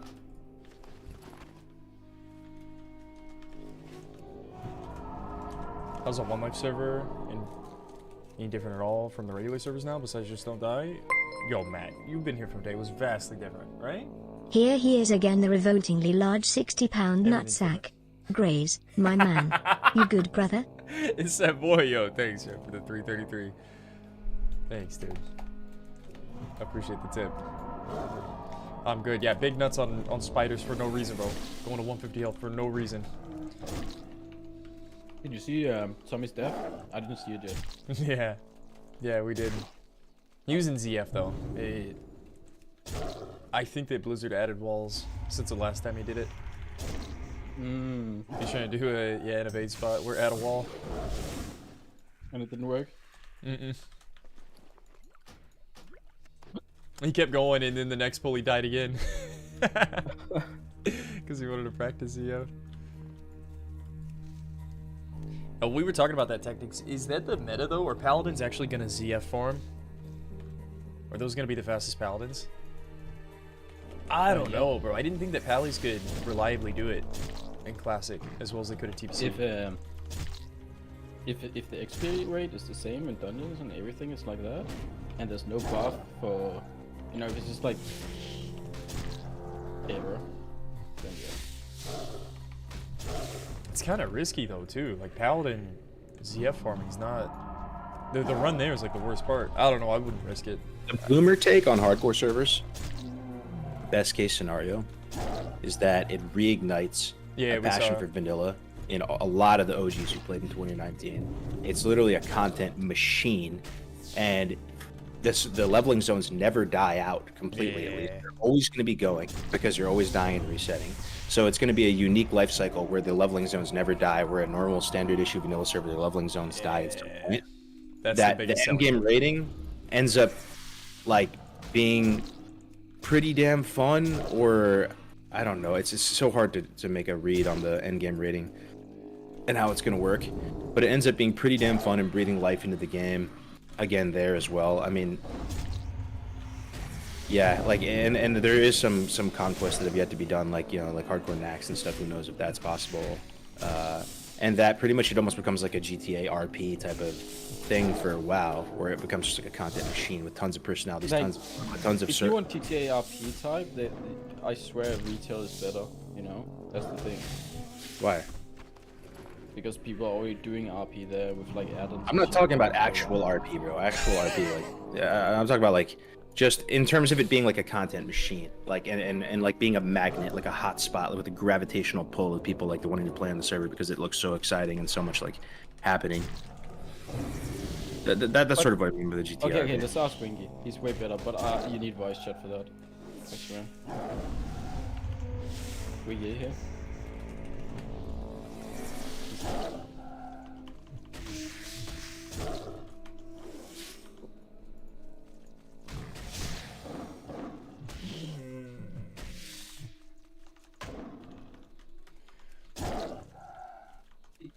Imagine 30 plus hardcore rating guilds all competing.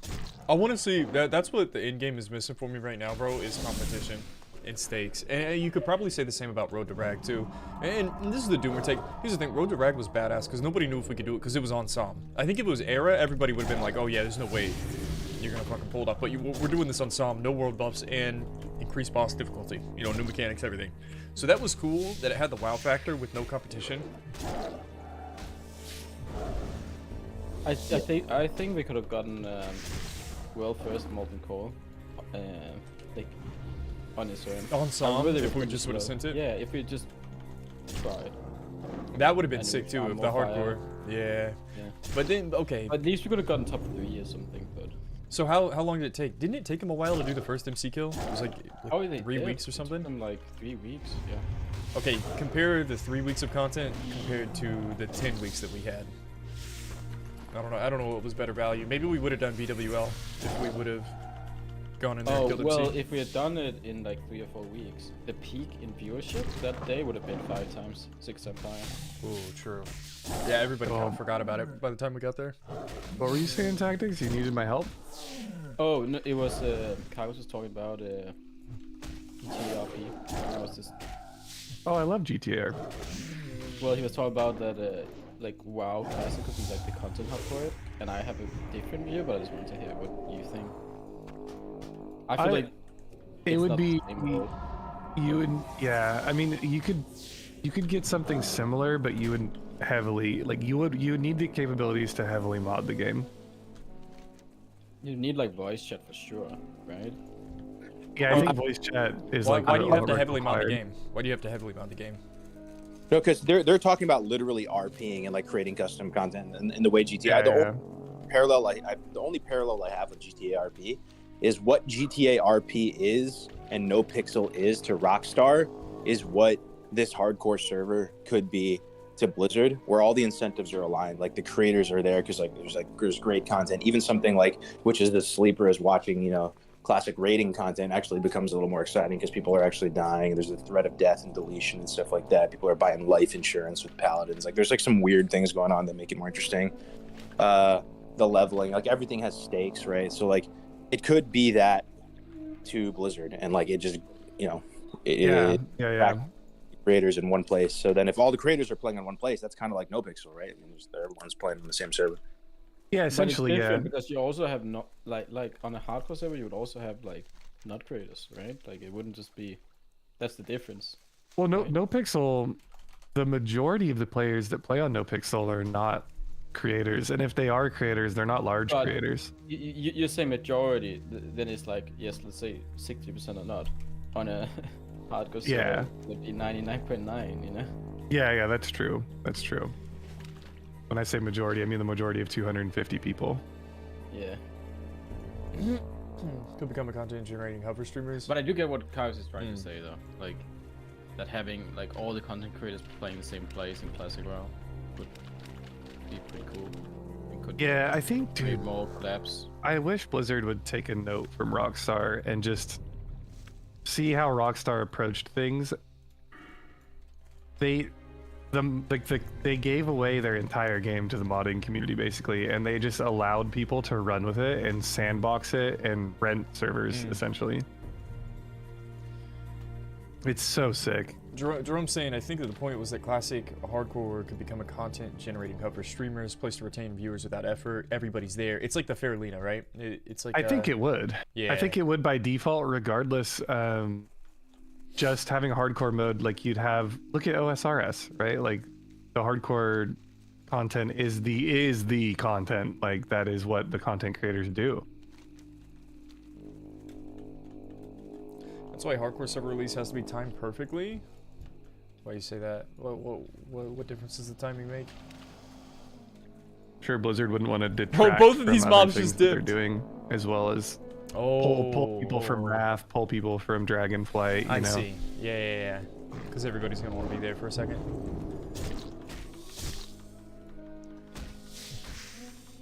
Hardcore on old school ring script is far from the content. Tell that to my YouTube algorithm.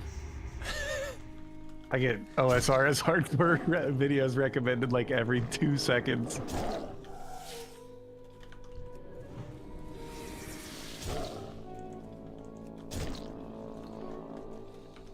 Oh my gosh.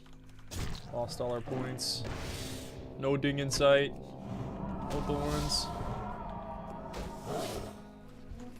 I do love the story of hardcore OSRS, where it just started as a grassroots community game mode and the developers got behind it and like showed them support.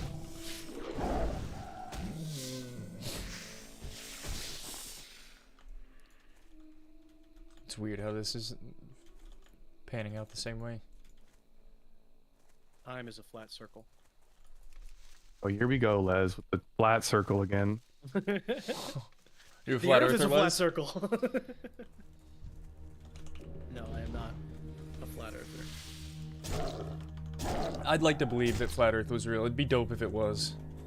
Why, Grace? It would just be, I don't know, That it would is just be the a cool weirdest narrative. take No, it'd just be ever a cool said narrative. in my life. No, it'd be a cool narrative. It's the same reason why I played Turbo, because nobody else does it. Like, it'd be interesting and cool if it was true.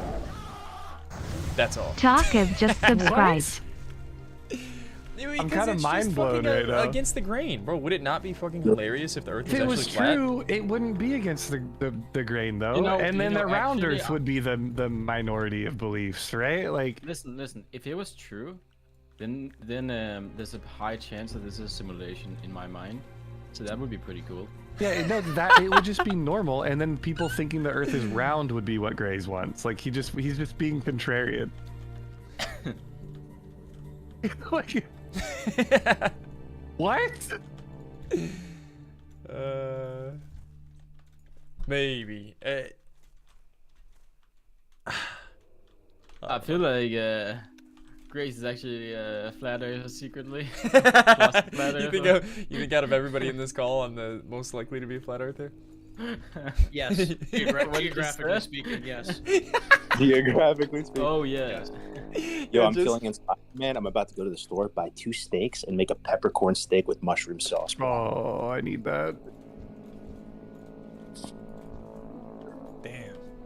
Cargo's got that Californian steak maker in him. Just go grab a fucking steak, grill it, and spit it out. What did you say? How'd you describe it? Peppercorn steak with like a brown mushroom sauce, man. Some vegetables, some potatoes, some mashed potato. Oh yeah, let's go. But have you ever smoked or prepared meat for days on end? Yeah. Oh, okay, you have. You be like. I mean, you like marinate like chicken tikka or something in the fridge with yogurt for a night or something, or. Apparently, one of the tricks with cooking steak, I just learned about this technique, is you're supposed to salt them as soon as you get them, and like put them in the fridge, like even if it's a couple days before you cook them. You want to extract the moisture and then have it be long enough where all the moisture gets extracted and then sucked back into the steak. It's really weird, but I never did that. You guys ever dry aged anything? I never have. I'm never gonna do it. Not myself. I'll watch Guga Foods do it though. Oh, that's like I'll watch him dry age anything, to be honest.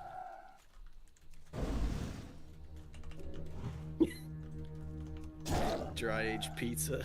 That's my favorite right now, I think.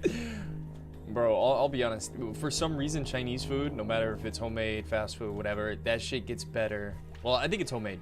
It gets better after a couple days. Like whenever I eat Chinese food, 2 or 3 days has passed, and I eat those leftovers, I swear to God, it was better than the first day that I ate it. And I don't know why.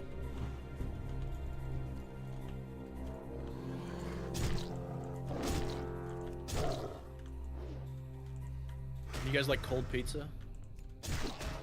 Oh yeah, I'm a cold pizza. Oh, 100%, man. I like cold pizza. I used to be a cold pizza enjoyer, and then recently, I don't know what happened, but my taste buds must have changed, and now I like to heat it up again. I mean, it depends on the type of pizza for me, but I do like cold pizza. Like a nice pepperoni. Nice cold pepperoni pizza. Yeah, Just the hot old sauce on pep, that boy. dude. Yo, have you guys ever had the deep dish pizza where it actually looks red on the top? It's not cheese on the top, it's cheese on the bottom.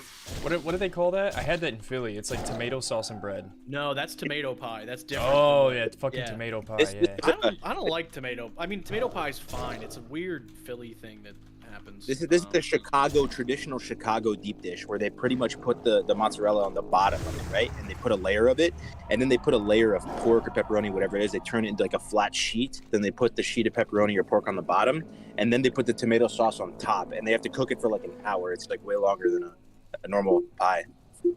I never had it Pizza though. lasagna, I think it feels like.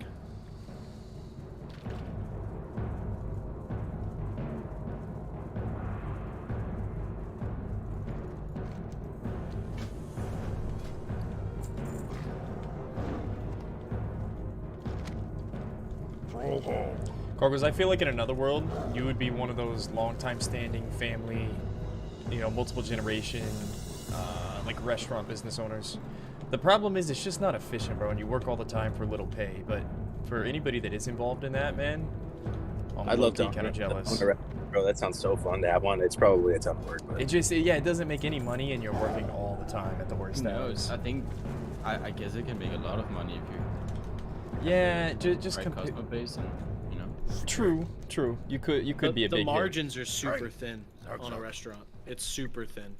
There One of are the certain things thinnest like- margins in business. I feel like there are superpowers in real life. We just don't realize it. Like if you're really good at singing or something, that's basically like a superpower, right? I think if you're really good at cooking, it's the same thing. You're basically like a wizard. You're like a mage conjuring up like this insane thing. Like the difference between really good food and really bad food is huge. It's monumental. Like there's probably other ones too. I mean, I guess you could just say any hard skill is like a superpower, but there's something like magical about cooking in particular. I'm trying to think of what my superpower is.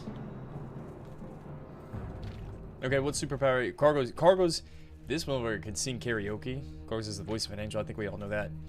And I envy it a little bit. Table tennis. He's nasty. He's nasty at ping pong. A racket sports is my superpower. Yeah, he's a racket sports enjoyer. Yeah, on God, I think mine is just my ADD, man.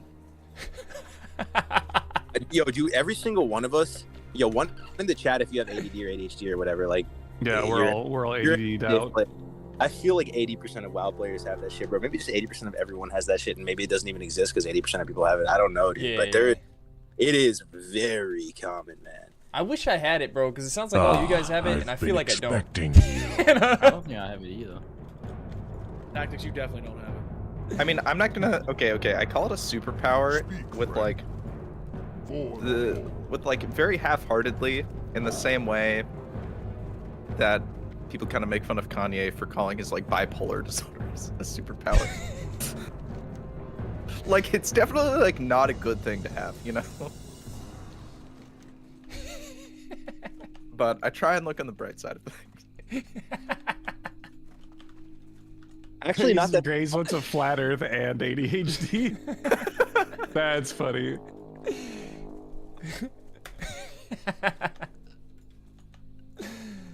Oh, did I really fail this quest?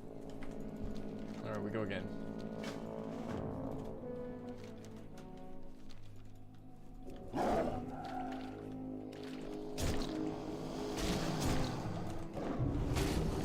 We're doing big D damage? Brother, always. This next circuit we're gonna be popping off. Hey, what's up, cat? Yeah, we're just we're on the Pharaoh. I was gonna end a little bit earlier, but then all the boys came in and we started talking about Flat Earth and ABV. That's what's up, that's what's up. Yeah, but we're chilling. We're chilling. I'm 37 and a half. Jeez. Speaking of doing damage. Good takes. Have you started, did you do your previous list? I need to look at a previous list. Yes, it's on the Discord. It's actually really good. You can show it on stream, I don't even care. Yeah. Like, there's quite a lot of leather items, so I'm sure all the leather items there is also your previous. I was looking at the headpiece, that headpiece that strength agi stam is nasty. I always get that on every run. The hinterlands escort. Oh yeah, the hinterlands? Yeah, that's nasty. I think there's some, the Yeti cave was also leather, I think, in a Feralist. Getting those yes. Yeah, those are like level 48 to 50 Yetis, right? Go on the bear! Go on the bear! Go on the bear! Bear! There's two quests.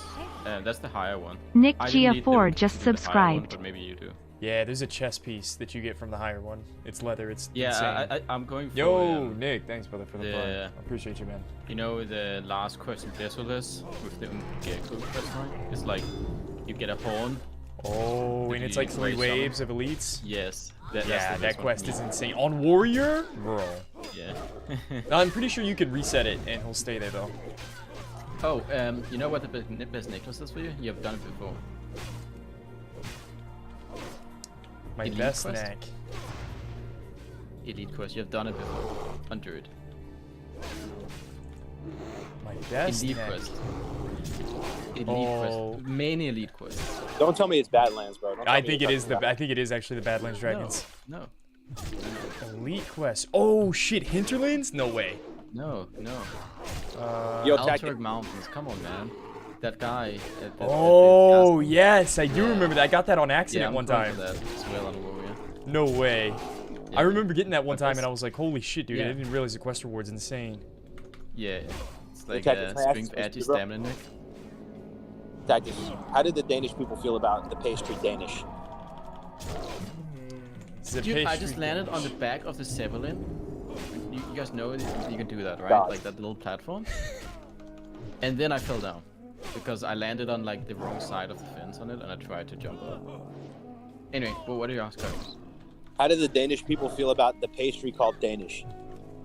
I mean, we eat pastry. We just don't call it Danish here, but yeah. All of it is You called, just like, call it different pastry? names. No, they all have different names. There's like 20 different kinds, right? You've heard of a Danish, though, right? Yeah. Okay, so the Danish people have a neutral stance. Oh, you mean I mean, we eat a lot of pastry instead of like donuts and stuff like that. We like pastries a lot more common here. I know, but like in the U.S. there's a pastry called. I know. That's the red one, right? With red thing in the middle, isn't it? Yeah, I think. I mean, it can be filled with like a bunch of stuff. In Danish, it's usually a yellow thing in the middle. It's called. Is it like a little lemon curd? Okay, or something? any Danish in the chat? Is Danish a spandauer? I don't know if there's any Danish people in Greece chat. Might be. Raw. Oh, it's Wienerbrød. No way. Did you say wiener pole? Wienerbrød. No, I said Wienerbrød. Oh, holy shit. My sick brain must be hearing things. You got the spelling though, right, Winky? Well, 25 hardcore Good druid. Come through American, D-Flight. pronunciation. Oh, perfectamundo. Come through. Cat just got fun. But like,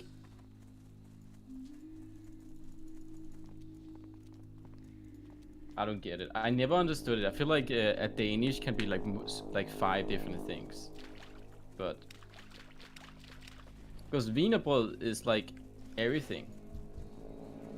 Yeah, so I mean, like basically, the Danish is the concept for it, and you can do different fillings for it. Yeah, it's just like a raspberry Danish, like a lemon curd Danish. If you Google it, it's a multi-layered laminated sweet pastry in the Viennoiserie tradition. The concept was brought to Denmark by Austrian bakers. Yo, I respect that you say that. D-Flight as a druid main.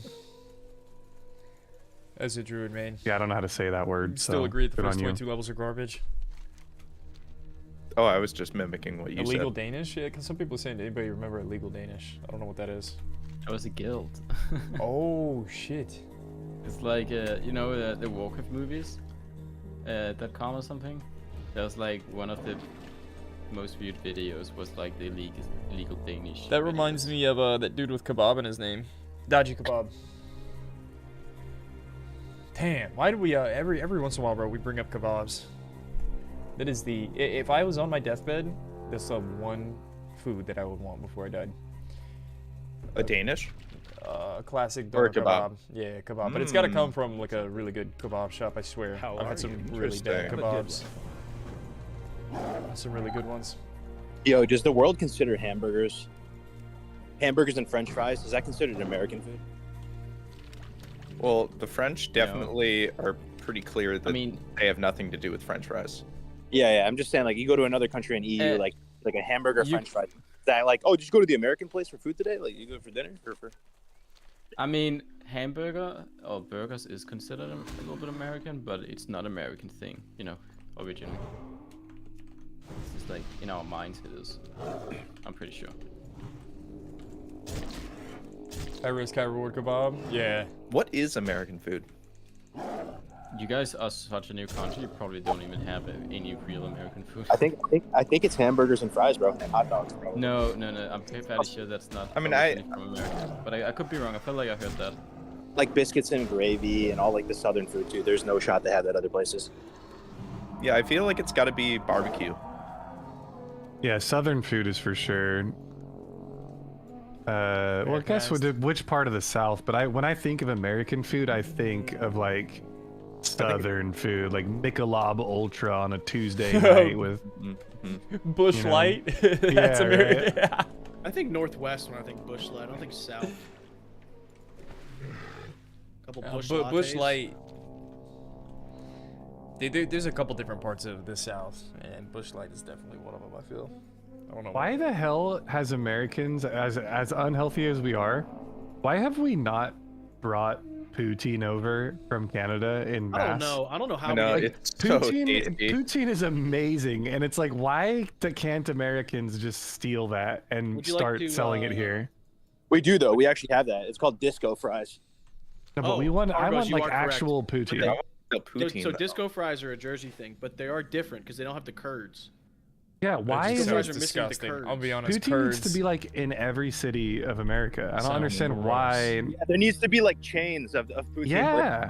100% underrepresented. 100%. Very underrepresented. Poutine's And we just so started good. to colonize the colonized poutine movement. Is that what we've just done here? Dude, you know, we could make a nice franchise. Neo-colonization. Here we go. Call it Poutine RS or something. Yeah, it'd be sick actually. You hear about that damn new shop opened up down the street? Goddamn Putin R us, bro. I ain't going there. Yo, do you think that Americans never brought poutine over because it sounded like Putin, and due to the Russian nuclear scare of the 50s, they wouldn't allow it? I don't know. I think now might be the perfect time, though. I feel like the average American fucking loves Putin. Jesus. And who wouldn't love poutine? Dude, poutine is so good. I had it for the first time ever, and it blew my mind. Actual mind blown. And I'm not even that big of like a food guy. Like, I don't really care about what I eat that much. But that shit was golden.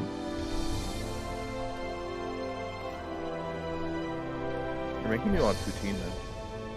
I even had this special meat on it called like Montreal cut meat or whatever. I don't even know what it was. Like, it was like this really thinly sliced like beef.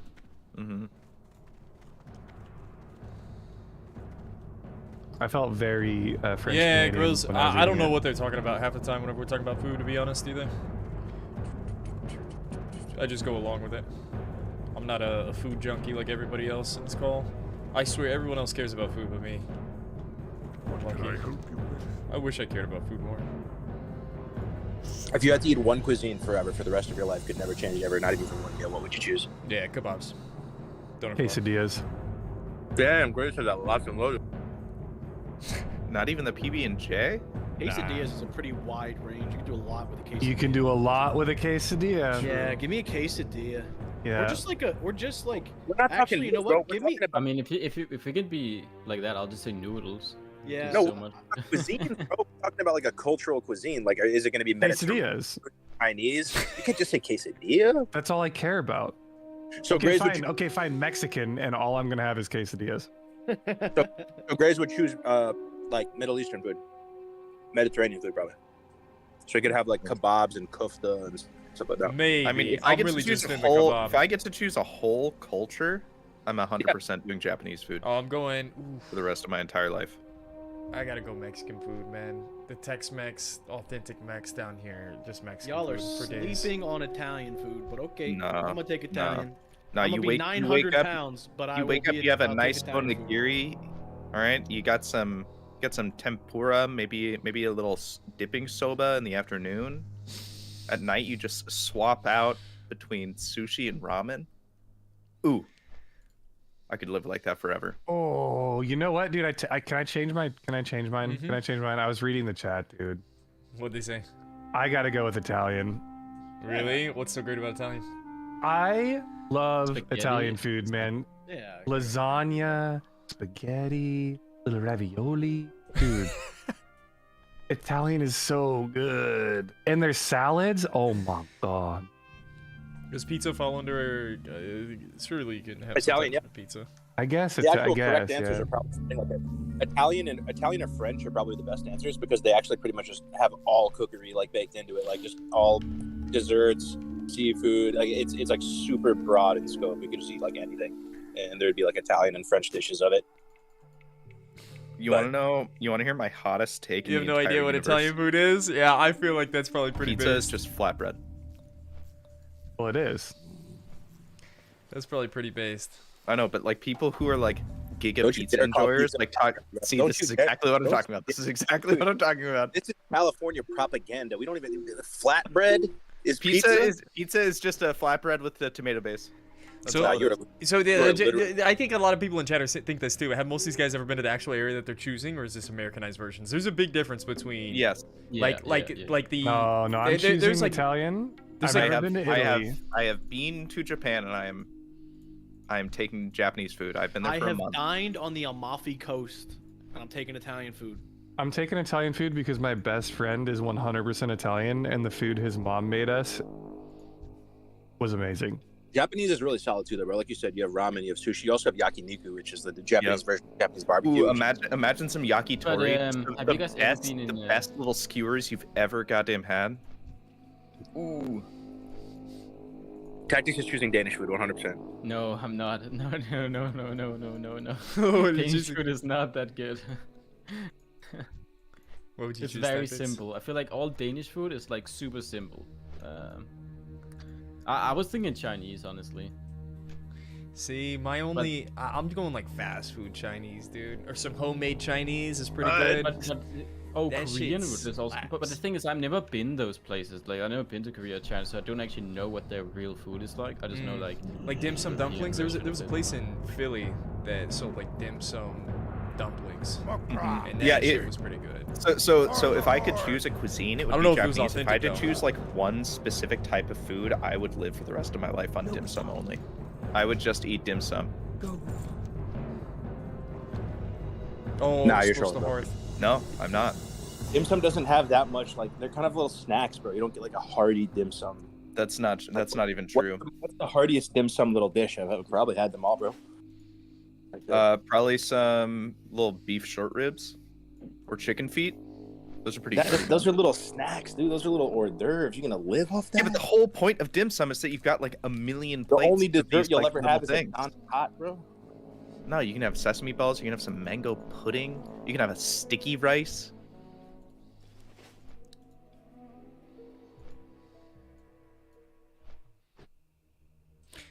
I'll be honest. You can have a little mochi ball. As a little kid, there's a lot of Tex-Mex where I'm at, and then there's like probably like 6 or 7 Tex-Mex joints in my town, and then there's this one authentic Mexican food restaurant, and holy shit, dude, the difference between Tex-Mex and real Mexican food. Yep, real Mexican food is wild. Different, bro. It's built different, yeah. It's so good, man. Like, bro, the menu had like fish head on it. Like the menu in the, you know what I'm saying? Like the menu was it had images and pictures that were scaring the hell out of me, bro. It's so good, though. Have you ever just like dived in or dove into a fish head? Dividended into a fish head and just get that cheek meat, man. That shit's so tender. Oh, dude, it's so good, dude. Lingua, oh. Little hairy tongue on your burrito. Simple, yeah.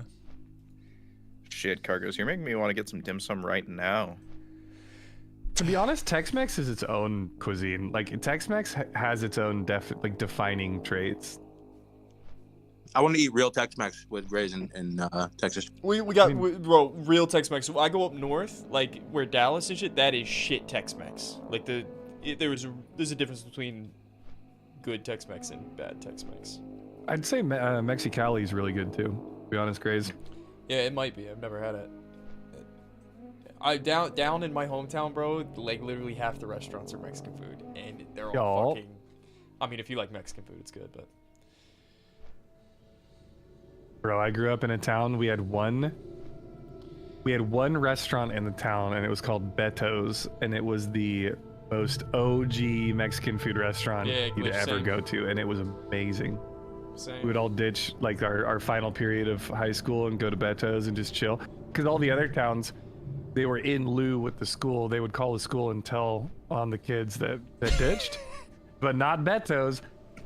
Beto's would let you ditch and chill the whole day. Bro, we used to skip class. Like there were certain classes that we could leave where the teacher just didn't care, and we'd go get breakfast tacos. Come back for the next class. Nice. Like if you went to the grocery store and you were high school age during school hours, the manager would call the principal. Bro, you must have grown up in a small town. Wait, didn't I grew up?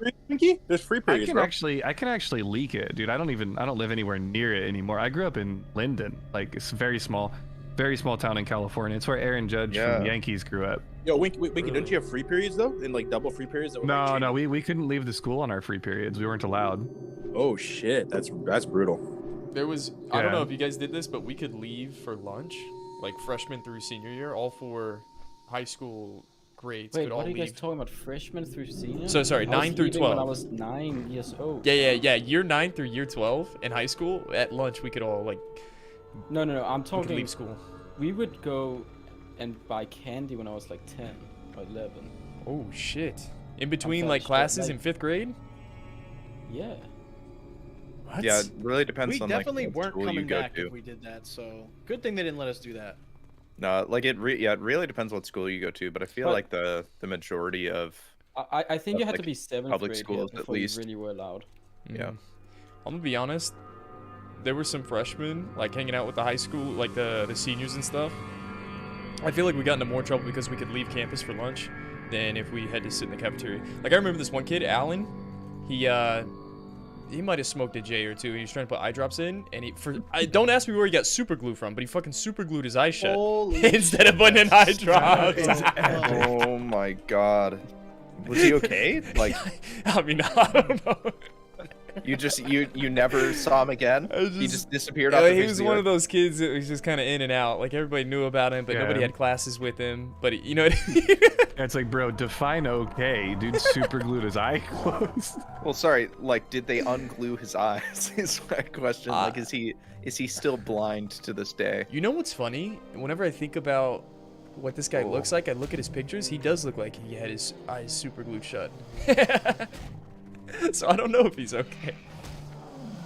Bro, any kind of eye injury is by far my largest fear in life. I think. Bro, well, second largest fear in life. Winky. They were. I had a. No, go ahead. Go ahead. Well, I had a branch hit my eye when I was like, probably like 14 or something, and even to this day, when I rub my eye, if I don't know if there's like wind or something, if I rub it the right way, it hurts. So I know I have like a like. Yeah, that's gross. Damaged in my eye. Yeah, I have like a scar in my eye. Yeah, one of Nikki's cousins, perfectly fine vision. He was like doing yard work for, I don't know, the church or something, and he fucking stepped on a rake. And it splintered and went straight into his eye. And he's like that. Yeah, I'm not even trolling. like straight out of the cartoons. Lost his eye. Lost his eye for no reason. Imagine being perfectly fine and then losing an eye. Bro, my buddy's a welder, and this is a pretty common thing for welders. You get metal shards, like hot metal shards in your eyes. And he takes it like a champ, dude. He literally just goes like, oh, got another shard in my eye. And then he goes to the clinic, and they have to get like a Dremel out and like drill it out of his eyeball. It's mind-blowing, man. It scares the shit out of me. Oh, Jesus Christ. Oh, everyone's fishing now, dude. God, man, all these mock raw roads are all fishing. Hey, good. Hi, how are you? Hey! Off and away. Talk to me. Off with you. Yeah, would you rather have one eye or one arm? I'd rather have one arm. One arm. Ooh, couldn't play WoW with one arm. Actually, one eye? No, I'd have one eye. One eye for sure. Yeah, I gotta have. If you're born that way and you don't go through like some traumatic experience to lose it, yeah, one eye. You'd be alright with one eye. That's fair. I guess it would just be your depth perception. Yeah, well, I've got a buddy. Eye patch could look kind of cool too, bro. Eye patch. I think eye patch could actually look kind of badass. I think it depends as well, because like, do you have your eye and it doesn't function, like you can't see with it, or are you just missing have your no eye eyeball? and you have to put like a glass eye in? I mean, I think I would go for eye patch. Yeah, you go eye patch. Bro, you look like a savage. You look like a Bond villain, bro. I swear. You take it off. It's ogre time. The string gun logo in it.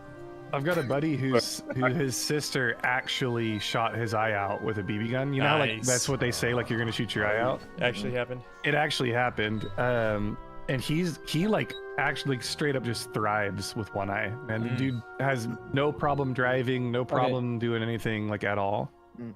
Guys, if you have one eye, what if you lose your other eye? Your life is ruined. What do you mean? There's no. If you lose one eye, I don't think your life is you have one ruined. Eye, well, if you're blind, it's not. But you know, you can never see again. Yeah, that would suck. I can't imagine being blind. Like. Yeah, that's what I mean. Like I would, the risk of losing both eyes. Oh my god. So, Yeah, so you're going one arm then tactics? You gotta I risk it. fucking know. You gotta risk it for the bit, man. Because I'm going to play with my foot. It's pretty maybe or busted something, you know? Like, This reminds me. This reminds me of a show. I was watching this Netflix show last night with my girlfriend because we watch trash TV and we make fun of it. It's called Love is Blind, and it's like people have to decide if they want to marry someone without ever seeing them first. And then they get to change their And the mind whole, after. yeah, but then the whole premise of the show is like, can you actually love someone without seeing what they look like? And then I'm just sitting here like, yo, Blind Netflix, people. blind people exist. Like, are you trying to say that blind people are just incapable of love? Like, No, like, cause that is fucked up, dude. Come on, Netflix. Yeah, I mean, because it's either that or just like, or it's just a question of just like, okay, so how petty are people who like can Right? Yeah, exactly. I was like it took me there's like no 4 good- episodes there's no of good getting into way. it, and Yeah, then I there's was no- like, wait a minute, this is super fucked up. Mm-hmm. Yeah, there's no good take.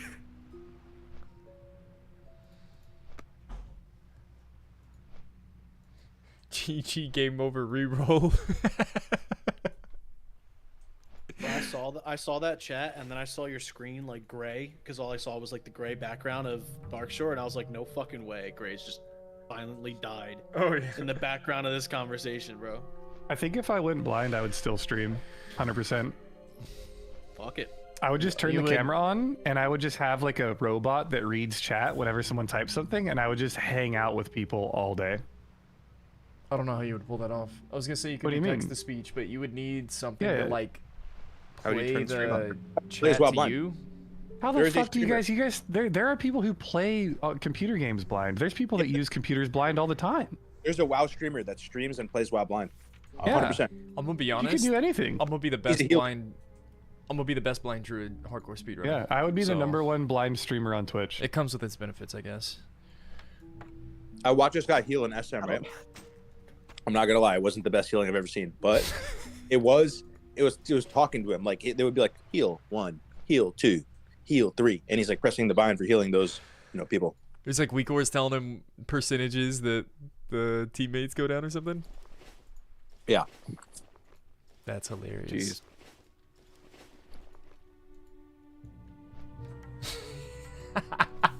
Yeah, I don't know how that would work. How well that Why would do you have work to on say it in hardcore, such a unfortunately. robotic voice? Graze, there's a guy on Twitch.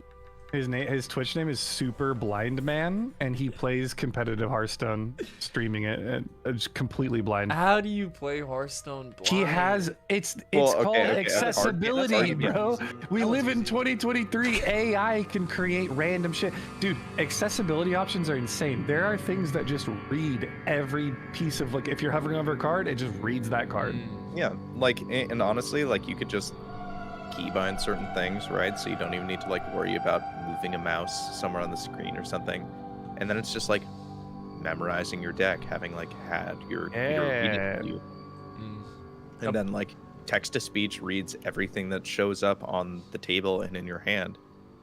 And then True. you just voice input or whatever all of your moves that you want to make. Blind man could parse as a TBC Yeah, well, warlock, no cap. it's like playing. You know, in those like movies or TV The shows spam where shadow like, people are bolt, playing tab chess with target. each other, like but away from the chessboard. They're just like playing in their mind. Yeah, it's like that. You're just playing Hearthstone in your mind. Is it? Put a 1 in chat. Put a 1 in chat if you're actually blind. Is there anyone that's blind in the chat right now? And the reason I'm asking is because I have a question for a blind person, and I just don't know. This is like a legit. There's like 10 blind people. Yeah, it's a legit question that like. If you if you were not born blind, if you have seen colors before, right? You understand what colors look like. When you go blind, what color do you see?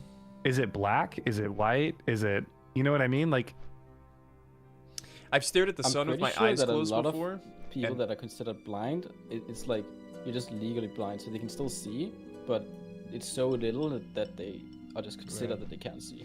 Isn't it that how it works? Yeah. Do you still register light though? Like if you walk into a bright room, does it light up? Does your vision light up? Ooh, I don't know. It depends on how blind. Like, of course, if you lost your eyes, you don't. But I imagine looking at the sun with your eyes closed is what it would look I'm like. fairly sure. I feel like I've seen this somewhere. I've heard about this. Depends on the blindness. Okay, so it's different. I guess it's like the cause of how you went blind versus like, because I know that there's some people that are born with like degenerative eyes, right? Like their eyes slowly deteriorate over their lifespan. I mean, everyone kind of does, but some people like lose their vision. Speaking also, Grace, just so you know, I'm not trying to be offensive in any way. I'm just like legitimately curious. No, I don't like think how it anybody's being works. offensive. I'm still coping so hard that I need glasses, bro.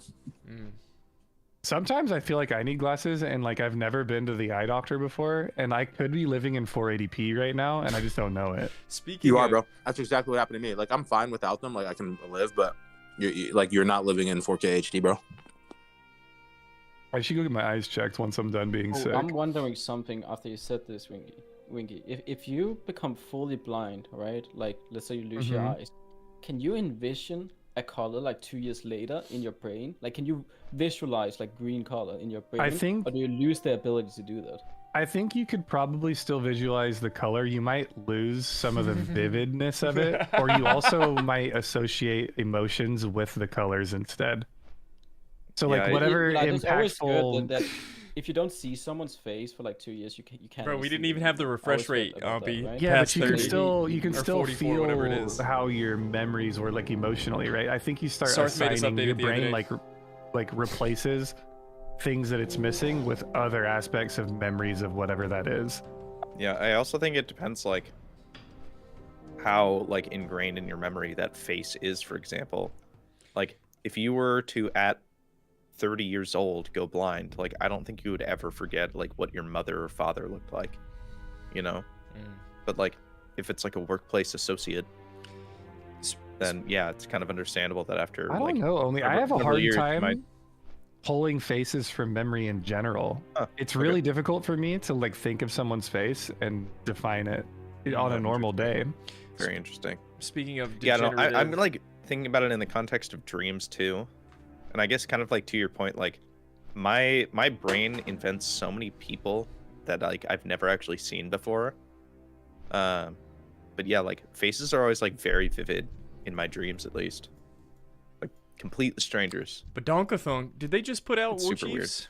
But yeah, I guess depending on who you are. I mean, I'm really bad with names. What's the first thing to go? I was playing disc golf with my dad yesterday, and his knee buckled, and he was like, Apparently, "Oh!" I just googled this.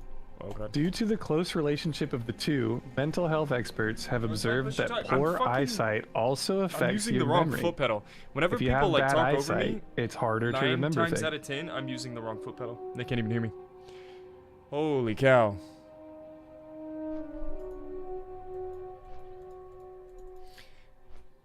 What's the Checks first out. degenerative thing that happens to your body? I was playing disc golf with my dad yesterday, and his knee buckled, and I was like, "Damn."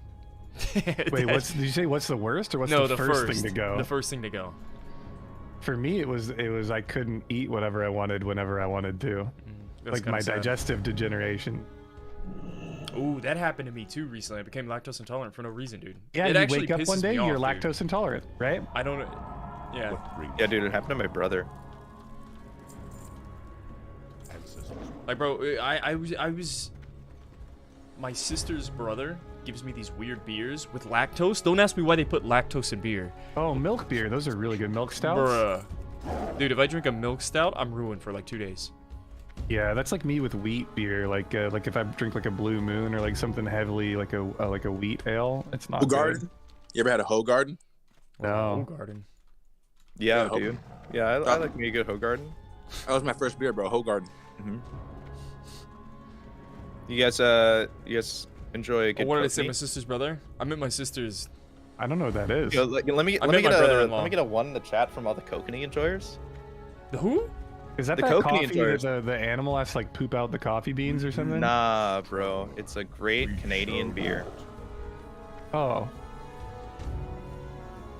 I like a nice Foster's. It's Australian. And when beer. I first read it, I thought it was just cocaine. Grace for days, I'm drinking a nice ice cold fresh Coca-Cola right out the fridge right now in your honor, bro. Oh shit! I cracked open a big boy today. I'm gonna be honest, bro. I drank a Coke yesterday and it did not taste the same. It didn't give me the same feeling, and it might be a blessing in disguise, but holy shit, dude, my life would be infinitely better if I just started disliking Coke.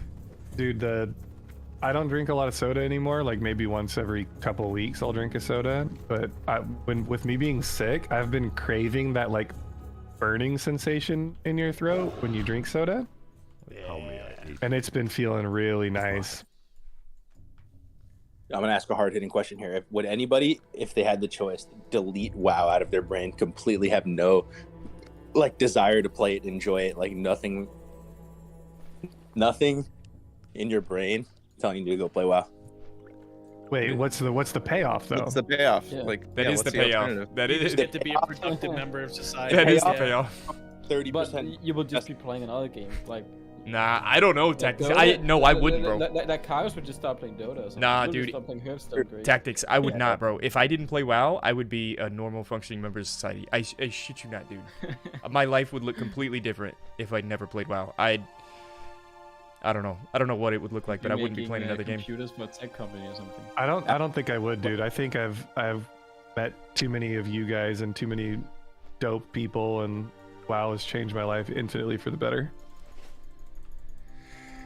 Yeah, I'm in the same boat. I'm happy where I am, but there's no doubt in my mind that every single person watching this and everybody right now would be more successful if we didn't play WoW.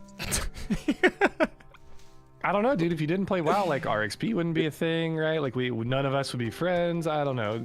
That's true. At this point in time, I would be infinitely times more successful than I am right now. Oh shit, that's so sad to think about. Grace, let's be real. If you didn't play WoW ever, you'd be sitting in an office doing an IT job right now with your. It wouldn't be bad, bro. It wouldn't be bad at all. I think there'd be a whole work, nother play some craze disc golf in your khaki pants with your little belt. I would, bro. I would be living. I don't know what kind of life I'd be living. Would you be happy with it though? I think so. Bro, I think the grass is greener, dog. I think the grass is greener. I think the grass is way greener. No. I think I would be Grass happy is with greener it. right now, I think I would make the best out of the situation. Sure. Yeah. I feel like I'm people fucked live their right now. life. I feel like dog, I yes. can't make the best out of my situation right now. I feel like I'm like forced to. I feel like if you never played WoW, Grace, you would have fallen into into like the frat boy that never grew up. You'd be wearing like an upside down visor right now, cocked halfway to the side. No with, like, way, dude. With like cargo shorts. He'd be wearing the puffy vest, trying to hit the golf course, just being like that typical tech bro dad, man. Yeah, he's got a Patagonia Absolutely. Yeah. Wearing a Sperry's Bro, I play a everywhere he druid. goes. You guys are like naming off all these basic. Grace wants to be the abilities. Koshi 75. Gray is trying to defend druid as the least basic class. Yeah, he's got a I love Fitbit it. on his left arm. No and way I Apple could be Watch a on his basic right. bitch, man. I'm a druid, man. It's true. It's true. Druids are not basic bitches. I fail to see the correlation. Grace would be rolling up the cuffs on his pants with his boat shoes with no socks on. Gray's got the 100K a year job. He rolling in the projector and machine into the office. Get ready for the next meeting. Yeah. He'd be that one guy that uses the blender every morning in the office, super loud at 6 a.m. Sometimes the grass is greener, though. I think it could be kind of cool to have an office dynamic and chill with people and stuff. I mean, and have I that. have it. I have both, and I prefer WoW. No, but you don't have a physical office, though. Like you don't have. I like do. You don't go What do you though. mean? No, I don't go. I could go if I wanted to. I just don't. They opened the offices back up. Like anyone that doesn't want to work from home doesn't have to anymore. What do you guys think, though? For people that are on both sides of the coin, is the office lifestyle going in, dressing up a little bit, having people there, the camaraderie there, is it worth? To be honest, bro, as an office enjoyer, I love the fact that I can go to the office, man. Like if it's not required, like the fact of the matter is, honestly, I get way more done from home. If I go to the office, it's literally to fuck around and hang out with my coworkers all day. It's bad, dude. Like, cause the offices are like very, coworker said, like, you're trying to get your work done, and then every 5 minutes someone walks up with a cup of coffee. They like lean up against your desk and they're like, so how was your weekend? And it wastes 15 to 45 minutes. You know, my brother just got a new job. You know what he said? He goes in, if you work there for like 6 months, then you can work from home 3 days a week. And he said that everybody's in the office has their head down, they're pumping, they're grinding. The 2 days a week they're in the office. In the 3 days at home, they basically don't do work. In the office time is like work time. There's no way. Maybe, I mean, I guess it's like a state job. right? Yeah. The office I'm about to go to is about to be fucking dead because after your first year, you can work from home whenever you want. Like you can just you don't have to go in ever, and like, so it's just gonna be all the beginners there, and it's gonna be dead. That's actually so sad. Like I don't know, because I guess it depends on the person, right? Some people like really like the atmosphere of like being surrounded by coworkers and being able to like... some people are true homebodies. I think most of us here, if we're playing WoW, like we have a whole nother world to dive into. Like we are true based homebody home enjoyers. Some people pretend like they're home enjoyers, like they like the work from home, but they like weirdly get all they get depressed. They want to go back into the office. Like it's not that simple for them. A lot of people actually do miss the office and the commute, and they like need that for their own mental health and stuff like that. Sometimes it's nice too, because like I do a lot of work, because I mean people in chat probably know, but I'm in the engineering field, right? So I do a lot of work with like project managers. I do a lot of work with construction, and like having those representatives like one floor above me is pretty sick. Like I'm not gonna lie, like whenever I need to talk to someone, I can just walk upstairs and be like, yo, Johnny, what's going on with this project, right? Otherwise, nowadays it's like I have to call them on Teams. No one ever answers the phone because they're out on the boat pretending to be at work that day or whatever, right? And it takes a little bit longer to get like communication done, but it's infinitely more like work-life balance type shit. I'll be honest, I've been missing like the office space work style ever since I did that subathon, bro, and I've been hanging out in Discord with you guys. And since Hardcore All-Star started, we've been hanging out in Discord a lot more. Bro, this is like our version of going to the office and hanging out all day. Yeah. I swear. Yeah, this is the cubicle right here, bro. We're in a little square on Discord. I'm gonna miss that. Like when I go in next week, I feel like definitely won't be able to hang out on Discord during the day. But luckily for me, my during the day is like your morning. So yeah. Like you guys will be during the day and I'll be in the afternoon. Are you telling me that I should move? Like everyone in this Discord talk right now isn't getting anything done. Just like in the office, if you're just shooting the shit. Fuck your logic. So you can work your whole day. And then, yeah, exactly. Yeah, because I have to go into the office. Because when you're done your whole work day, these guys are just pumping. Yo, I think the boomer generation, they got the best of us. Like they were way more successful across the board. But the one thing we have over them is the work from home. I think that they probably mauled so hard thinking about it. Yeah, they're probably pretty mad about it. Like, like raising a family from home, both parents at the house. Like they probably are just so salty about that. I would imagine. Like this is. They're mad about it, dude. You can tell because a lot of the bosses that are in that generation are really advocating to go back to the offices as fast as possible. I mean, there's so many reasons why like offices will just not die. Most of it is real estate, but you know. Bro, my company that I work for, like I had a headquarters. Year one of work from home during COVID, they sold the headquarters. Good for them. That I worked from. So then they were like, oh yeah, we don't know when you're going back, but we're not paying the lease anymore, so it's gonna be a while. Honestly, sounds nice. Dude, are they doing Oni right now? Made a good chunk of change. I'm trying to see what's going on Twitch. For legal purposes, I must state that my new company requires us to be in the office 51% of the time. It's okay with me.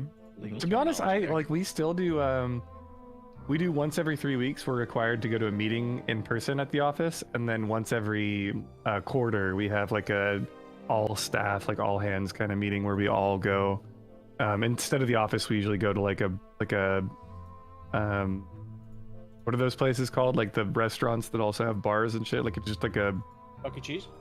A Chuck E. Cheese, yeah. We all go to Chuck E. Cheese like establishments, and like do a big old meeting.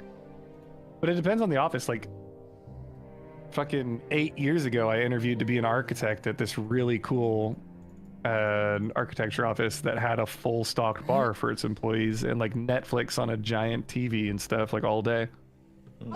Yeah, my wife's office before, she used to work for a bank in SF, and they had a kombucha drink on tap. They had N64s in the break room and shit like that. It was like some new age type of office vibe. The place I was at the internship was the same, like that.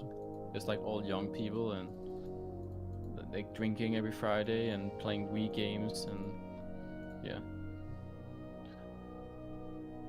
But in Denmark, it's pretty normal to go out drinking with your colleagues. I say normal, but like if there's a lot of young people, it is. Who drinks more, EU or NA overall? EU. They start earlier. EU for sure. EU does 100%. But really? EU does like 10 times more drugs, I think. Well, yeah, I mean, EU does 10 times more it's gotta drugs? just be like, No, it's gotta be a NA. difference in, NA it's does gotta be a drugs difference a in lot more. culture. Just like, you know, NA people love getting like fucked up, I think. But I gotta enjoys, imagine. EU enjoys drinking. I gotta imagine the pharmaceutical company in NA No, I is think fucking EU gets unlike fucked any up other. just as much. I don't know what the pharmaceutical culture looks like in other places, but in NA, it is super messed up, bro. How many people are just hooked on pills for no reason? Yeah, it's not like that in. Yeah, it's like.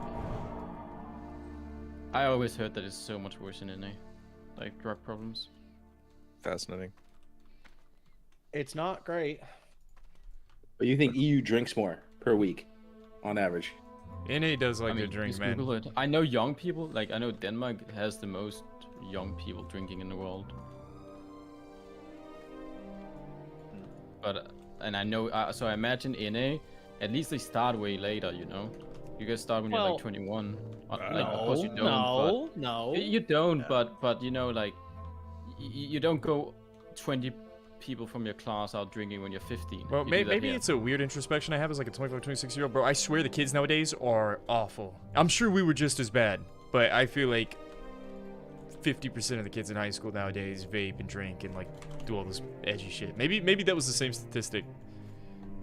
What out of all the EU countries, which one drinks the most? UK? That's what I'm just gonna guess. Like the pub culture and all that. I don't actually know. I just know that Denmark has So the you guys most, sound like, boomer? young Yeah, people. like I guess said, bro, that's I think under, it's this like, weird 20 years of 26-year-old drinking. perspective. But yeah, UK would make sense. For no reason. I know Germans love Oh, drinking actually, too, though. Eastern Europe, I heard that they drink a lot too. Oh yeah, that's a whole different ball game, I think. 15's normal there. But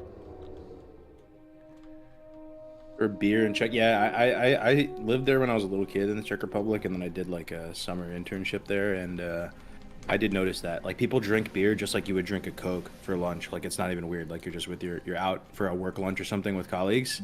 You know how like in the US that would be seen as bad. Like you can't drink on company hours, even Yeah. though some people do.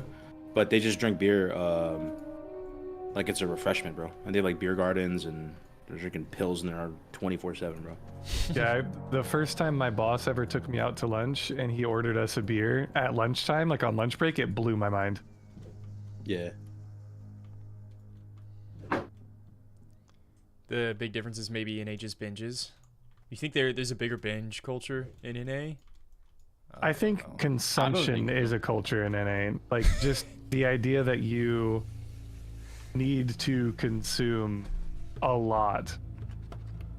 I'll be honest, that was for a bit. This is from yesterday. I don't know. what I've that never really was. like spent like an extreme amount of time in the EU, but it seems like you know serving sizes are smaller for a reason, right? Like people just don't feel the need to consume as much.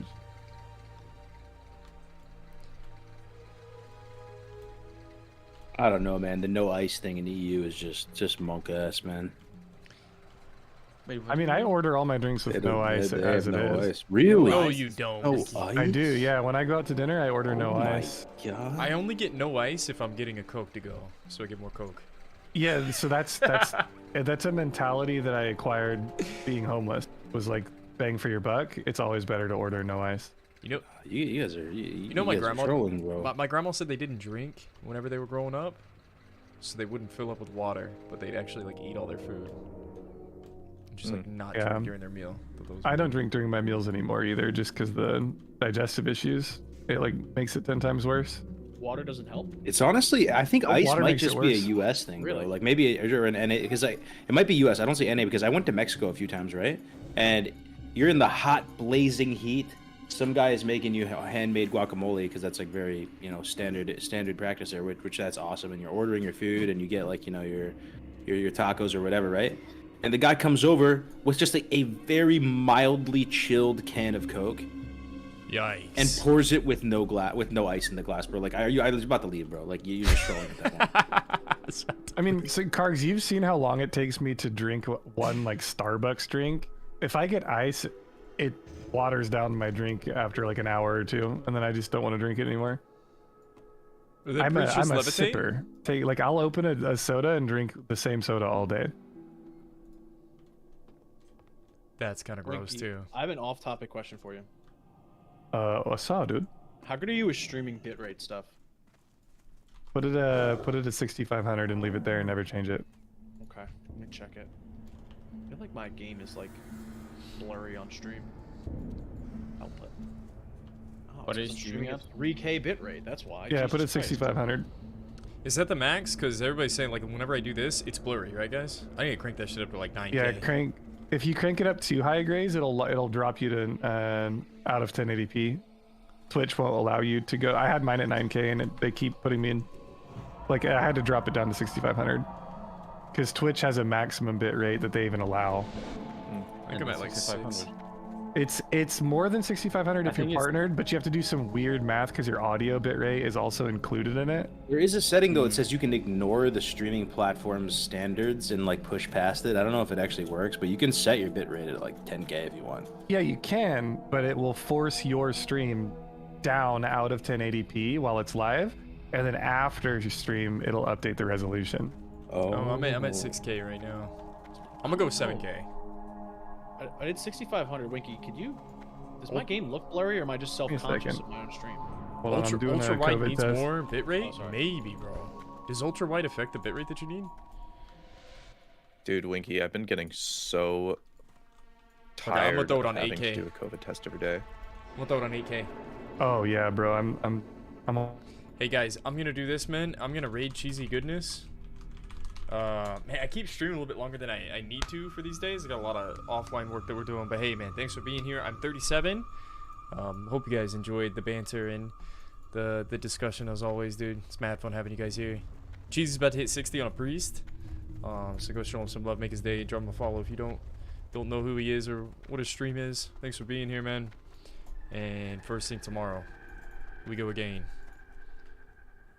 Mad fun, yeah. Banter's over here for? Yeah, bro, these guys are the shit, man. Let me do a send out with them. It's gotta be the best. That's all I'm saying. Yeah, peace, guys. When they look back at our generation, like our exact wave, I wonder what they're gonna like call us, or what the defining thing of our lives is gonna be. Is it gonna be 9/11? Is it gonna be war on terror? Is it gonna be coronavirus pandemic? Is it gonna be what's about to happen in 3 years that no one knows about? That's really gonna be a game changer. No, hopefully not, bro. Rage, dude. But we're gonna be the generation of AI, dude. That's what we're gonna be. Oh god.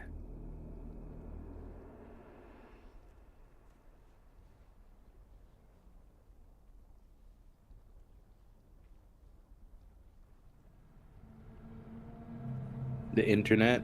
Did we get that one? Is that under our belt? I think that's under Gen X, right? The internet? No, Gen X is... Oh, maybe you're right, actually. That's the one older than us. Yeah. We're the generation of copyright infringement